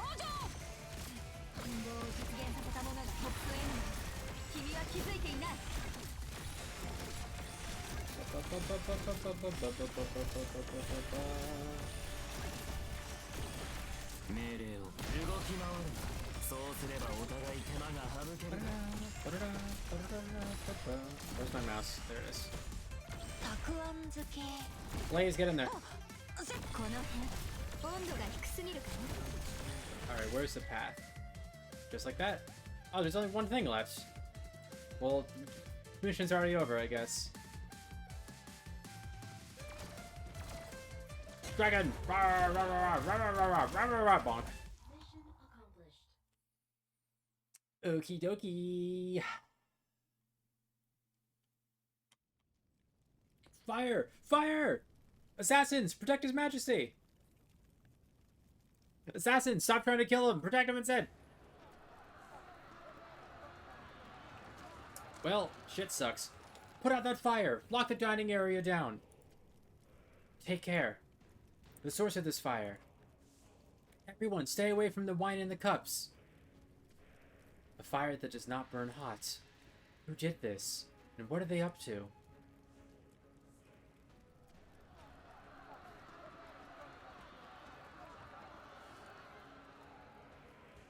Lin Qingyan tries to calm down the panicking crowd, but her voice is quickly drowned out by the shouting and screaming. In the midst of the chaos, she spots a familiar face. Their eyes met for only a moment, but she is more sure than anything. That person saw her attempt to cross the line of propriety in front of all. But the target is not her. Blaze. Ruh-roh.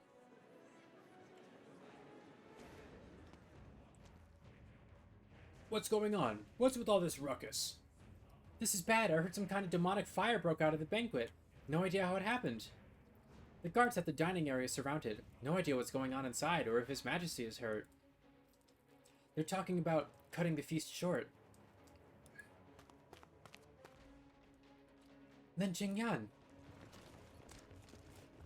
We've been notified of unknown persons infiltrating the feast. We will now be conducting an inspection. I ask that everyone stay where they are, not move. Please cooperate. Damn it, what the hell happened over where Lei Ji is? This is bad. I can't leave her to fend for herself. I need to go take a look. You there, stop moving! What do I do? What do I do? What do I do? I can't get in a fight here. No time to think, damn it. After her! I mean, she could take on all of them. 1st Battalion, 5th Battalion, seal off the southern entrance. 7th and 9th, close the northern gate. Everyone else, sweep the palace from south to north. If you find anyone suspicious, arrest them immediately. Our intel says there are at least 2 culprits working together to ruin the feast, so take care.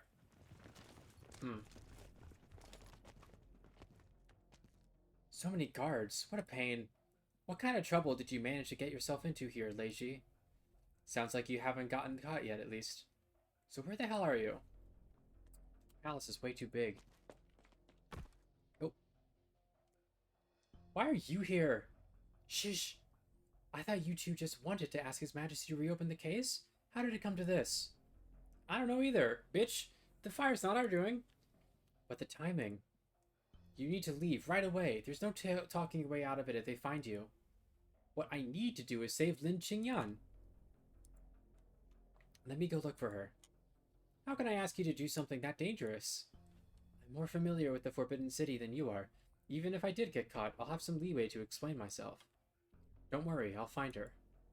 But you still don't trust me. What, still angry at me? Of course not. Head to the southern exit before the guards seal it off. We'll meet up at that restaurant once we're all out of here. Okay. You take care too. Wait, did the soldiers manage to get a good look at you? Yeah, I think so. That's not good. Oh, I know. Let's swap clothes. Come on, get them off.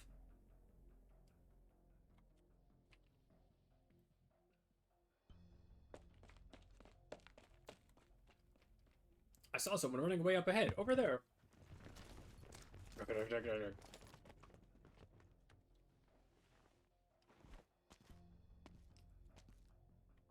The dining area has been cleared out. Deputy Minister Lin wouldn't be here.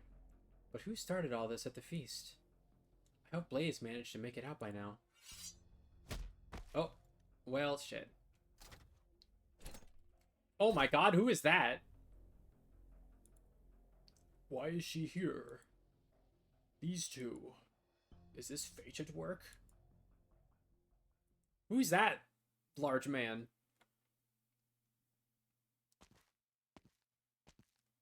Looks like it's not too far away now. Wonder how things are going on over on their side. Found you. Who's there? Oh. So it was you.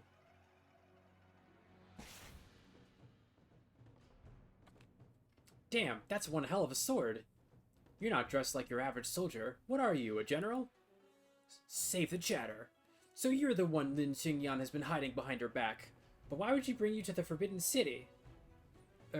So I know it's implied to barge in on someone else's banquet, but would you believe me if I said we didn't mean anything bad by it? What I'm trying to say is that this is all a misunderstanding. There is no misunderstanding here. The Imperial Guard have been searching for you for 40 years. You are her descendant. What are you talking about? Whose descendant? Who's her? You really don't know. Wait. Is Blaze 40 years old? She can't be. No, it seems you're not lying. All this time you've been hidden away, and nobody thought to tell you about your history? Got me there. I'm pretty curious about it, not gonna lie. Anyone I can ask about it? But seriously, the Imperial Guard? Looking for me? 40 years ago, only a single child was unaccounted for in a family of treasonous Mandarin. What are you talking about? Blaze, I need to confirm something. You were born in 1062 in Victoria, right? Yes, from as far back as I can remember, I lived in Victoria. Your father seemed to have been spending a lot of time pursuing a certain truth in the last few years of his life. What if you found out everything around you was one big lie? What? You're talking nonsense! Beats away! You are a person of interest. We'll figure out what to do with you after questioning. Come with me. Yeah, there we go. Forget that!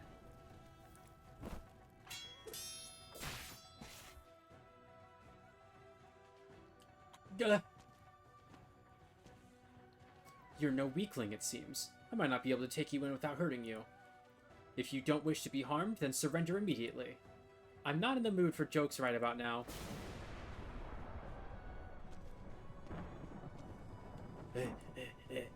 Didn't I tell you to save yourself if something happened?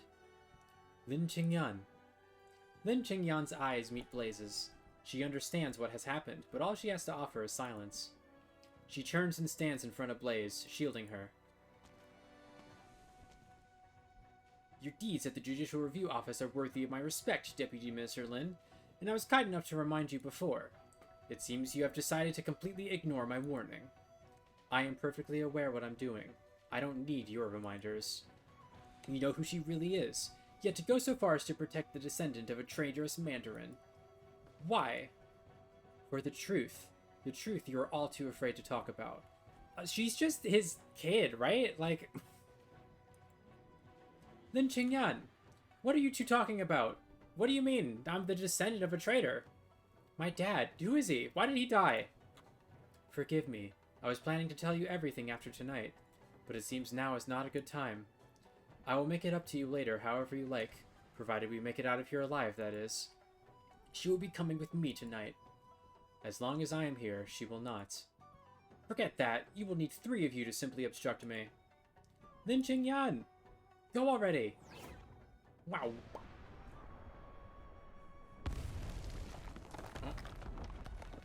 A burst of lightning blasts open a hole in the palace wall.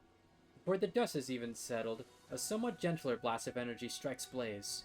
She is sent flying out of the Forbidden City, falling towards a distant patch of ground. Blaze has done these sorts of high-altitude leaps countless times before as a form of dynamic entry into the battlefield, or wherever it happened to need her. She has never once felt fear. She believed in her own strength and in her many friends. There was never any confusion in her mind either. She knew who she was. She knew where she must go. She knew what she believed in. There is no plot that can hold back her heat. Just like how the mist of dawn cannot hide away the sun. But now?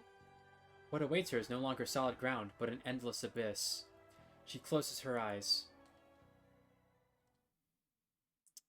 Well then. It's old man hours again. Where?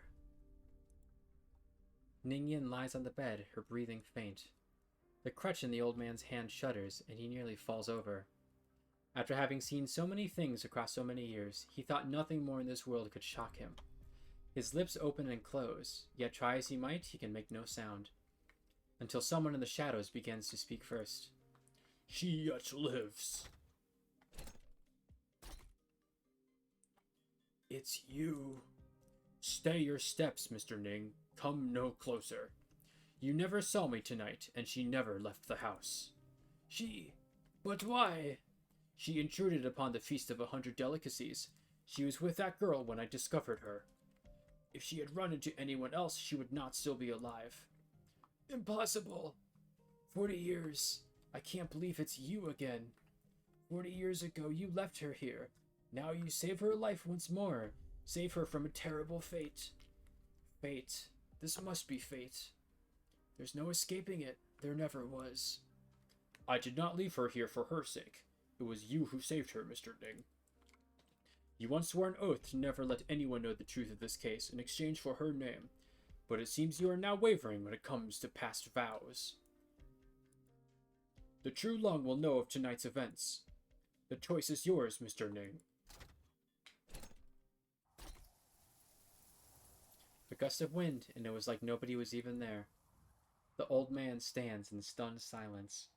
His gaze is interrupted as he hears a sound coming from outside the courtyard walls. A sound like roaring, like weeping, like admonishment. I must be going mad. It's autumn. Why do I hear cicadas? Cicades nuts!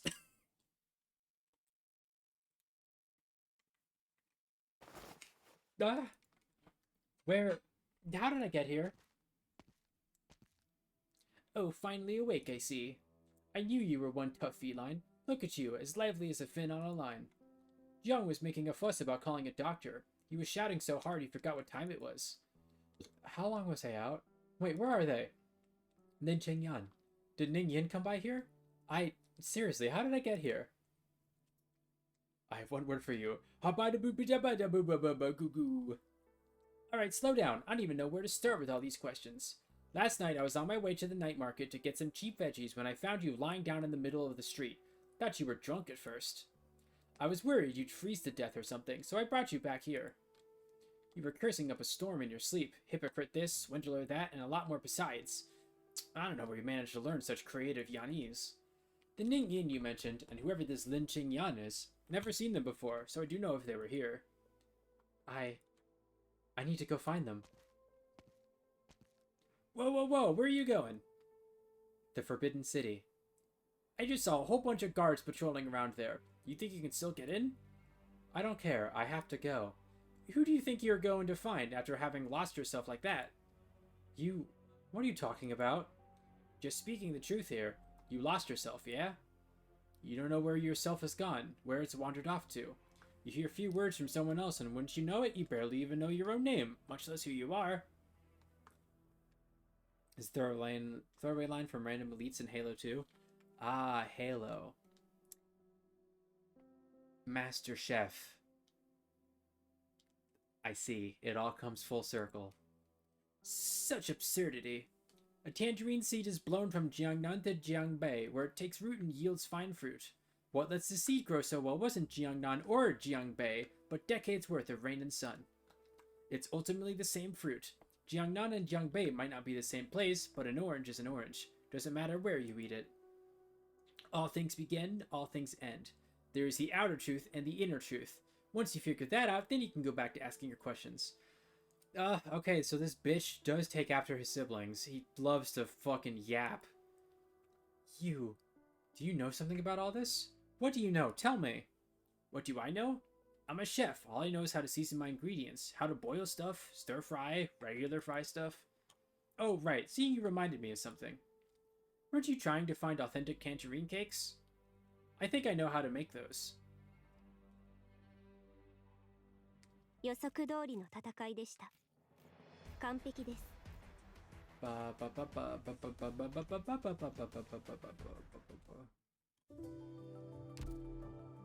Ay, ay, ay.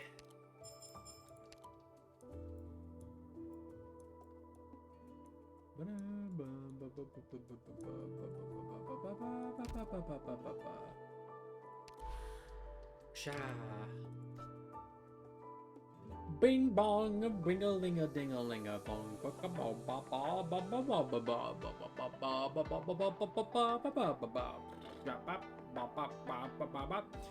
bing bong, bing bong, bing ding dong.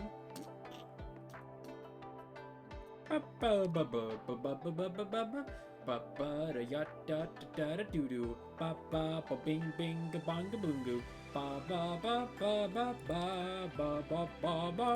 What am I doing? Alright, Nauseous, you're in. You're on the team. Alright, time to do some more reading. 1 tangerine cake. Go, please. Oh, you're here. Holy shit, of course they know each other. Sending it to Victoria this time as well? No, not sending it. I need to go back right away. Though it's hard to say if I even can go back. This time. Just a snack for the road. Wow, your cough's gotten pretty bad. I don't think you should be eating sweets right now. I'll boil you up a bowl of lokatsu. I'm fine. It's not to do with my lungs. Doesn't matter what the problem is. You got to take care of yourself. You seen a doctor about it? So...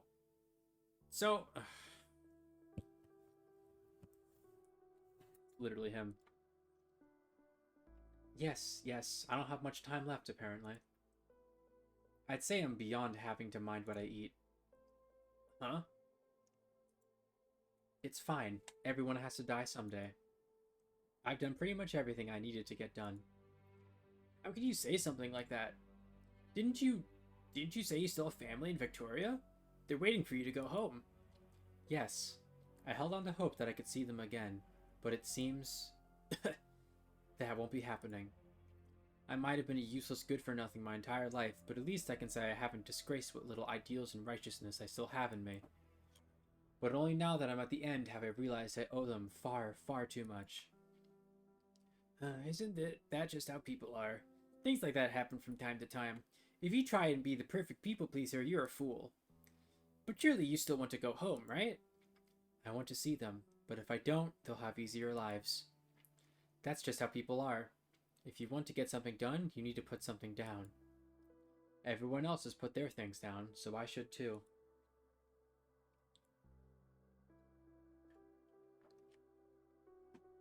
I've been in your care for so many years now, young chef. Even my final few words in this reverie of mine are for your ears only. Then, is there still something you want? I want...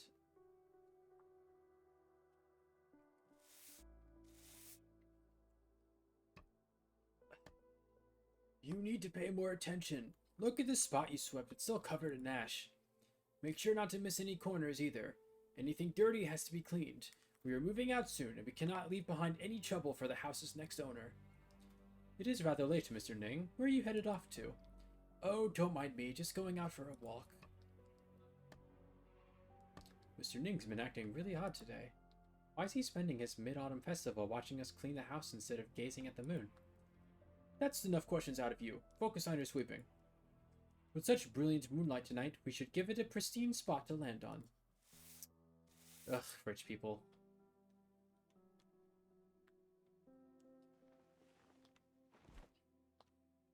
How did I get here?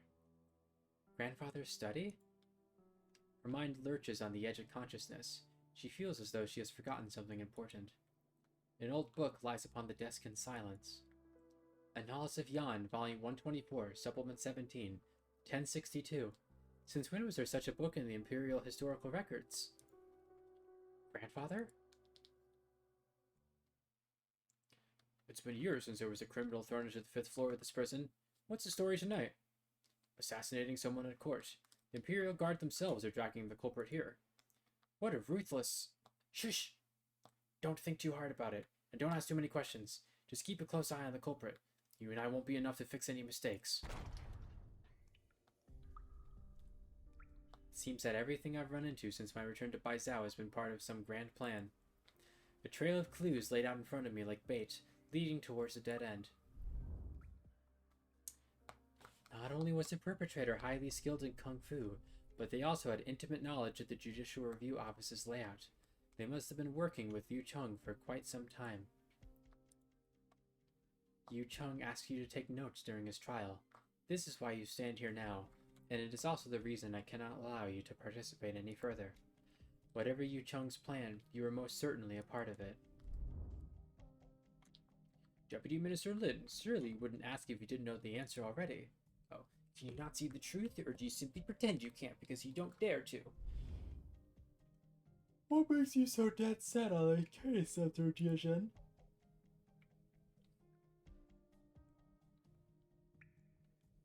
As the moon slowly sinks into the west, their light passes through the barred window and scatters on the far wall of the cell. The night air condenses into dew, beating on Lin Qingyan's brow. Were it not for the scent of mold, this prison would actually be a good place to meditate. Indeed. While I was waiting here, I managed to figure out many things that have been on my mind. It was you who set the scroll area on fire. Was it an answer I gave you here, or one you puzzled out beforehand?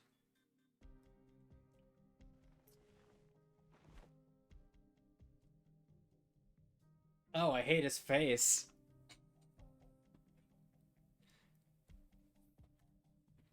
We meet again, Deputy Minister Lin.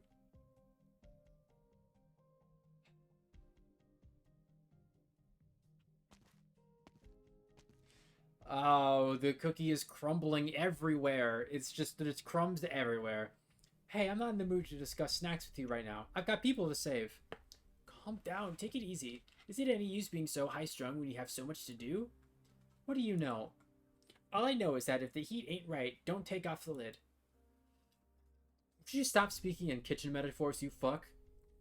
You can't skip out on meals if you have something big to do. If you don't eat, you're not getting anything done. Thought he was fishy, but I thought he was pushing it to be solved. I mean, I can't say that I really had many thoughts about that character, but I figured they weren't trustworthy. Here, try this. Is this the tangerine cake you're looking for? Weren't you always saying I wouldn't be able to find it even if I searched all of Baizhou? I also said I'm the best chef in all of Baizhou. As long as the taste exists, I can replicate it. And this one's my own creation. It won't count for our bet. Isn't this the same tangerine cake you made before? Despite her skepticism, Blaze shoves a cake into her mouth. She has tried many fine dishes over the last few days, and learned a lot about how to critique food during that time. The cake in front of her cannot be considered tasty. Xing Zhu was right. Too much sugar will overwhelm the fragrance of the tangerine peel, while too much oil destroys the texture of the cake itself. It is not a tasty snack, but it is an exact match for the taste in her memories. How do you know this recipe? You were so hung up on my tangerine cake not being sweet enough, it got me wondering what kind of chef would make them that sweet. Then I thought, what if the one who made them so sweet didn't do it for the taste? That means... You said you ate these in Victoria, right? I'm reminded of a regular customer I had many years ago. He always ordered some tangerine cakes, and said he was going to send some off to his daughter in a foreign land. I told him they'd spoil long before they got to her. But he refused to believe me. He'd process it a bit himself and wrap it up in layer after layer of letter paper. You could barely tell if it was a letter or some food by the end of it. You knew him! He came here. I've been searching for him all this time. Do you know what happened to him? I wouldn't say I knew him. He was just a regular customer of many years. I vaguely remember him always coming over before it was even bright out to order the cheapest breakfast I had on the menu. Then he'd sit by the window like he was waiting for someone. Waiting for someone? Who? How should I know? See for yourself. I'm gonna pop a lozenge.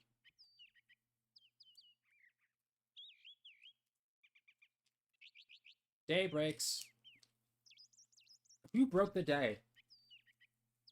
The faint full moons brush against the horizon. As the night comes to a close, there are perhaps many in slumber, enjoying dreams of happy reunions.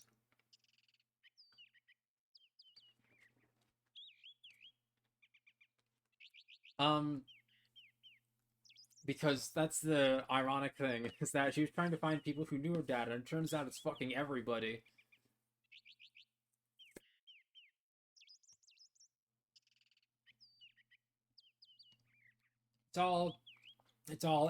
Everything's full circle. Diligent hawkers are up early setting up their stalls, their shouts echoing down the streets, rousing the sleepers of the metropolis. Blaze spots a familiar figure by the street corner.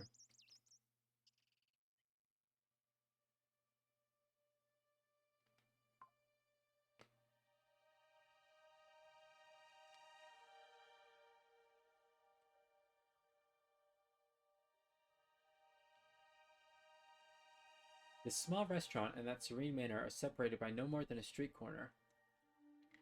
A fact barely worth noticing during normal times. Was this what he was looking at, year after year?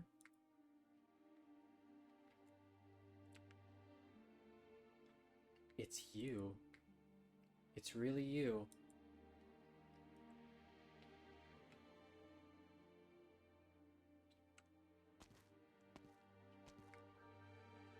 You're here. I never thought I would see you again in my lifetime.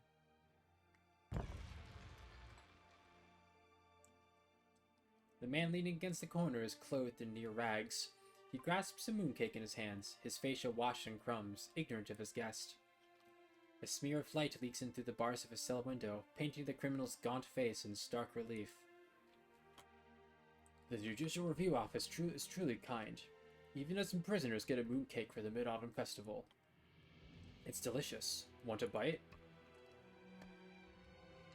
No need. I will be having my meals in this prison soon enough. I will have my own to enjoy. Pity, we still have so much to talk about. It's not quite the same without something to munch on, right? The old man lets out a dry laugh, taking a seat across from the shabbily dressed prisoner. For decades, you have wanted to ask an old man like me your questions. I suppose today is your lucky day? You should hate me, Mr. Ning. You were one step away from being able to go back home without a heavy heart. One step away from enjoying your twilight years with your family. Just one small step. I really should hate you, when you put it like that. I would like nothing more than to charge at you and tear at your flesh with my teeth. But on second thought, you have given up decades of your life and your position as Deputy Minister at the Judicial Review Office for me, spending the rest of your years within this cell. No matter how you look at it, it should be you who hates me. You're overthinking it, Mr. Ning. I said it before, but I was never any good at my job, or at being a decent human being. Not like Gu Chuan. I'm a glutton, you see, the type that loves sniffing out deep hidden truths. I tore open shells to get at the flesh, and got addicted to the sweet, sweet taste of marrow. I'd do anything for it, even if it leaves my hands bloodied and my teeth shattered. During all these years, you were the biggest, plumpest shell beast on my dining table. How could I ever hate you? Even if I were to hate, it wouldn't be for anything on my side. Your teeth are still in fine shape. I never saw them chip while they were gnawing on my old bones. But Yu Chung, why were you so sure I would have come to see you today? If I had just walked away from all this, all your plots and plans would have gone to waste, no? Because I understand you. I understand you far too well, Mr. Ning. I simply had to gamble that during the years you spent bobbing around the hierarchy of mandarins, you would dirty your hands but still retain your humanity. You let Gu Chuan live on while he was right under your nose, after all, and raise his daughter to boot. You care about the fate of that child. Those two children, rather. You wanted to see those girls live carefree, innocent lives while you yet live. You knew that if you did not relent one day, they would never know peace. And so you came to see me. You had to. You have looked into these matters already. It seems you managed to find out most of what should have been found out. How long did it take you? I only finished deciphering the clues and piecing them all together last year. It shames me to admit as that yeah, they're sisters. Yeah, I put that together a little while ago, and yeah, that's a major. we pulled a Star Wars here. It's best to not think about it.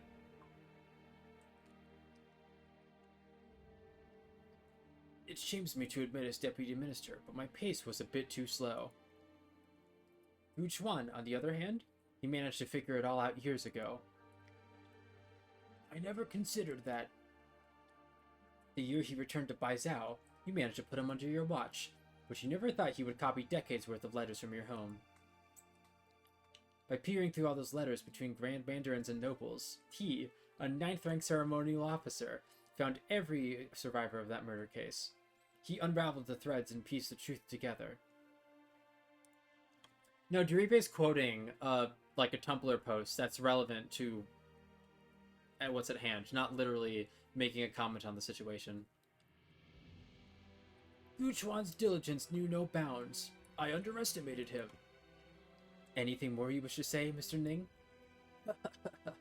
What is there left to say? What sins must be admitted, I shall admit. I really did send someone to kill the Minister of Justice who presided over the Grand Preceptor's case.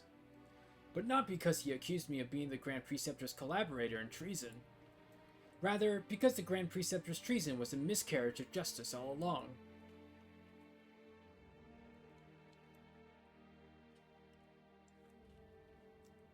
Indulge me in my curiosity, Deputy Minister Lin. When did you figure it out? I suspected it was you who set Dingfeng low alight. Why? What would I have to do with that incident? Call it a hunch.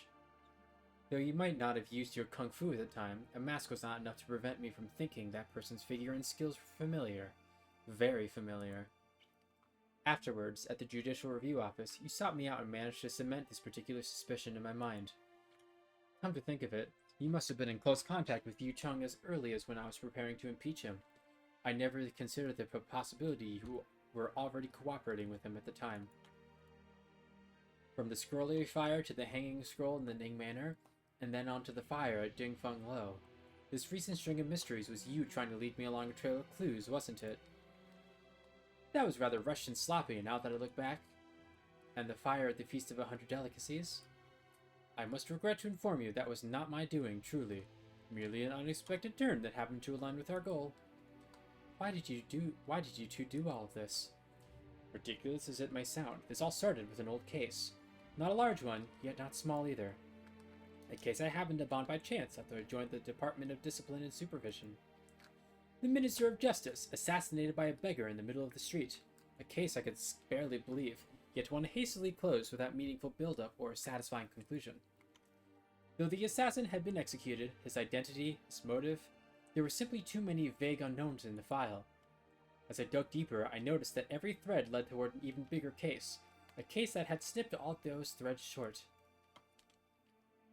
The Grand Preceptor's treason. You've investigated that case too. The betrayal of the 3 Grand Ministers, a case large enough to shake the court, and one that implicates countless others. Forget finding the truth. Even just mentioning the Grand Preceptor's name at the time was the greatest of taboos. The Grand Preceptor incited the Prince to regicide. This is all the history books had to say on the matter. But nobody knows the truth of what happened on the night the old Chu Lung passed away. Who was it who mobilized the city guard? Who went into the palace?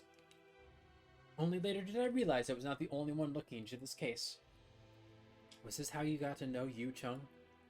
Should I rather call it foul beasts of a feather or friendship at first sight? You said the two of you weren't able to follow the trail, so how did you determine the Grand Preceptor was wrongly accused? It wasn't our research that led to this conclusion. The one who brought everything to light was Gu Chuan.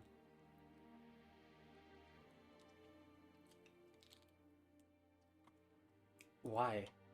Do you seriously not know why? Of course I do, I just wanted to ask you how this why tasted when you said it aloud. The people cry out, their hearts uneasy. Only those who have experienced the struggle know that Yan's current peace and prosperity were hard won. It was a very, very long time ago. The old Chu Lung was diligent. At the time...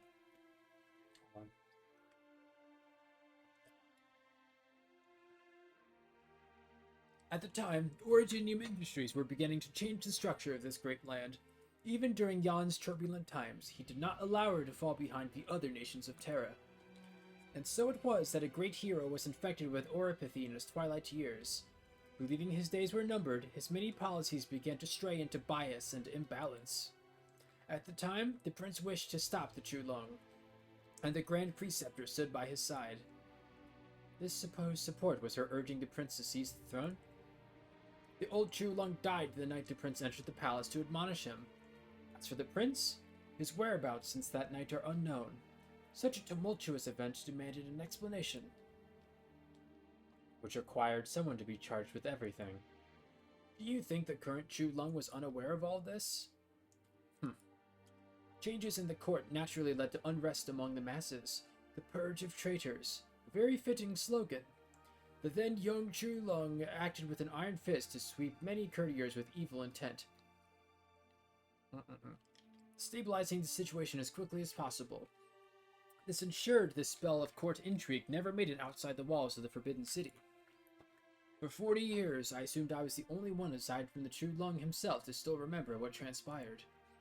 until 10 or so years after that case ended, that young man stood in front of me once again. I fear you speak of that time too lightly, Mr. Ning. It was not only traitors who were swept away, there was also the entirety of the Grand Preceptor's family, 28 in all. They were all sent to prison. Some committed suicide in their cells to prove their innocence. Those who lived were exiled.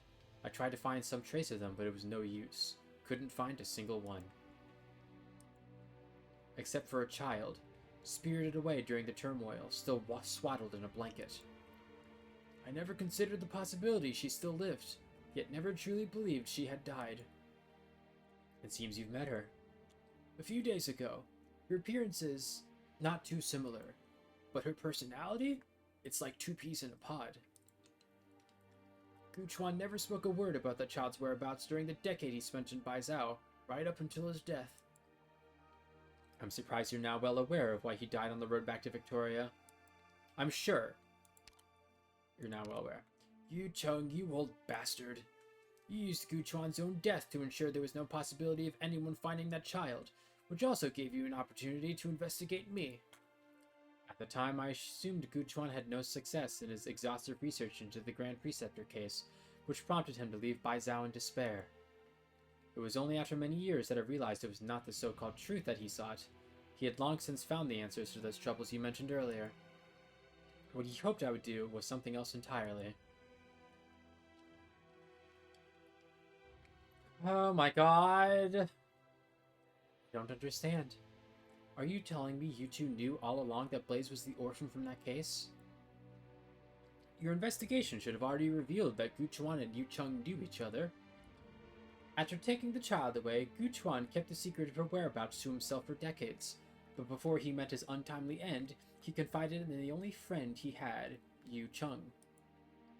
After his death, Yu Chung immediately began to search for her. However, he was unable to personally act as deputy minister at the Judicial Review Office. He entrusted the task of performing discreet inquiries to me, far from the center of court politics, so as to not attract attention. By the time I found her in Victoria, she was already infected. I could not take her back to Baizhou right away. For the sake of protecting her, I had no choice but to place her in the care of a medical organization that treated the infected. Really? So it was you. You were already aligned at the time, I see. But you were also part of this plan from early on, Deputy Minister Lin. He's the reason Blaze is with Rhode Island? Are you fucking kidding me? Oh my god, why is everything a conspiracy? Oh my god, I feel like I'm losing my mind. What do you mean? How is it you were able to find Blaze's trail? How were you able to come across those files pertaining to her past? Surely you didn't just attribute them to chance. Yu Chung would not have told you these himself. The risk was too great. There could not be a third person who knew of this in all of Terra. But he was always searching for a suitable candidate, one with courage, who stood for truth. He has long since been ready to give his life for this cause. I am happy to dirty my hands doing what must be done in his stead. But it's not enough. We needed someone pure and innocent, one who could use honest means to lay bare the truth. It's nearly time. We still have one last opportunity. Do you still wish to bring the truth out into the light of day, Deputy Minister Lin?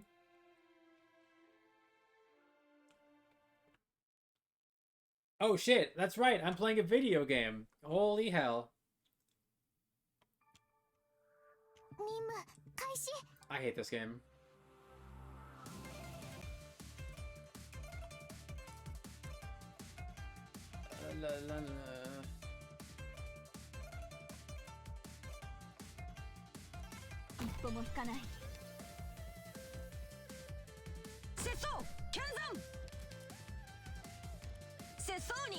Playing this for 30 years. For 11 trillion long years I've been planning this. Fuck you, bitch.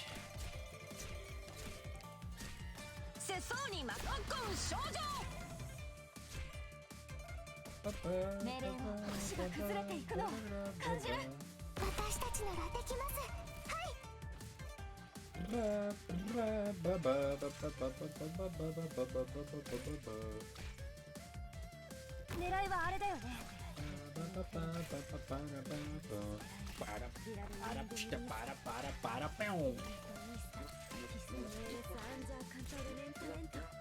下がって、私がやる。まとめて片付けてあげるから。 Oh, hi, buddy. What's your deal again? I don't remember. Here, get healed. 私が痛みを消し去り What? What? あなたたちの心に染み込んでいくわ Spits copper coins to deal heavy damage at long range. Uses only melee attacks when out of coins. Are you kidding me? 魔物、狙いを定めて。ターゲット、ロックオン。 Well, shit.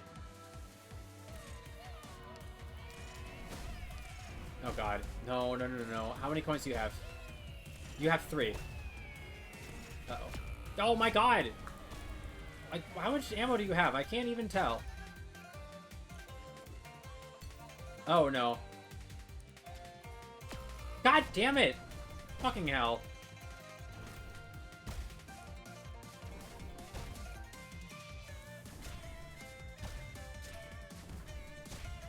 Are you kidding?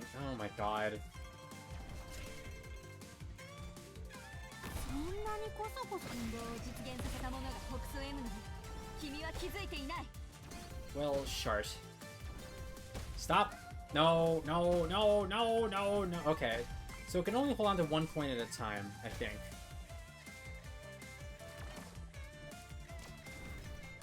Okay, now this is starting to get tough. Oh, there's a pit here. ショーの道はもうじき終焉だけど、君たちはまだ何か待ってるのかな。 What?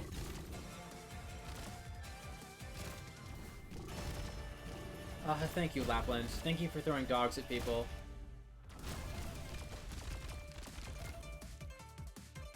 この辺温度が低すぎるか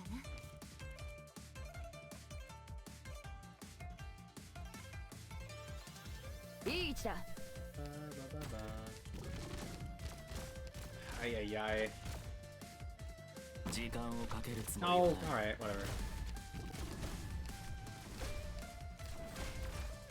世相に炎を切り捨てん。世相に任す。特攻少女。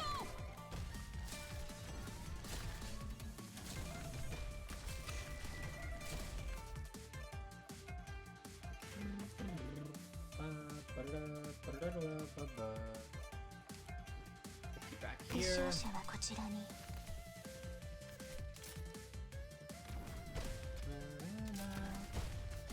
分かった目を凝らせこれこそ Die, が die イベリア faster. のデストレス Die better. こちら Oh, ちゃん、時間には限りがあるんだ。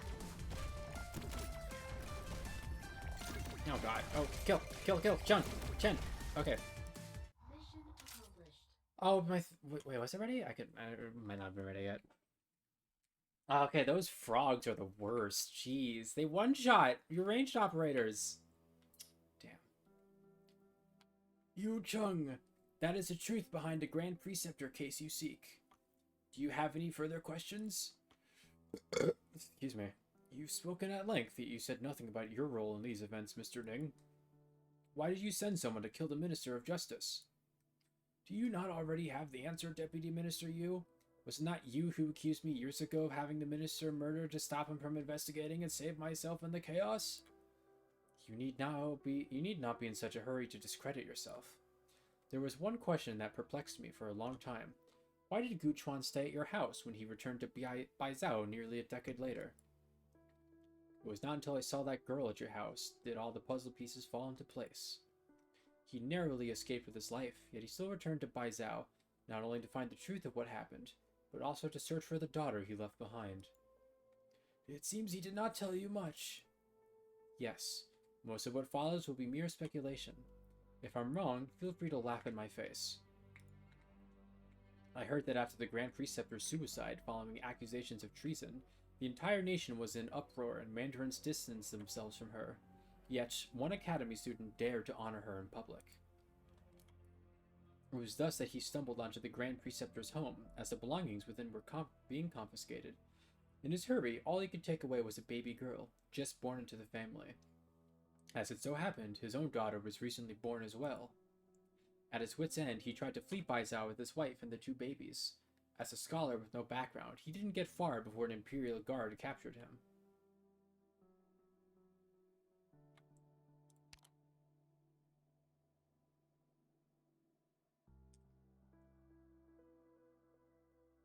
Wait, are they not related? Hold on. Okay, thank God we didn't do a Star Wars. Holy shit, they're not related. Woo! Okay. Thank God. Okay, alright. Okay, we're good. We're good, gamers. Gamers, we are good. Yuri is back on the menu. Oh my God, okay.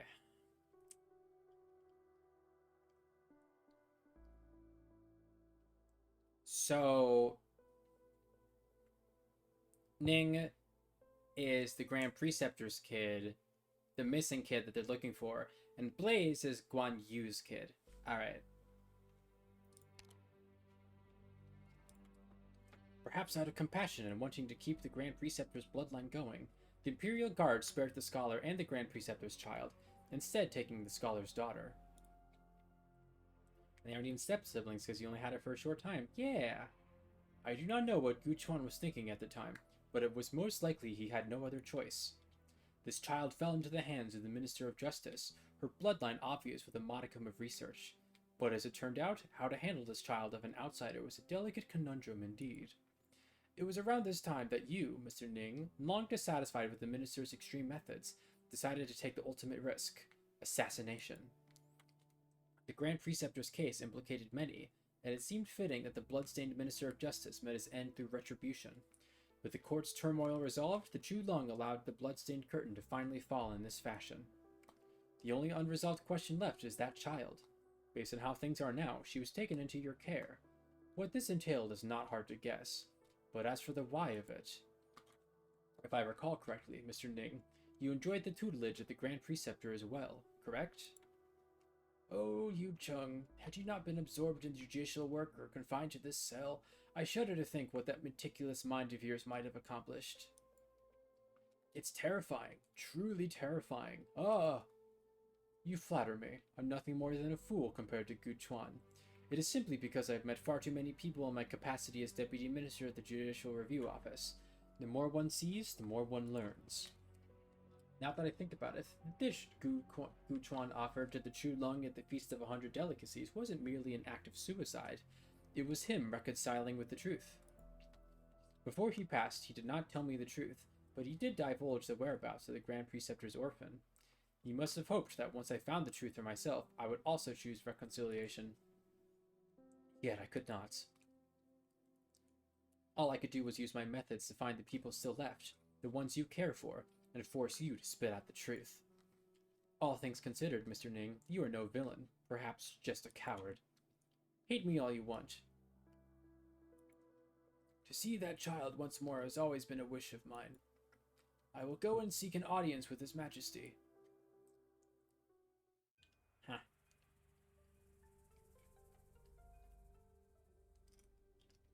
You know everything? I only just found out. I still want to ask you, how are you so calm about all this? It was a suspicion I hid away in my heart for many, many years. One I have finally found proof for. Like a thorn stuck in your palm. It may bleed a bit when you pluck it out, but you feel much better afterward. Why? Why won't you say something? I don't know how it came to all this. Should I feel sad or angry right now? I don't know. All I know is that my mind's a mess and my heart feels like it's being stabbed. Who the hell am I supposed to set ablaze with this fire crawling up my throat? Well, I have a question for you. Blaze, can you tell me about Gu Chuan? My father. What sort of man was he? Oh wait, are they... Wait, what? Wait, so is Blaze... Oh, so Gu Chuan isn't actually Blaze's father. Blaze is the missing baby.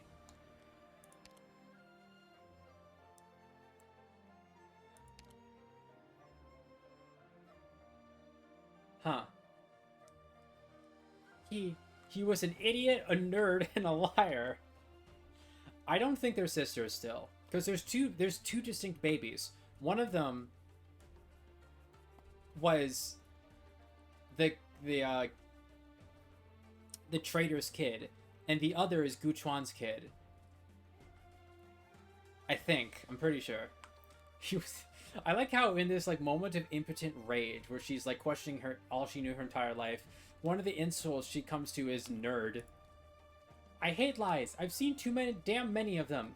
Greedy lies, cowardly lies, sneaky lies, but never one that demanded a lifetime of commitment, one that cost him his own daughter and himself, all to protect someone who had nothing to do with him. How could he be so stupid? It reminds me of a story I once read. There once was a guard who watched over a rest station by the river. One day, he saw a flood coming from upstream. He wanted to run upstream and tell the people there to close the sluice gates. But he had only run halfway when he saw the river was rising too quickly. It was too late to close the gates. So he immediately decided to turn and warned the villagers downstream to flee. Back and forth he ran, until finally he was consumed and swept away by the flood. He didn't manage to do anything or save anyone. Get to the point already. Would you say this man's deeds sound familiar? Fine, I get it. Well, I don't really get all the details of your windy-ass story, but you're talking shit about him, aren't you? actively swearing in this story of the game, and they still won't let me call myself Brassica. Also, that wasn't a long story. That was like 4 sentences. This whole thing is a windy-ass story. He wasn't a bad guy, okay? He was just... I know you've got good reasons to blame him, duh, but he was the one who threw you away. Why would he spend so much time coming back to look for you? I thought I would be the one consoling you, not the other way around. Blaze, you're infected, right? Wait, when did you figure that out? Man, you're too damn clever by half. Sorry, I didn't mean anything untoward. I was just thinking that it really should have been my fate to be... The hell are you even talking about? What, you think you've done something wrong and deserve a worse fate? Please, my life is awesome. I've got lots of buddies and I found a dream of mine. If anything, you're the one who got it bad. Growing up all by yourself in that big old mansion, alone and miserable. It almost sounds like you're roasting me. I'm not... But I understand. I understand what you mean. Oh, right. I still haven't asked you what your name actually is. Zhu Huang. Gu Zhu Huang. It's the name Dad he gave me. Wow, I forget how long it's been since I last told someone my real name.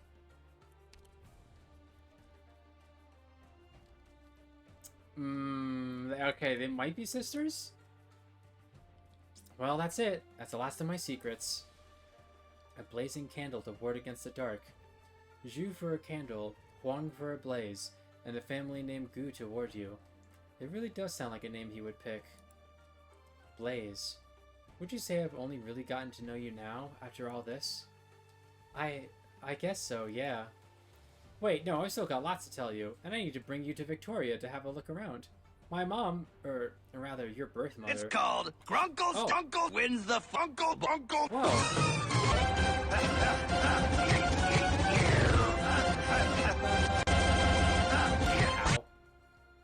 Seraphims, hello! Thank you so much for the raid. Thank you, thank you, thank you. I really appreciate it.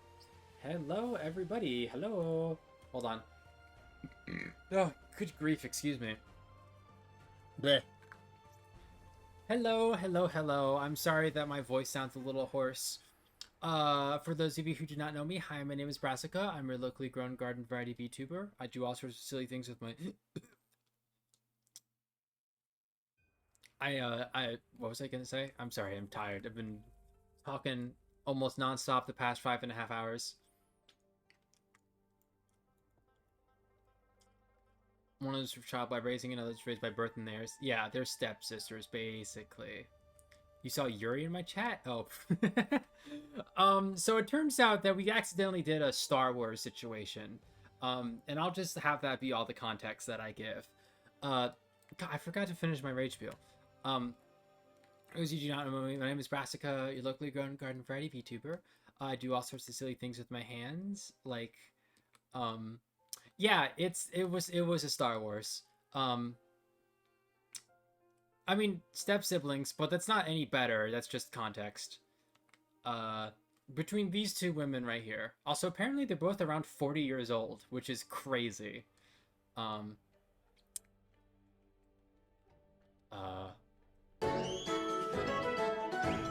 Thank you for the follow. I really appreciate it. Wow, I've been streaming, talking for so long. My brain is not working. Today, playing Arknights, going through the latest event in the game. It's a gacha game, and anybody who's here right now, you should never play gacha games. Ever. Don't do that. Because they're predatory. They just steal your money from you. Don't do it. But this is a fun tower defense game with anime girls, so... It's also a hell of a visual novel, and I'm slogging through reading all the story out loud. Seraphims, if you need to raid and run, if you need to take care of yourself after your stream, please by all means feel free to do so, and thank you so much for trusting me with your community. Actually here, I have to pee real quick. So Daylights and Daripe, if you could give the raiders a little bit of context for the entire story of the event up to this point, for the minute it takes me to go piss, do that real quick, and I'll be right back.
Yeah, that's you know, that's the gist of it.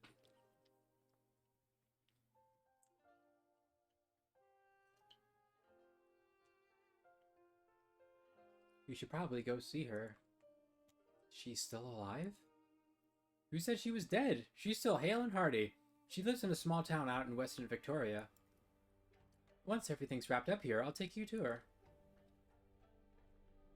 She definitely wants to meet you. Alright. Oh, she's crying!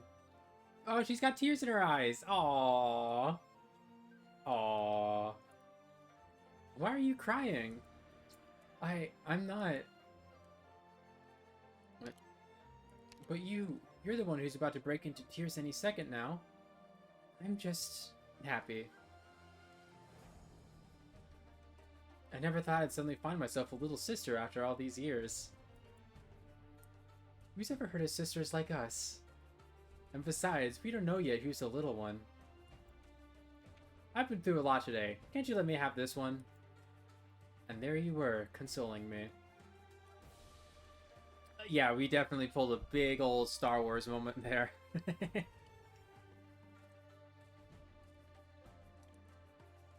Look, I just wanted to say, I'm really sorry about accidentally pulling a Star Wars earlier. From now on, you're not alone anymore, okay?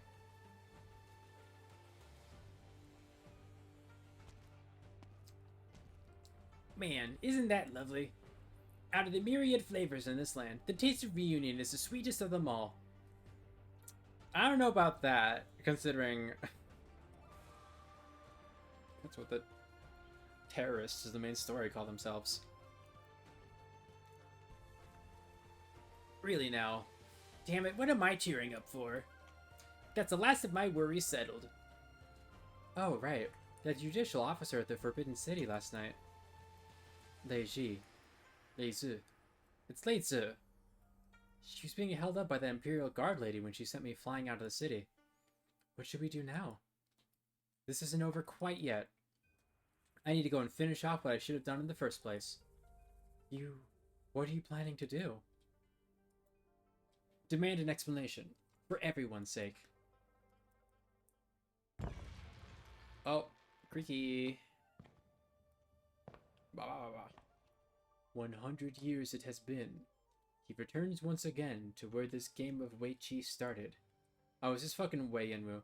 The board is covered in cobwebs and dust, a single black stone at the center. He extends his hand to brush away the grime. Also, wasn't Wei Yanwu... Oh, I guess if, what's-her-face kept him, Fubuki. Where are you off to? Got a meal to deliver. If you're going, then who's going to mind the restaurant?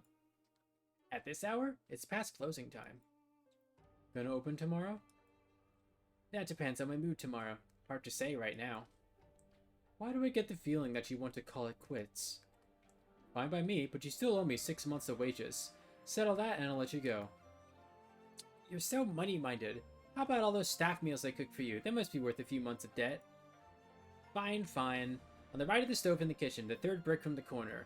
The last of my spare cash is under that brick. Take it.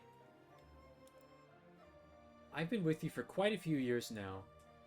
Yep, 15 whole years. You stuck around the longest out of all your associates, Candleholder. Means we were really fated to be. If I kept reminding myself that I was a Candleholder of the Sway Regulator,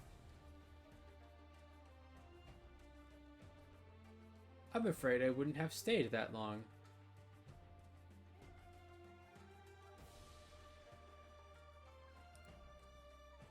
To be honest, it's been years since I reminded myself who I really am, too. Not like I was trying to remember or not, mind you. Whether it's a man or beast, I found this life full of delightful flavors. Nothing to complain about. Not even gonna... Best you keep not remembering. I fear if you do, you'll forget the tastes of man. Your palate will grow dull and numb, and your cooking skills will go to waste. Yeah, I wouldn't be too happy with that either. But if there's one thing I'll never forget, it's that my troublemaking brothers and sisters still need to eat. Not to mention the one that's most troublesome of all. Though considering how long it's been since we last saw each other, it's hard to say what he's like now. You know the consequences of delivering this particular meal today, right? Yeah, more or less. It's obvious, like not keeping cotton by the stove. The Sway Regulator's not going to be happy if we have a family reunion. Also, if a fight breaks out at such a delicate moment, you might not be seeing me tomorrow. I've made a lot of food and met a lot of people these past few years. My wish was for every customer who walks through those doors to have a tasty meal and a life with fewer regrets. The 4 flavors of the kitchen, the 4 emotions of the heart, sorrowful partings and joyful reunions. They're not that much different. But just as fresh fins have their bones and malices have no scent, this land is filled with regrets. Eat when you're hungry, sleep when you're tired. And when you miss your family, maybe it's as simple as going to them. Are you really willing to let this go? There are a lot of things I don't want to let go of, but I can't hold on to them forever either. Jiang, mind looking after the shop for me while I'm gone? You've been watching me cook for so long, you must have picked up something up by now. If any customers come by, look after them for me, will you? Savors at Use, the House of Aftertaste. It ended up being a fitting name. The mortal realm really lingers on the tongue. Yeah, get out of here. We know you're old.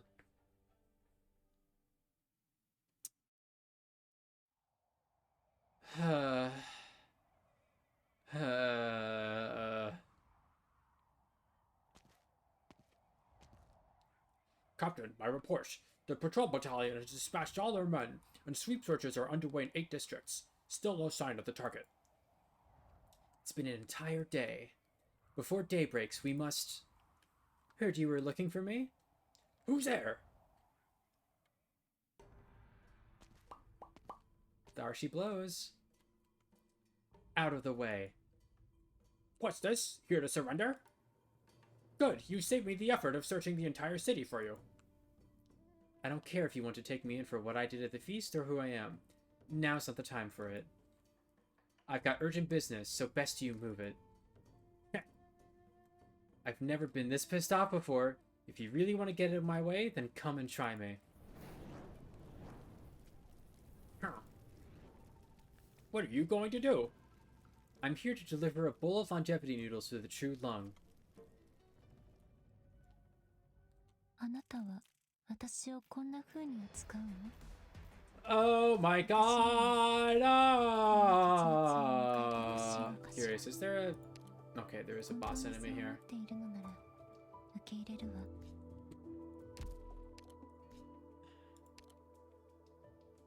Abomination born of people's longing for a better life. Approach it carelessly, and copper coins will come at you in a way that you did not bargain for.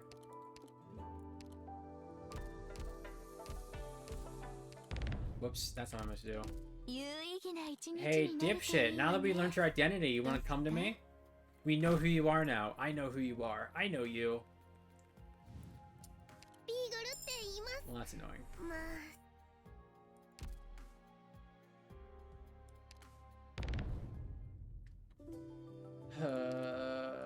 This game, oh my god, this game, oh my god, this game, oh my god, we're almost done, it's the last level, oh my god. It's one of these levels where it's just like a big old sprawling layout with entrances and exits everywhere, and the boss is gonna come out of one of them and go to the other one, and you don't know where that's gonna be at the beginning. So you're probably gonna have to do the level twice, or just get really lucky where you put everybody in the first place. Bitch.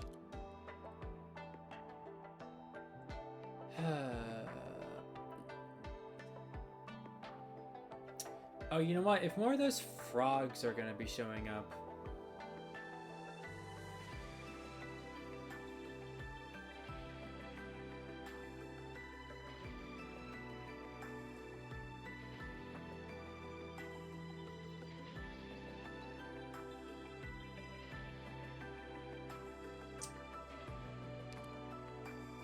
Swap out Nauseous with Gravel?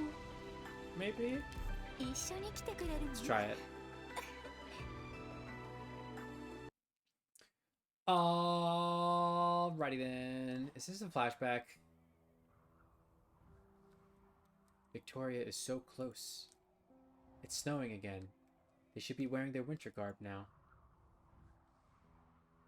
Oh my god, this is a fucking flashback. Oh my god.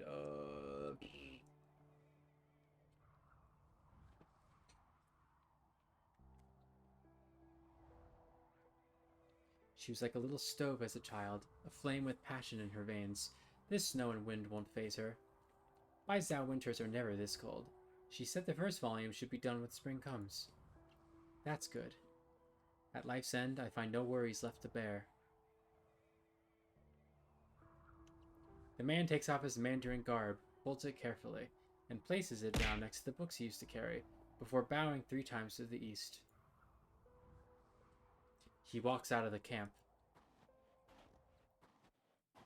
Yeah, it's totally fine. Again, there's no impetus for you to be here with me at all, but even for this long. Like, you can hear my voice right now, right? Your flames are indeed hotter now. Your arts are greatly burdening your body, infected. Scared of the heat? It's just my blood. Though I know I'm standing here only because so many others have shed their own blood. Seems like you already know a lot. Not much at all, but there's just one thing I need to know. Those who had their names erased, those who died dubious deaths, they need an explanation, an answer. To be honest, I didn't think my life would have had such a complicated backstory, or that I'd fight for something other than the infected. But now I realize that injustice is the same for everyone, and I will spill my blood to end every injustice I encounter. Burning ablaze with your blood. Infected, you resemble the righteous of old. But don't rush to conclusions about justice when a single leaf blocks your view of the entire forest. In any case, I have been ordered to bring you back, and you absolutely cannot be let free. I know, I've met your type before plenty of times. I guess I can't paint you all as bad guys. You've just been trained to shed no blood or tears, so you stop caring about anybody else's. Whatever, I won't argue. You sure can try to stop me, though. Hold on. You're the enemy, but your courage deserves praise. Careful now. I'll spare your life, but I can't guarantee you won't lose a limb or two. Zhongguan Bailei Zhengfa, cleave!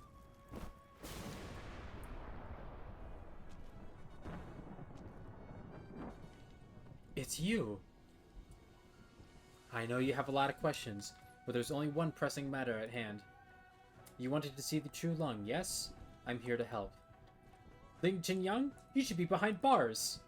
Yet I stand here before you now. You've already lost to me once. This time, neither of you will escape. Shout proverbs at each other in battle. Listen, any chance that this story will take to make itself even longer, it's gonna take it. Don't worry, I have no plans to fight you alone. I know I asked to tag along, but this opponent will be hard to handle. An accomplice, even. So you were the one who freed her from prison. I had to employ some crude measures, but I tried my best to avoid harming any innocents. Don't worry about settling the score. I have too many crimes I can't escape from, and this is just one more. When this battle is over, I will surrender myself to the law. But now, there is something to be done, and a meeting to be had. A discipline and a supervision censor, colluding with the Judicial Review Office Deputy to minister in revolts. Wow, I can't believe I said that all almost perfectly. Such a preposterous scene is a first for me. If this is preposterous enough, then allow me to inconsequentially join the fray as well. Oh, this guy. What? I trust you've been well, Master? Hi-huh? Were you not gravely wounded at Yumen? Yes, my injuries were quite serious. I'm unsure if my skills are even one-third as powerful as they used to be. Which is why I hope there will be no cause for me to make any moves today. Why would even you partake in this? I have yet to grasp the full picture as to why Deputy Minister Wynn has suddenly appeared here. But the two of you are my most respected colleagues, so I can only ask, as an old friend, that you two leave some space for negotiation. How can you expect me to turn a blind eye when you lot insist on doing such a traitorous act? Loyalty over righteousness. But whoever said you could only choose from one of the two? Righteousness. Ah! You're familiar with the case, and the two individuals involved in it stand before you now. Right or wrong, right or death, the choice is yours. Oh wait, this is a different conversation. But Shifu, this matter came to be from complicated causes. How can what is good or evil be determined so easily? The blade is in your hand. Make your choice. Shut up! Shifu! You hesitate still? Rah, rah, rah, rah. Shifu, if righteousness can only be upheld with the edge of my blade, then what sets it apart from violence? I don't understand. La la la la la la la. Stop dallying and go inside. Don't even think about... Oh. A signal to lower the Forbidden City's defenses? Could it be His Imperial Majesty? Proper noun, proper noun, proper noun. So cast down the proper noun, lead them to proper noun, proper blah blah. You can see the Forbidden City from here. It was still spring when I last set foot in this tower. Much has happened within the last 6 months. The chill has come, and the wind atop the city is walls is strong. Do take care of yourself, Grand Tutor. I imagine only a few from the court have seen Bai Zhao from this angle. Even from great heights where the view stretches far, one's sight will sometimes be obscured by clouds. All the more reason that one should see and think before one acts. Do you know why I asked you to become advisor of Yumen? My thoughts were that you wanted me to broaden my horizons and see the big picture. An opportunity, but also a test. You see, this shit is why Arknights' story is so hard to get through. It's just so many people talking all over the place. It can never focus on one single story and tell it coherently. A test for what exactly? To see if I am worthy. So you know why I have summoned you here today? Yes, Grand Tutor. You are disappointed in me. As excuse or genuine emotion? Oh, and whatever. I understand what I did during the Feast of 100 Delicacies was a terrible idea, but there was no other way. Oh, he set the fire! He set the fire. At the very end. Suspending the feast will prevent the Grand Commander from acting in drastic... Wait, really? Did he not set the fire? I'm confused now. Suspending a feast will prevent a since your involvement in the slew of disparate flights have you been forced to make a choice, and each time you cast the riskiest die. You placed your friends and even yourself onto the chessboard. Have you never once felt hesitation? I dare not claim it never crossed my mind, but I have always considered the choice most beneficial for all. A capable plotter, but the same cannot be said for your decision-making. My plan was to select a young talent, ambitious but not greedy, resourceful but selfless, and give them many chances to hone themselves. If the chance arose, I would entrust them with significant responsibilities. I tried to make a decision by candidate, but it often does not end well when the chess player uses himself as a piece on the board. You remind me of a colleague who is no longer with us. I am humbled. Liang Xun, given another chance, would you willingly leave Shangshu? When I started my studies, I was determined to apply my life's learning to the benefit of the people, regardless of whatever position I had gotten from your chance. My original ambition remains, and I hold no regrets about the choices I made. The incident at the Feast of 100 Delicacies cannot go unpunished. I will submit myself to the law, so he did set the fire. The Sky Mirror Pavilion's archives is lacking a transcriber. You will begin your duties there tomorrow morning. You have my gratitude, Grand Tutor. Oh. What is this? The time has come. The clouds concentrate, completely obscuring the moonlight. Have you met this one before? Never. Who exactly is the opponent he seeks on this Wei Chi board? There are times when one seeks not an opponent to win against on the board, but a solution. A solution beneficial to both parties and countless changes to the situation. There was something I wish to consult you on, bitch. What made you set up that exam in the first place, fucker?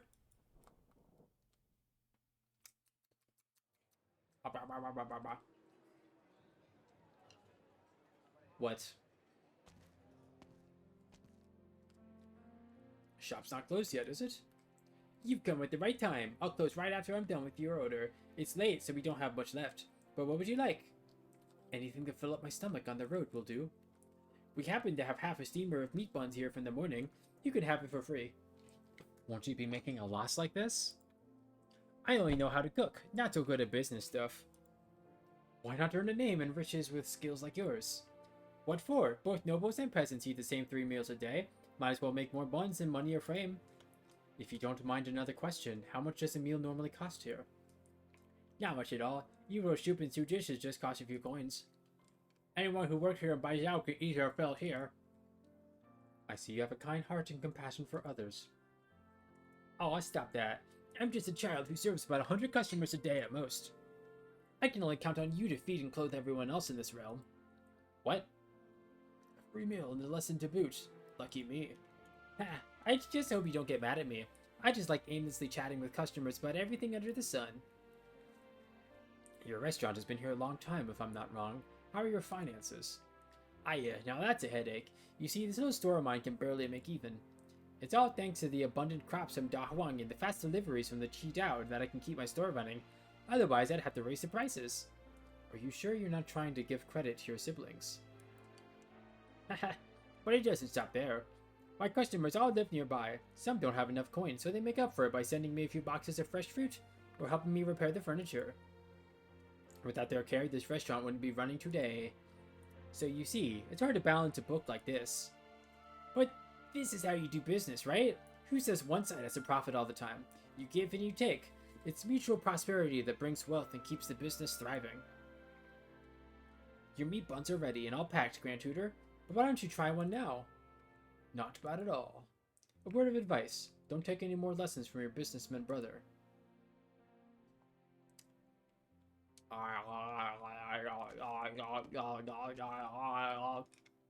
Were you able to get a meal, sir? Yes, I heard the buns from this place are the best in Baizhou. Try one yourself. Hot buns. Try some of my hot buns. Wow, it's delicious. Alright, I'm ready to head back on the road. Where to? Shangshu. Whoa! Shangshu? What? Okay.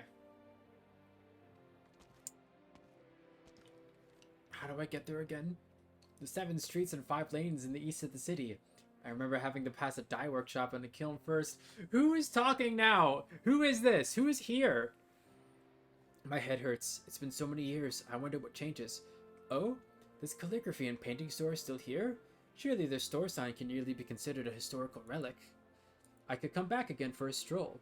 Who knows? I might just find it. On second thought, I probably couldn't if I tried.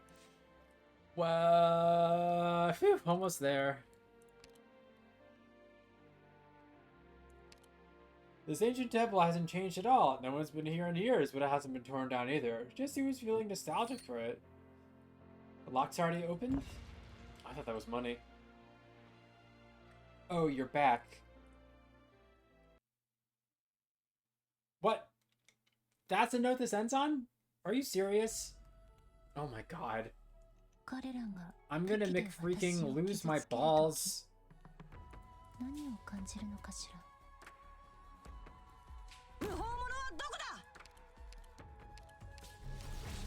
Oh.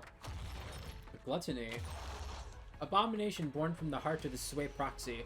Awakened from dream, devouring disappointment. There is taste in reunion as there is in remembrance. There is taste in joy as there is in sorrow. There is taste in pride as there is in regret.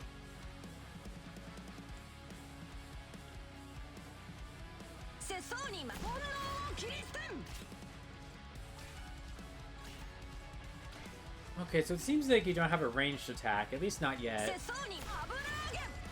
Is that an arts barrier? Because it seems like the physical damage went through. Huh. How do I want to do this?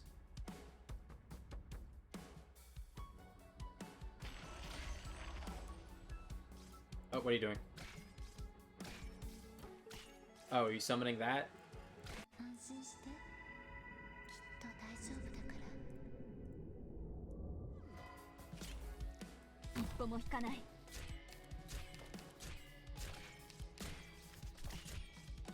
Wait, what? Where's the thing?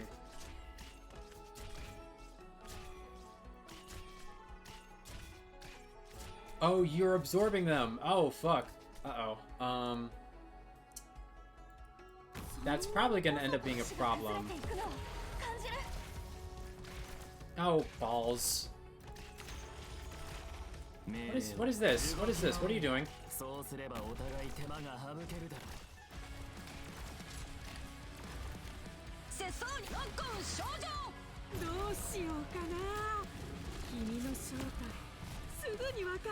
Oh, the fucking coin frog, bitch! God damn it!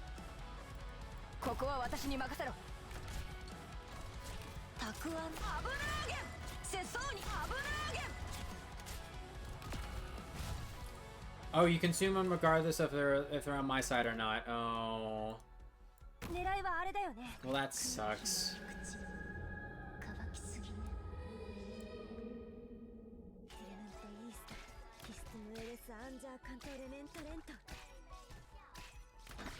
Please don't die yet.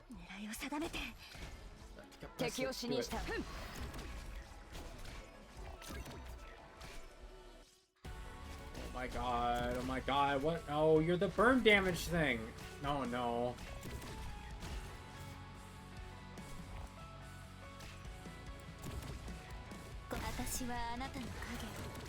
Shit.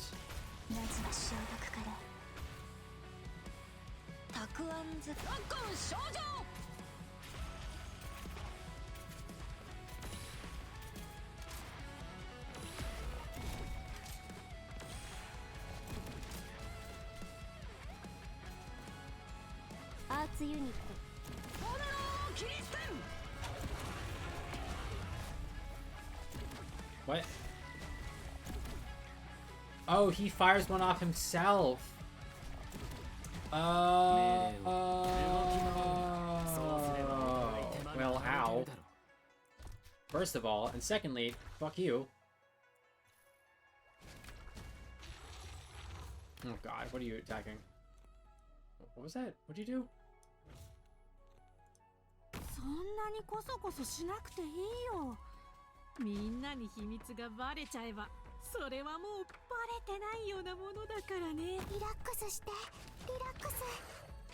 Oh shit.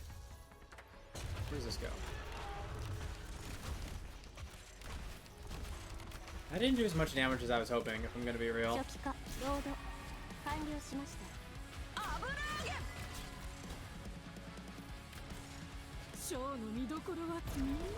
が僕らを見てるよ。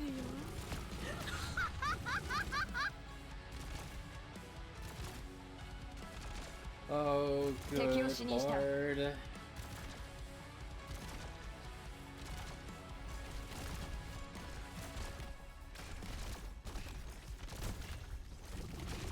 Oh, and yep, now it's time for your second phase. Wahoo! Wahaha, wahahee-hum, wahee-ho-ho. Holy shit. This is gonna be rough.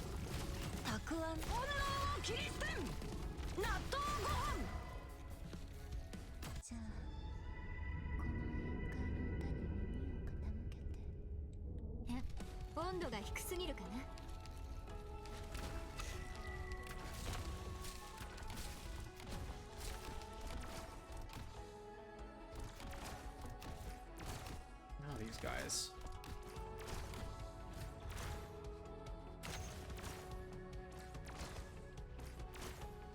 Oh, and now you have a ranged attack.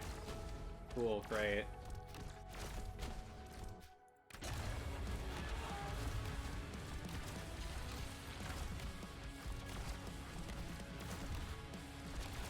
Bow, bow, bow, bow, bow, bow.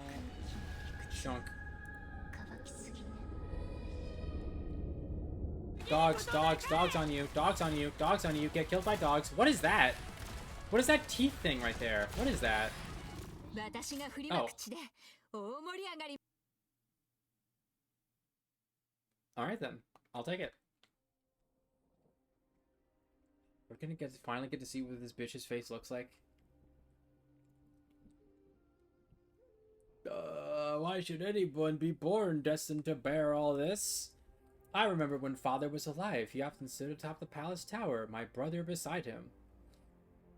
Father often said this, water can carry a boat, but also sink it. Likewise, this great height where we stand can also be part of a plunge into the abyss.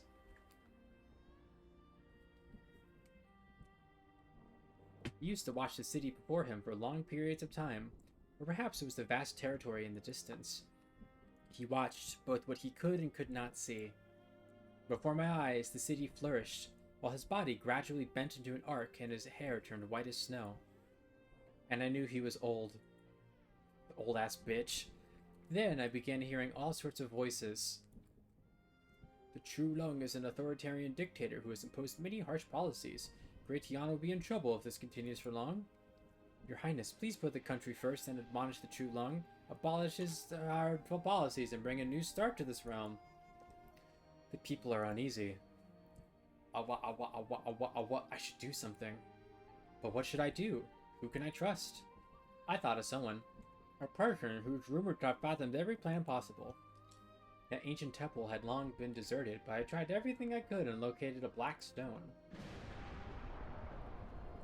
Yeah. What do you want? A solution for Jan and my elder brother. And why should I give a shit? Help me now, and in time I will spare your life.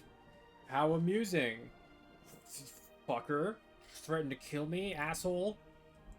The solution is not difficult, but it comes with a price. Are you willing to pay that price? You must seek out the holy hand grenade.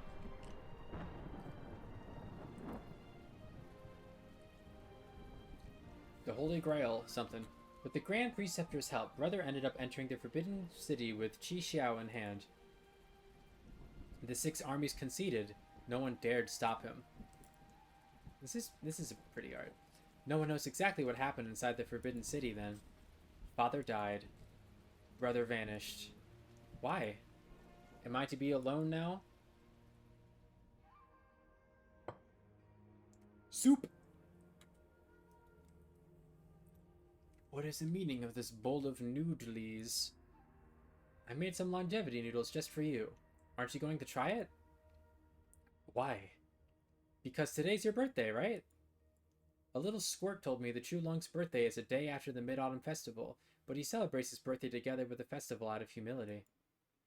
I know a little something about hiding your birthday myself.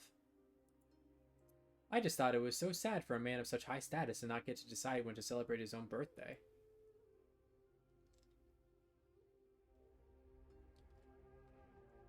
Huh.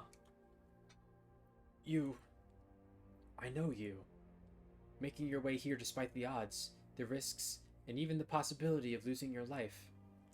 You must have something to say to me. Of course. To think that my life is so closely connected to someone I haven't even met before, that feeling is just so surreal. So I had to come and meet you. I was planning to offer this to you yesterday during the feast, but a whole bunch of things messed up my plan. Now's a good time as any, though. I know it's Yanese custom to discuss important matters over a meal. So dig in. When you're done, I have a load of questions to ask. And I want answers. Arch.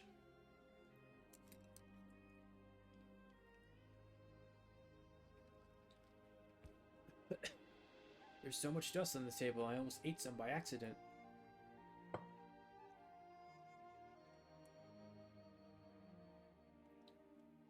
You? It's me. What's with the attitude? Not happy to see me?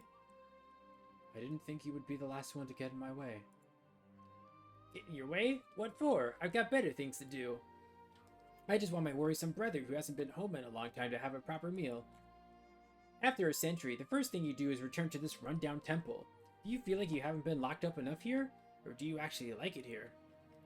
I started this round of Wei Chi here, and likewise, I will end it in this temple. Alright, but first clear up the table. There's no space for a bowl. Why? To eat, of course. What else? You know what I'm planning to do? Whatever it is, you shouldn't do it on an empty stomach.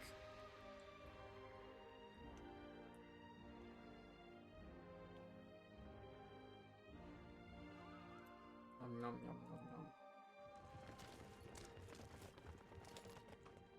It should have been a quiet night. The faint rustling of armor echoes from afar, evoking the image of cold blades glinting silver under the moon. The crisp cries of startled foul beasts only deepen the temple's solitude.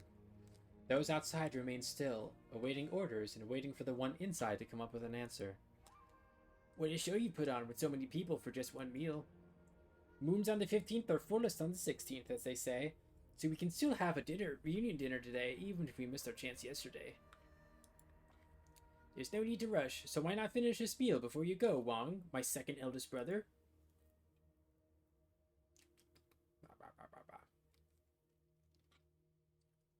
Is your Imperial Majesty surprised to see a woman who shouldn't exist? No. I looked for you for a long, long time. I just didn't think you'd be taken so far away, hidden so deep. I only found out yesterday that I'm still alive because of a heavy price that someone paid for me. Excuse me. Are we not going to get to see this man's face? I'm afraid the story will be hard to imagine for your Imperial Majesty. But you know, I made it in here without much trouble. Must have been your doing. So, you probably have something to tell me too, right? Your very appearance here is itself the answer I seek. I know you have many questions. Ask them. Whatever your questions, I shall permit them. That so? That my mere presence would have angered you. To be honest, you're quite different from what I expected. I thought the Chu Lung would be like the rumor said, imposing, indifferent, impersonal. How rude. You know well to whom you speak at this very moment? To be honest, not really. I mean, 2 weeks ago you were still just someone from the stories. When I was little, my dad told me lots of Yanese stories. Historical classics, myths, and legends. But no matter what, he always spoke of a wise and strong emperor. An emperor who toiled for his people. He had to make major decisions for the whole nation. Every decree issued was in the name of absolute justice. Great Yan thrived under his governance. Sometimes I'd ask him, why not go back if you like it so much? I was curious what this Yan he always talked about was actually like. After all that curiosity, I got to tour around Baizhou these last 2 days. I saw a flourishing nomadic city where most work and live in peace and contentment. So I figured his stories were true, and you're probably a good ruler. Your father. You probably don't remember him. He was just a nameless nobody to you. My guess is even the dish that offended you a decade ago isn't worth remembering. He wasn't actually my real father even, just acted out of his so-called morals, and saved a baby he thought was innocent. Right, yes, okay. I was right, they are not blood-related sisters, but still. So I think he was probably a good man, too. Wu Chuan. I remember. I remember it all. Actually, my dad talked about another Yanese, too. Someone who is a teacher to many. He said that she devoted herself to the country to better everyone's lives, giving many scholars from humble backgrounds like him a chance to study. After I arrived in Baizhou, I heard a lot of stories and found out she wasn't someone from a fairy tale. Yan did indeed have someone like her. I found out she was actually my relative. Your Imperial Majesty, could you tell me her story? She was one of the 3 Grand Ministers, admired by all, stern and unyielding, a timeless role model, the Grand Preceptor. She was the wisest and most learned erudite in Yan. Most imperial decrees issued in court at the time were based on her judgments. She was a teacher to many, including me. A teacher to many. My dad said that although he was only her student for a few days, he was fortunate to have benefited from her wise words and remains forever in debt to them. It's an ancient Yanese saying. I can't recall it exactly, but it basically means everyone has their own standards of right and wrong, so there's no universal definition. Despite this, people should still follow what's right in their hearts. In worldly turmoil we tread, in our own conscience we trust. I remember it. She said it to me as well. Which brings me to my next question. As your teacher, what did she teach you? How to conduct myself as a person, as a minister, as a ruler. Sounds complicated. What are the differences between the 3? As a person, to exercise decency and virtue, and keep the house in order. As a minister, demonstrate utmost loyalty and concern to the nation and people. As a ruler, always put the people before yourself, and strive to govern wisely. Make decisions for the sake of the realm. My words weigh heavy and can never be rescinded. Can I understand that as you have all the power in your position, but you lose the right to admit any mistakes? Chu Lung of Yan, I want to ask you this. How did such a good person turn into a scheming traitor in everyone's eyes? Do you think she was falsely accused? No. No. This is wrong. Was she falsely accused? It was not the answer, but a solution. Sacrifice the life of one, so that the entire nation could be stabilized and its people pacified. Chu Lung, how do the noodles taste? Why? I hear it's hard to get even good food down when you're feeling bad over something. Do you have regrets?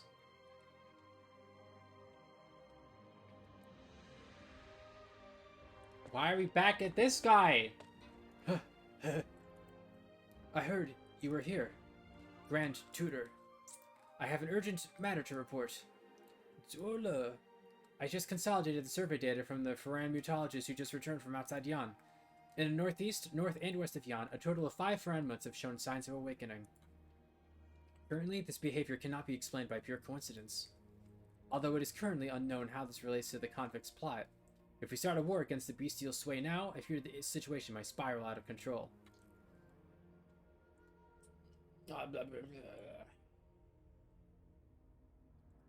Hi, Croissant. My throat hurts. You don't seem surprised at all. Was this within your calculations as well?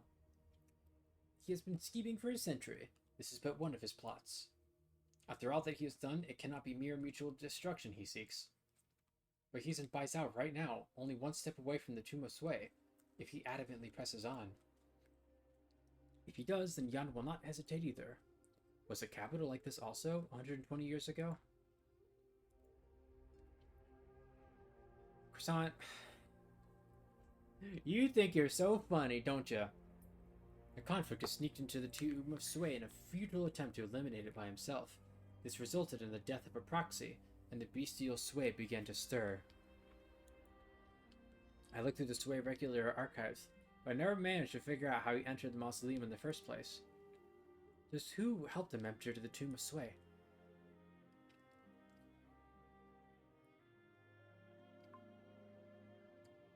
Why haven't you touched your chopsticks? Don't feel like eating? A worthless move. A waste of time. I know you're in a hurry, but I'm sure you can squeeze a meal in at least. Sheesh. I didn't even complain about the time it took to make all these. Do you know how long I spent preparing this pot of soup? tell me. If we start counting from the moment you left, about a century? Even longer if I include the time I spent sourcing ingredients and figuring out what to cook. Have you found the flavor you were searching for after all this time spent in preparation? No, I haven't. How could it be that easy? But I came to understand something. There is no perfect dish in this realm. No matter how long I let this spot of soup stew, there is no way I could include every single flavor there is in it. It's just one dish. Even a banquet spread of myriad delicacies will leave someone satisfied. But so what? People will always think about what to eat for their next meal. Saving what they didn't get for next time is what gives life hope, what keeps life going. I remember a phrase Jie, my third eldest sister, taught me. What is truly complete becomes incomplete. That should be the shorter version of what I just said, right? Water fills, then spills. Moons wax, then wane. Wang, do you remember what Jia meant when she gave you her true name in one lone word? You came here to convince me. With all I've said, am I not also convincing myself? When I walked out of that tomb, I couldn't tell the difference between how a human should live compared to a beast. I watched the people around me, both nobles and peasants alike. No matter the time or age, the people in this realm are mostly unhappy, miserable. Yes, this land is flooded with suffering. Mortality is inevitable, meetings are fickle, requests go unfulfilled, and love will leave one day. What happiness and joy there seems so minuscule in comparison. Humans seek happiness and satisfaction, but they are no gods from the legends with their remarkable powers. Most times they find themselves helpless, powerless. My curiosity continued. What's the point of living when there's so much hardship everywhere? Only after a long time did I come to discover there is no happiness without sadness. How can one feel the joy of birth without knowing the grief of death? How can one rejoice over a meeting without experiencing the reluctance of separation? I finally realized every taste in this realm begins from the flavor known as regret. Can you stop yapping? I want to end my stream. Shut up! The man silently picks up the pair of chopsticks and slowly uses them to put food into his mouth. Warmth spreads from the tip of his tongue to the rest of his body. He cannot help but feel a little moved. Wang, do you still remember September? You had just returned from the northern border with your troops. I heard you were back fresh from a fierce battle. I just opened my restaurant on Bai South then. She was also in town for some errands. The three of us enjoyed a rare dinner together.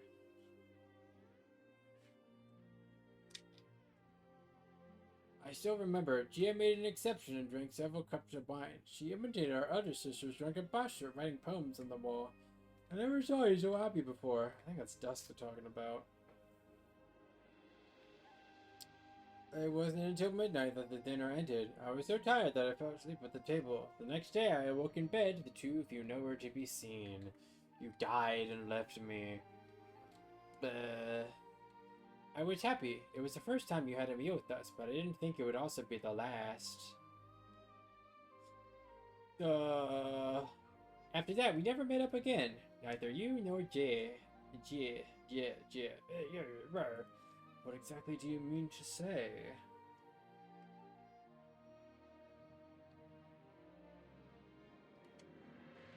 There's Dusk, there's Nian, there's Shui, there's Shu. At first, I didn't understand why humans insisted on having meals together. Afterward, I slowly realized, a will to eat well also means a will to live well. People who eat together can help each other and live on together. It's hard, but I've always been hoping to eat together as a family again. I've imagined many times of how my big brothers and sisters would come back to Baizhou one day. Maybe Nian and Dusk would squabble on one side of the table. Shu would bring back some fresh greens, while Ji would show off some mysterious treasures he's gotten from who knows where.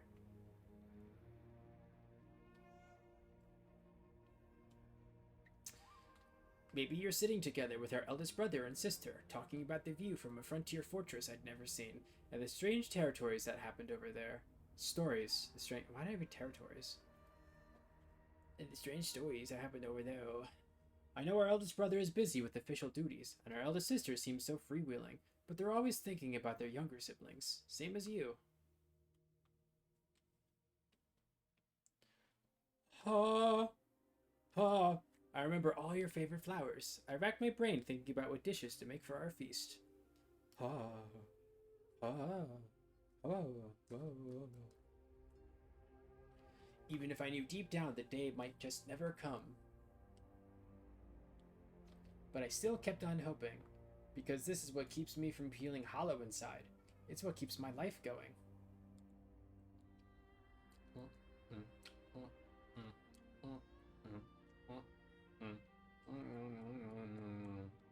You know well it's an impossibility.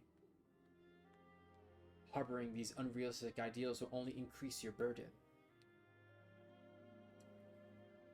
I know, but deep inside I just can't stop thinking about it. It's just human nature to do that. To be honest, I miss Gia pretty deeply too. I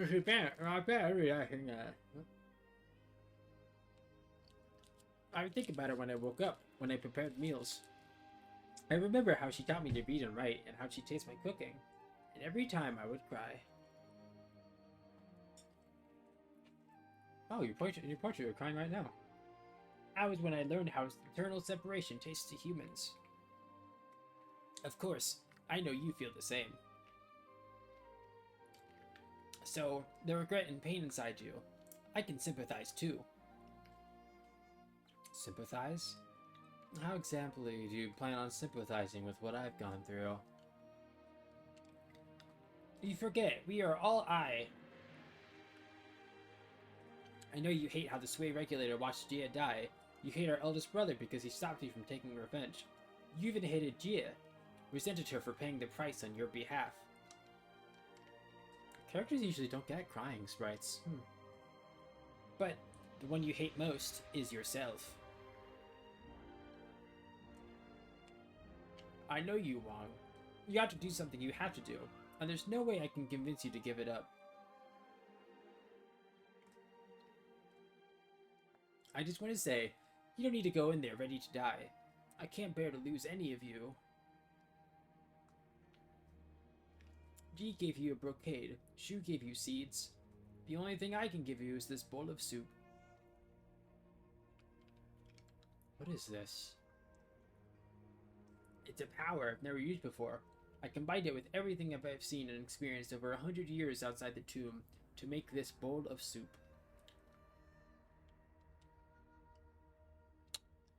Just take it as a helping from you to you. Wang, my brother, I really want you to come back safe. The haggard-looking man is silent for a long time. He raises his hand as if wanting to wipe the tears off the young man's face, but ultimately his arm drops back down feebly. I didn't want you to get involved in this. You especially.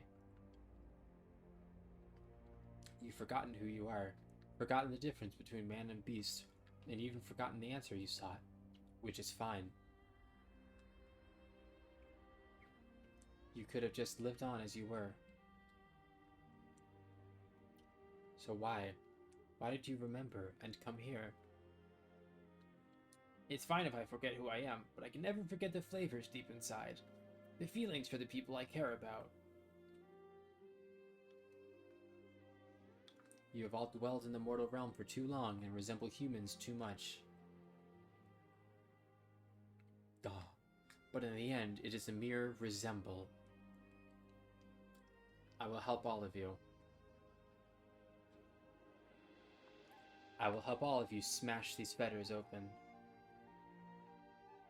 I will help all of you find a place on this land.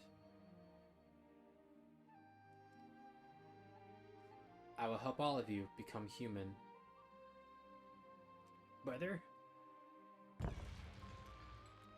The man puts down his chopsticks and bowl. He stands up and walks outside.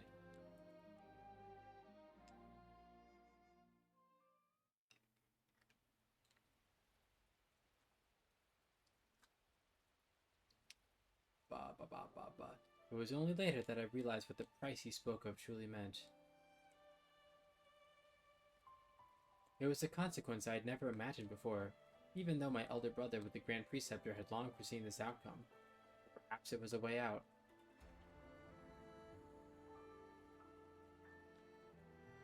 Ridding a guilty Grand Preceptor and leaving a legitimate and innocent prince to succeed to the throne was the best result Yan could have, and also the choice they expected me to make.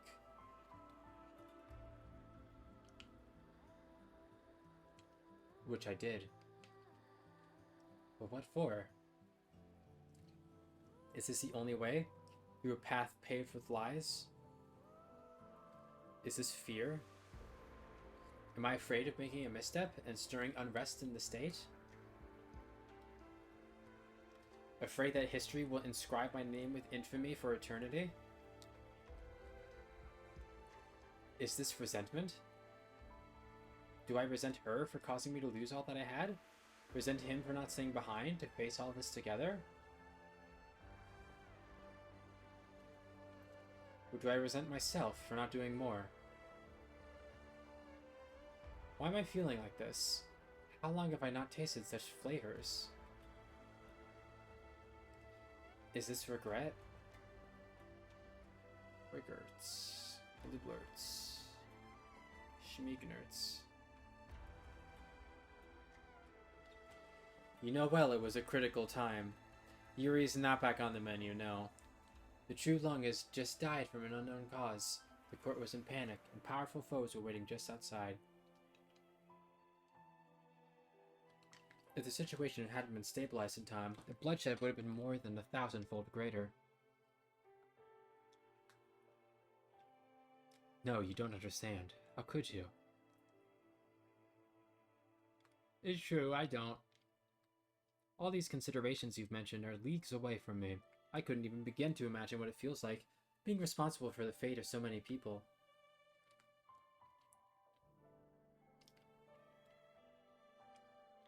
The most noble sacrifice I've seen was just a few idiots who shed a lot of blood on the battlefield for their ideals. I think she's talking about reunion there. But your Imperial Majesty, you definitely know it's a lie, convincing the masses with this explanation. A lie that happened just because the people will not allow the True Lung to make a mistake. The Yan under your rule have so much land, so vast it can accommodate 100 nomadic cities, millions of people. So why couldn't it hold one more kind-hearted person? Don't you feel any remorse for her?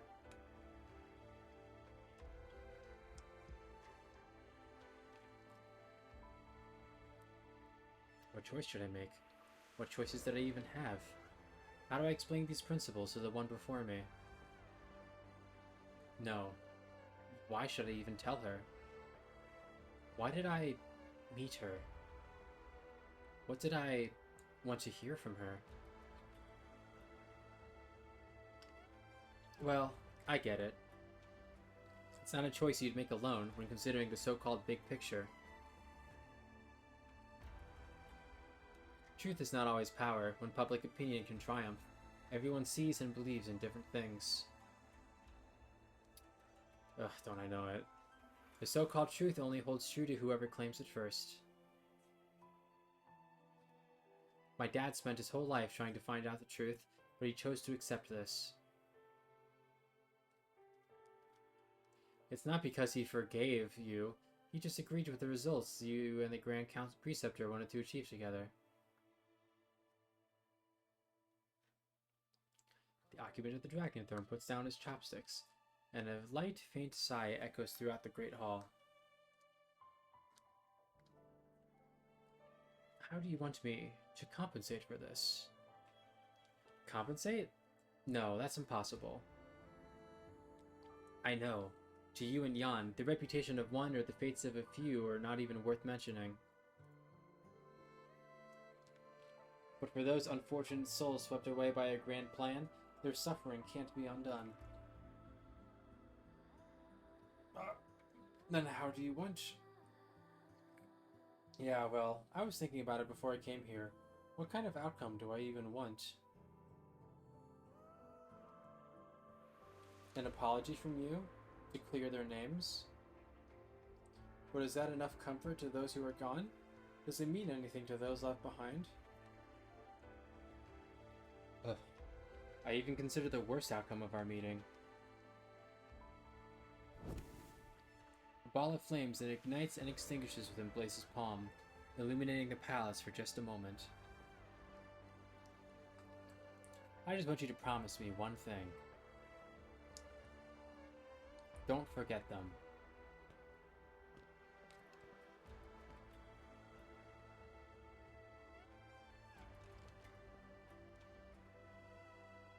I said before, there is no need to wait on me here. Oh, your Imperial Majesty's safety is paramount, so beg your pardon for our defiance against your rule. Holy shit. Look at that armor. The traitor's descendant wantonly barged into the Forbidden City. It was a merciful act to grant her an audience. Shall we charge her on grounds of deceiving your majesty?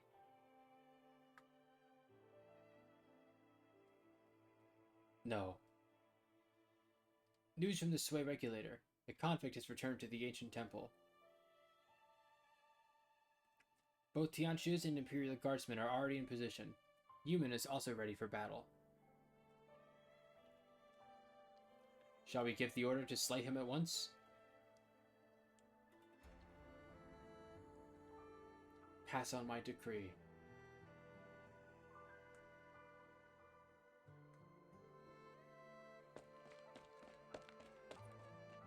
Lazy. Lazy. You. Huh. Good to see you still alive.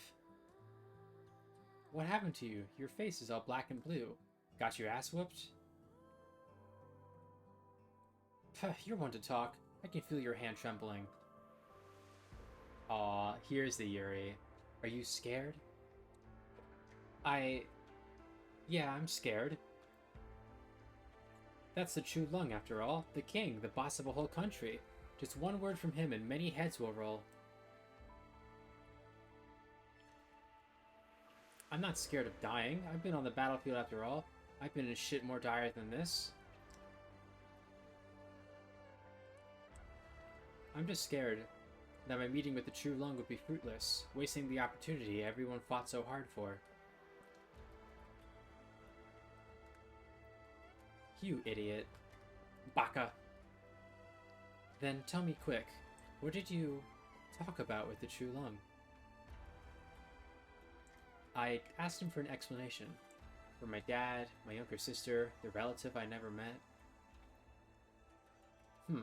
I couldn't see his face clearly, but I'm sure he felt... What's wrong?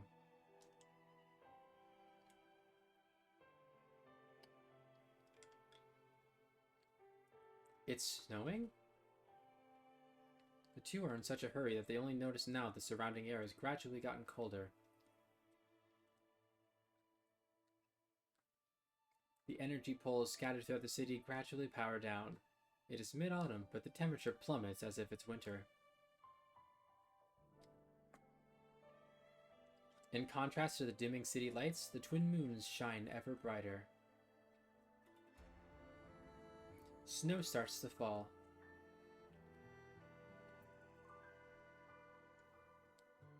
Oh my god. Time's almost up. We should go, Deputy Minister Yu. Put it on me. But, Deputy Minister Yu, we are all aware of the man you are, so why not... All criminals should walk with a can in chains. Even suspects should be clapped in irons. And this is how you conduct yourself as a warden? Put it on me. As you say, forgive my dereliction of duty. Go slow. Let us savor the moonlight. A snowflake floats through the window, landing on the prisoner's face.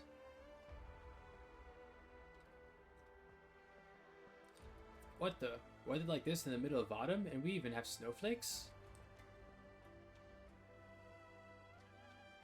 Gu Chuan, I've done what I promised you, brother. Zoe!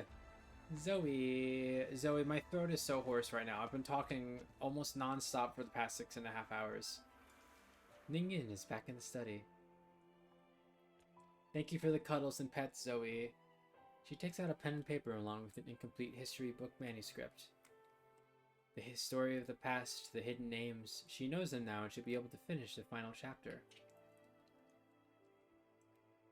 Zoe, I'm tired.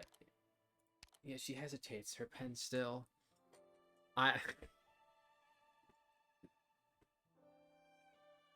Yeah, the real Pink Pony Club was in my throat the entire time.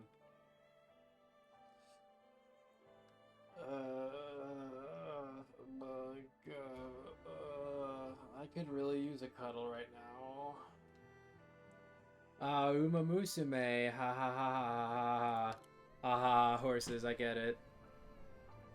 A gust of winds flings the window open and shuts the book.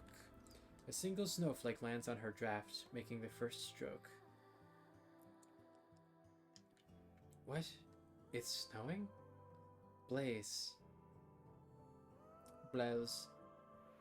Blows or is... Is your shopkeeper still not here?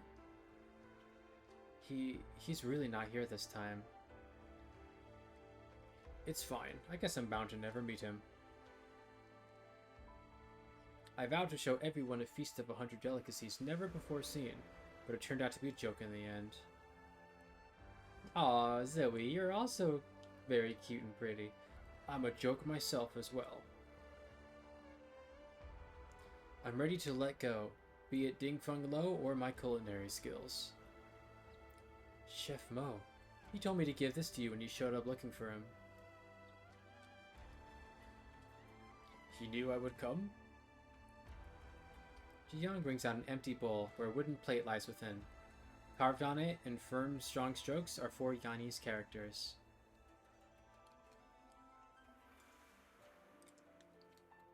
Tian Xia Di Yi, first under heaven. I was told this title weighs heavy, but it cannot feed the hungry. He also said that while culinary skills can be compared, hunger treats kings and paupers alike. Zoe, and that it didn't matter if there would be future top chefs or just common cooks among those people on that snowy night. He would have made the pot of noodles for them anyway. Zoe. I'll give you a smooch on forehead. The old man is struck dumb and then immediately bursts into hearty laughter. Ha ha ha ha. Snow buffets his face. He has not felt this awake or elated for a long time.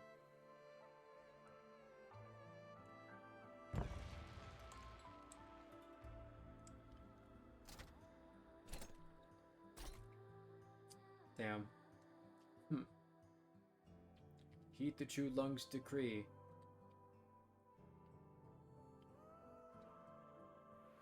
Mobilize 7/10 of the city's energy to open the tomb of Sui. Yes. The Faranmuts are also the citizens of Yan, no different than humans. And if my citizen has an injustice to appeal, I will grant him permission. Should he succeed, he would render Yan a meritorious service by ridding this 1,000-year concern once and for all. So we still need to play Pirates together, Sea of Thieves. If he fails and the bestial Sui awakens, then he shall have the full might of Yan behind him. Together we shall slay the beast until the threat is no more. Your Imperial Majesty, do you intend to pardon the convict? Yes. There are many more I should pardon. I pardon the convict Faran Matuang for the crimes of manipulating the court and deceiving the Emperor. I pardon the Grand Preceptor for the crimes of false counsel, self-deprecation, and treason. I pardon the deposed Imperial heir Yan Wu for the crimes of dereliction of duty, abandoning his brother, and failing to uphold righteousness. As for myself, failing to discern right from wrong, bringing injustice upon the good, failing to prevent war, leading to the deaths of many. Crime so heinous a pardon is impossible. Though unworthy of the throne I occupy, I must do what I can. I will ensure Yan's fate belongs solely to its people. I will settle my debt to this nation in full. And when that day comes, I will await judgment for my crimes. Yan Wu, it will be time for you to return.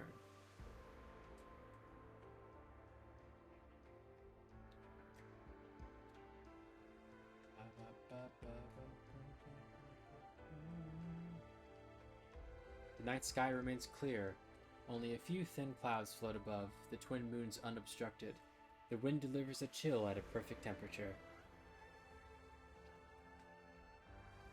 Passers-by stop in their tracks to watch the inexplicable sight. So much snow. What's going on here? Bai Zhao's energy pulls are reducing their power. It seems the energy is being redirected elsewhere.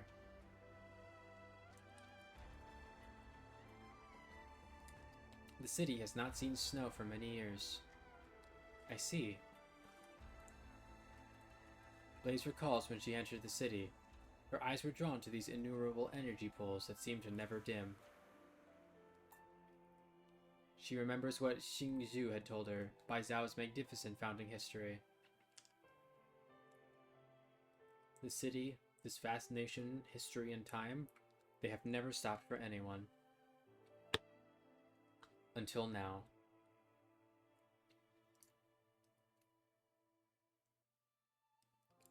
Lin Qingyan. Doesn't snow that falls out of season carry special meaning in Yanni's stories? What are you trying to imply? The truth is now revealed with white? Heaven sends snow to finally right a long-standing injustice? The typical snow and summer story? Maybe. Or something else. Those who are gone, what they leave behind will eventually disappear, just like the snow here. You... I know. Please. I hope this snow will last a while longer. I can't talk much longer. When will this end?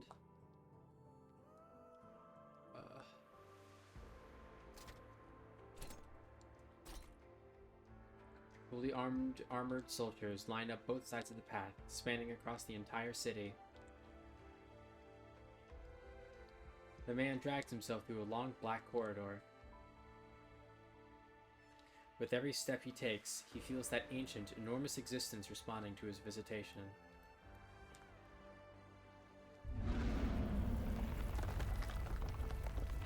Roar.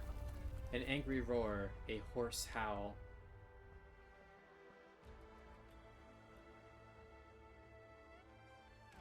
Who? Oh, it's Ling. Ow, my head. This doesn't feel like the usual hangover from the Husong wine I had last night. Alas, I see. It awakens from its farcical dream, in inevitability. From its farcical dream. Fine, let's go have a look after this cup. Let's see what scenes await at the end of this millennium-long dream. The poet looks into the distance. I remember back when the story was simple as being trapped in one of Dusk's paintings.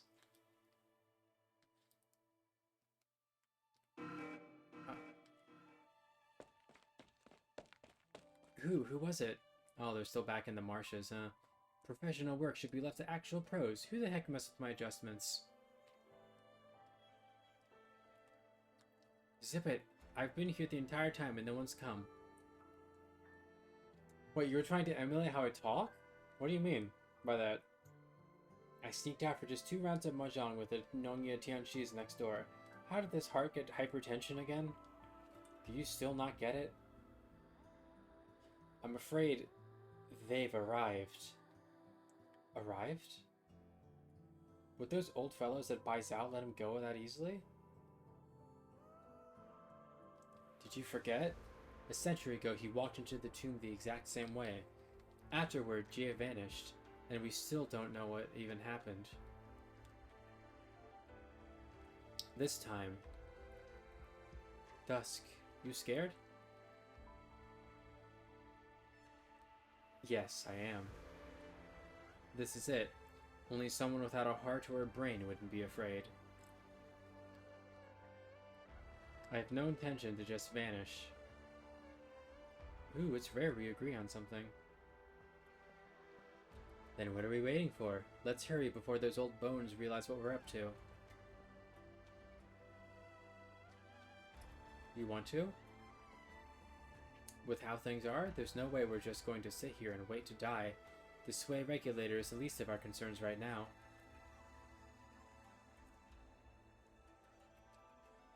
Let's go back home and hold a real family reunion.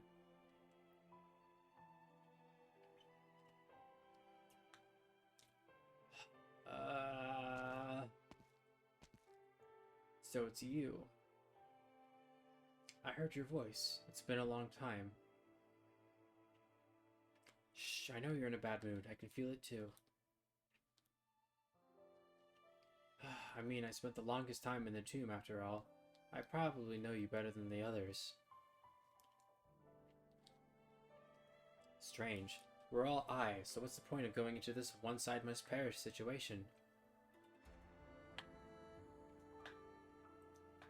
There is no explaining it, so I can only reluctantly accept it. You're strong, but I don't think we will lose to you. You slept for 1,000 years after all, while we spent that time living real lives. So how can we lose, right? Excuse me. I can't use the power I took from you, so take it back. Consider it a farewell from me. There's no avoiding this outcome, so we might as well treat it as a salvation. Sleep. That's what I want to do right now. The stove fire is lit.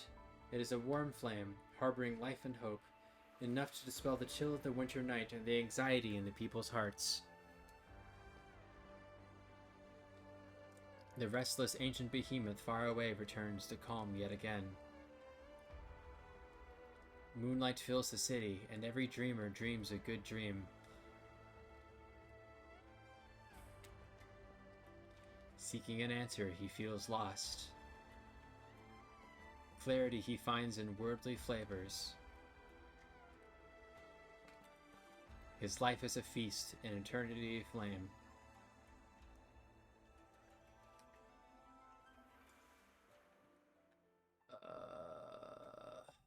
Oh my god. Oh my god. It's gotten quiet inside? I suppose our youngest brother's soup was timely. We ended up troubling him a little. How much longer does this go? Was your visiting him earlier not a part of your plan? Truly, nothing gets past you. This is it. Shall we go in together?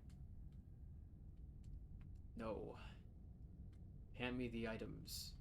Daylights is the guy you like. Can you tell him to shut up? With this blade, and what we got from our dear sister and youngest brother. Our strength still pales in comparison, but at least the odds don't seem insurmountable. It's 7 hours. What now? Oh. Brother, this is well enough. You've done what I've asked of you. What I promised you, you already have. Our debt is settled. I will finish this myself. What's that supposed to mean? Things are finally even. If we have it your way, won't I be in your debt again? Leave, G.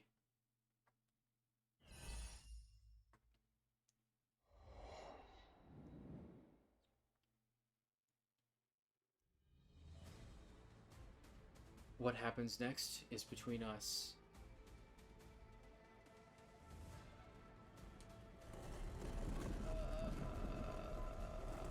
have been playing against me all along in order to determine a winner. La la la la la la la la la. We have long since ceased to be your vassals. Now we must fight for victory or death. Just like the battle a millennium ago, this too is inevitable. Your arrogance, your indifference, it all stops here. Are you angry? Afraid? Anticipating?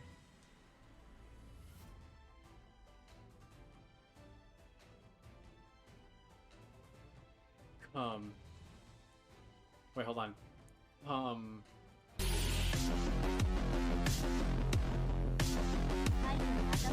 Oh my god, it's done. It's done. It's done. I'm free. I'm free.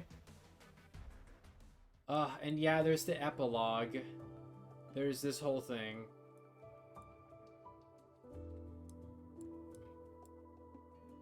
There's also the epilogue, but fuck that. I'll watch that on my own time.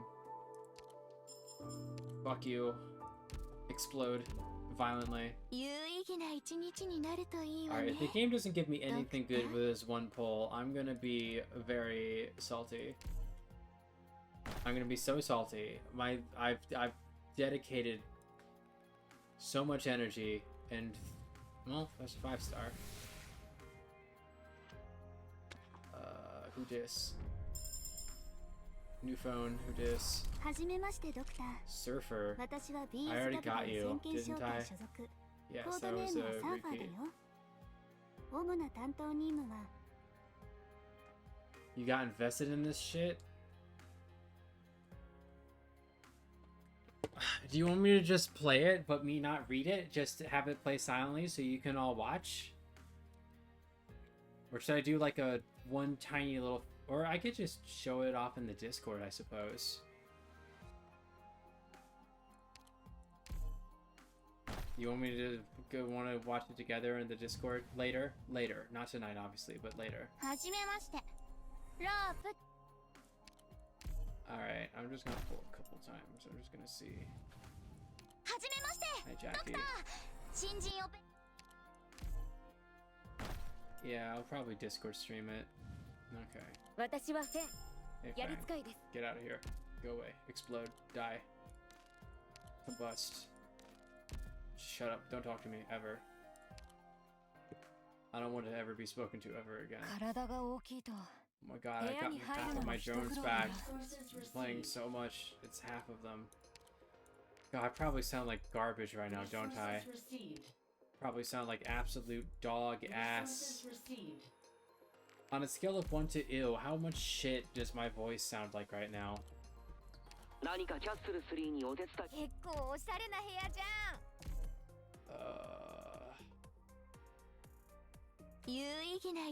I'm never going to play Uma Musume ever in my life. Ever, once, at all, at any point. In any capacity. To any degree. The answer is no, fuck. No. No. No. Oh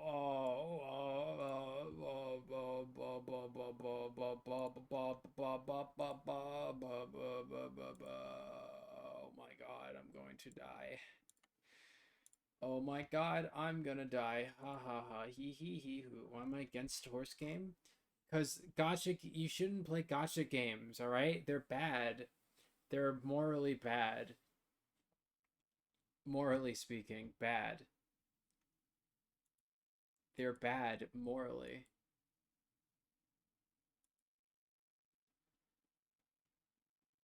I don't trust horses. And good night, Daylights. I'll see you later. Thanks for staying up with me. It's generous with how much you give so that when it decides to not give you what you want, you feel like it's fair to spend money on it, even though it's not, because it's a gacha game and it'll gotcha.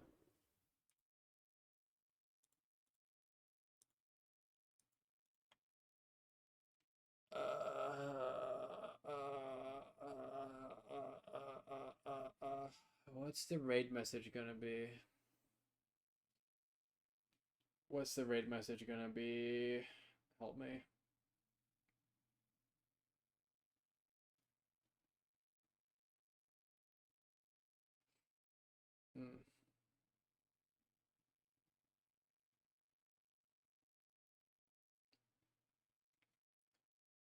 No, Yuri's not back on the menu. They're step siblings. No.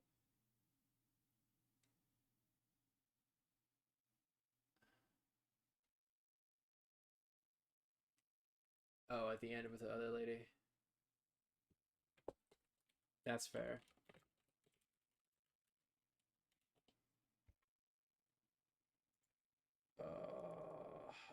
Whoops, that's not what I meant to do. Hold on one second. This. And then if any of you bitches want to watch the finale of all of that,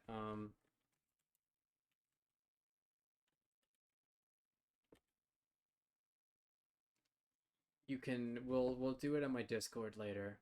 Anyway, I'm gonna raid Kaz, who is currently playing Fallout New Vegas, which I hear is the game that all the trans people like. Probably. I don't really know anything about it other than that you fell and it was out.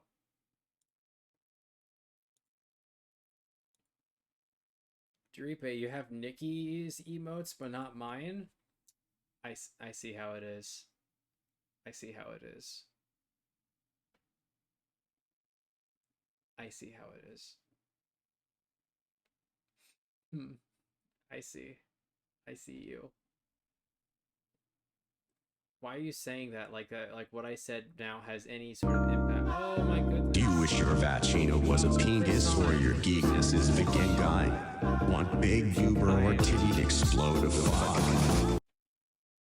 Thank you, Croissant. Oh hey, Deripe, you've got Steve now.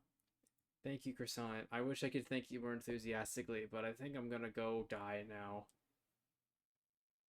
I'm gonna go in my bed and die. Daylight's gonna have my channel. But if I end up somehow miraculously surviving, I'll be playing more Monster Hunter tomorrow because the new summer event is happening. So yeah. Later, bitches. There's an English dub for like anything.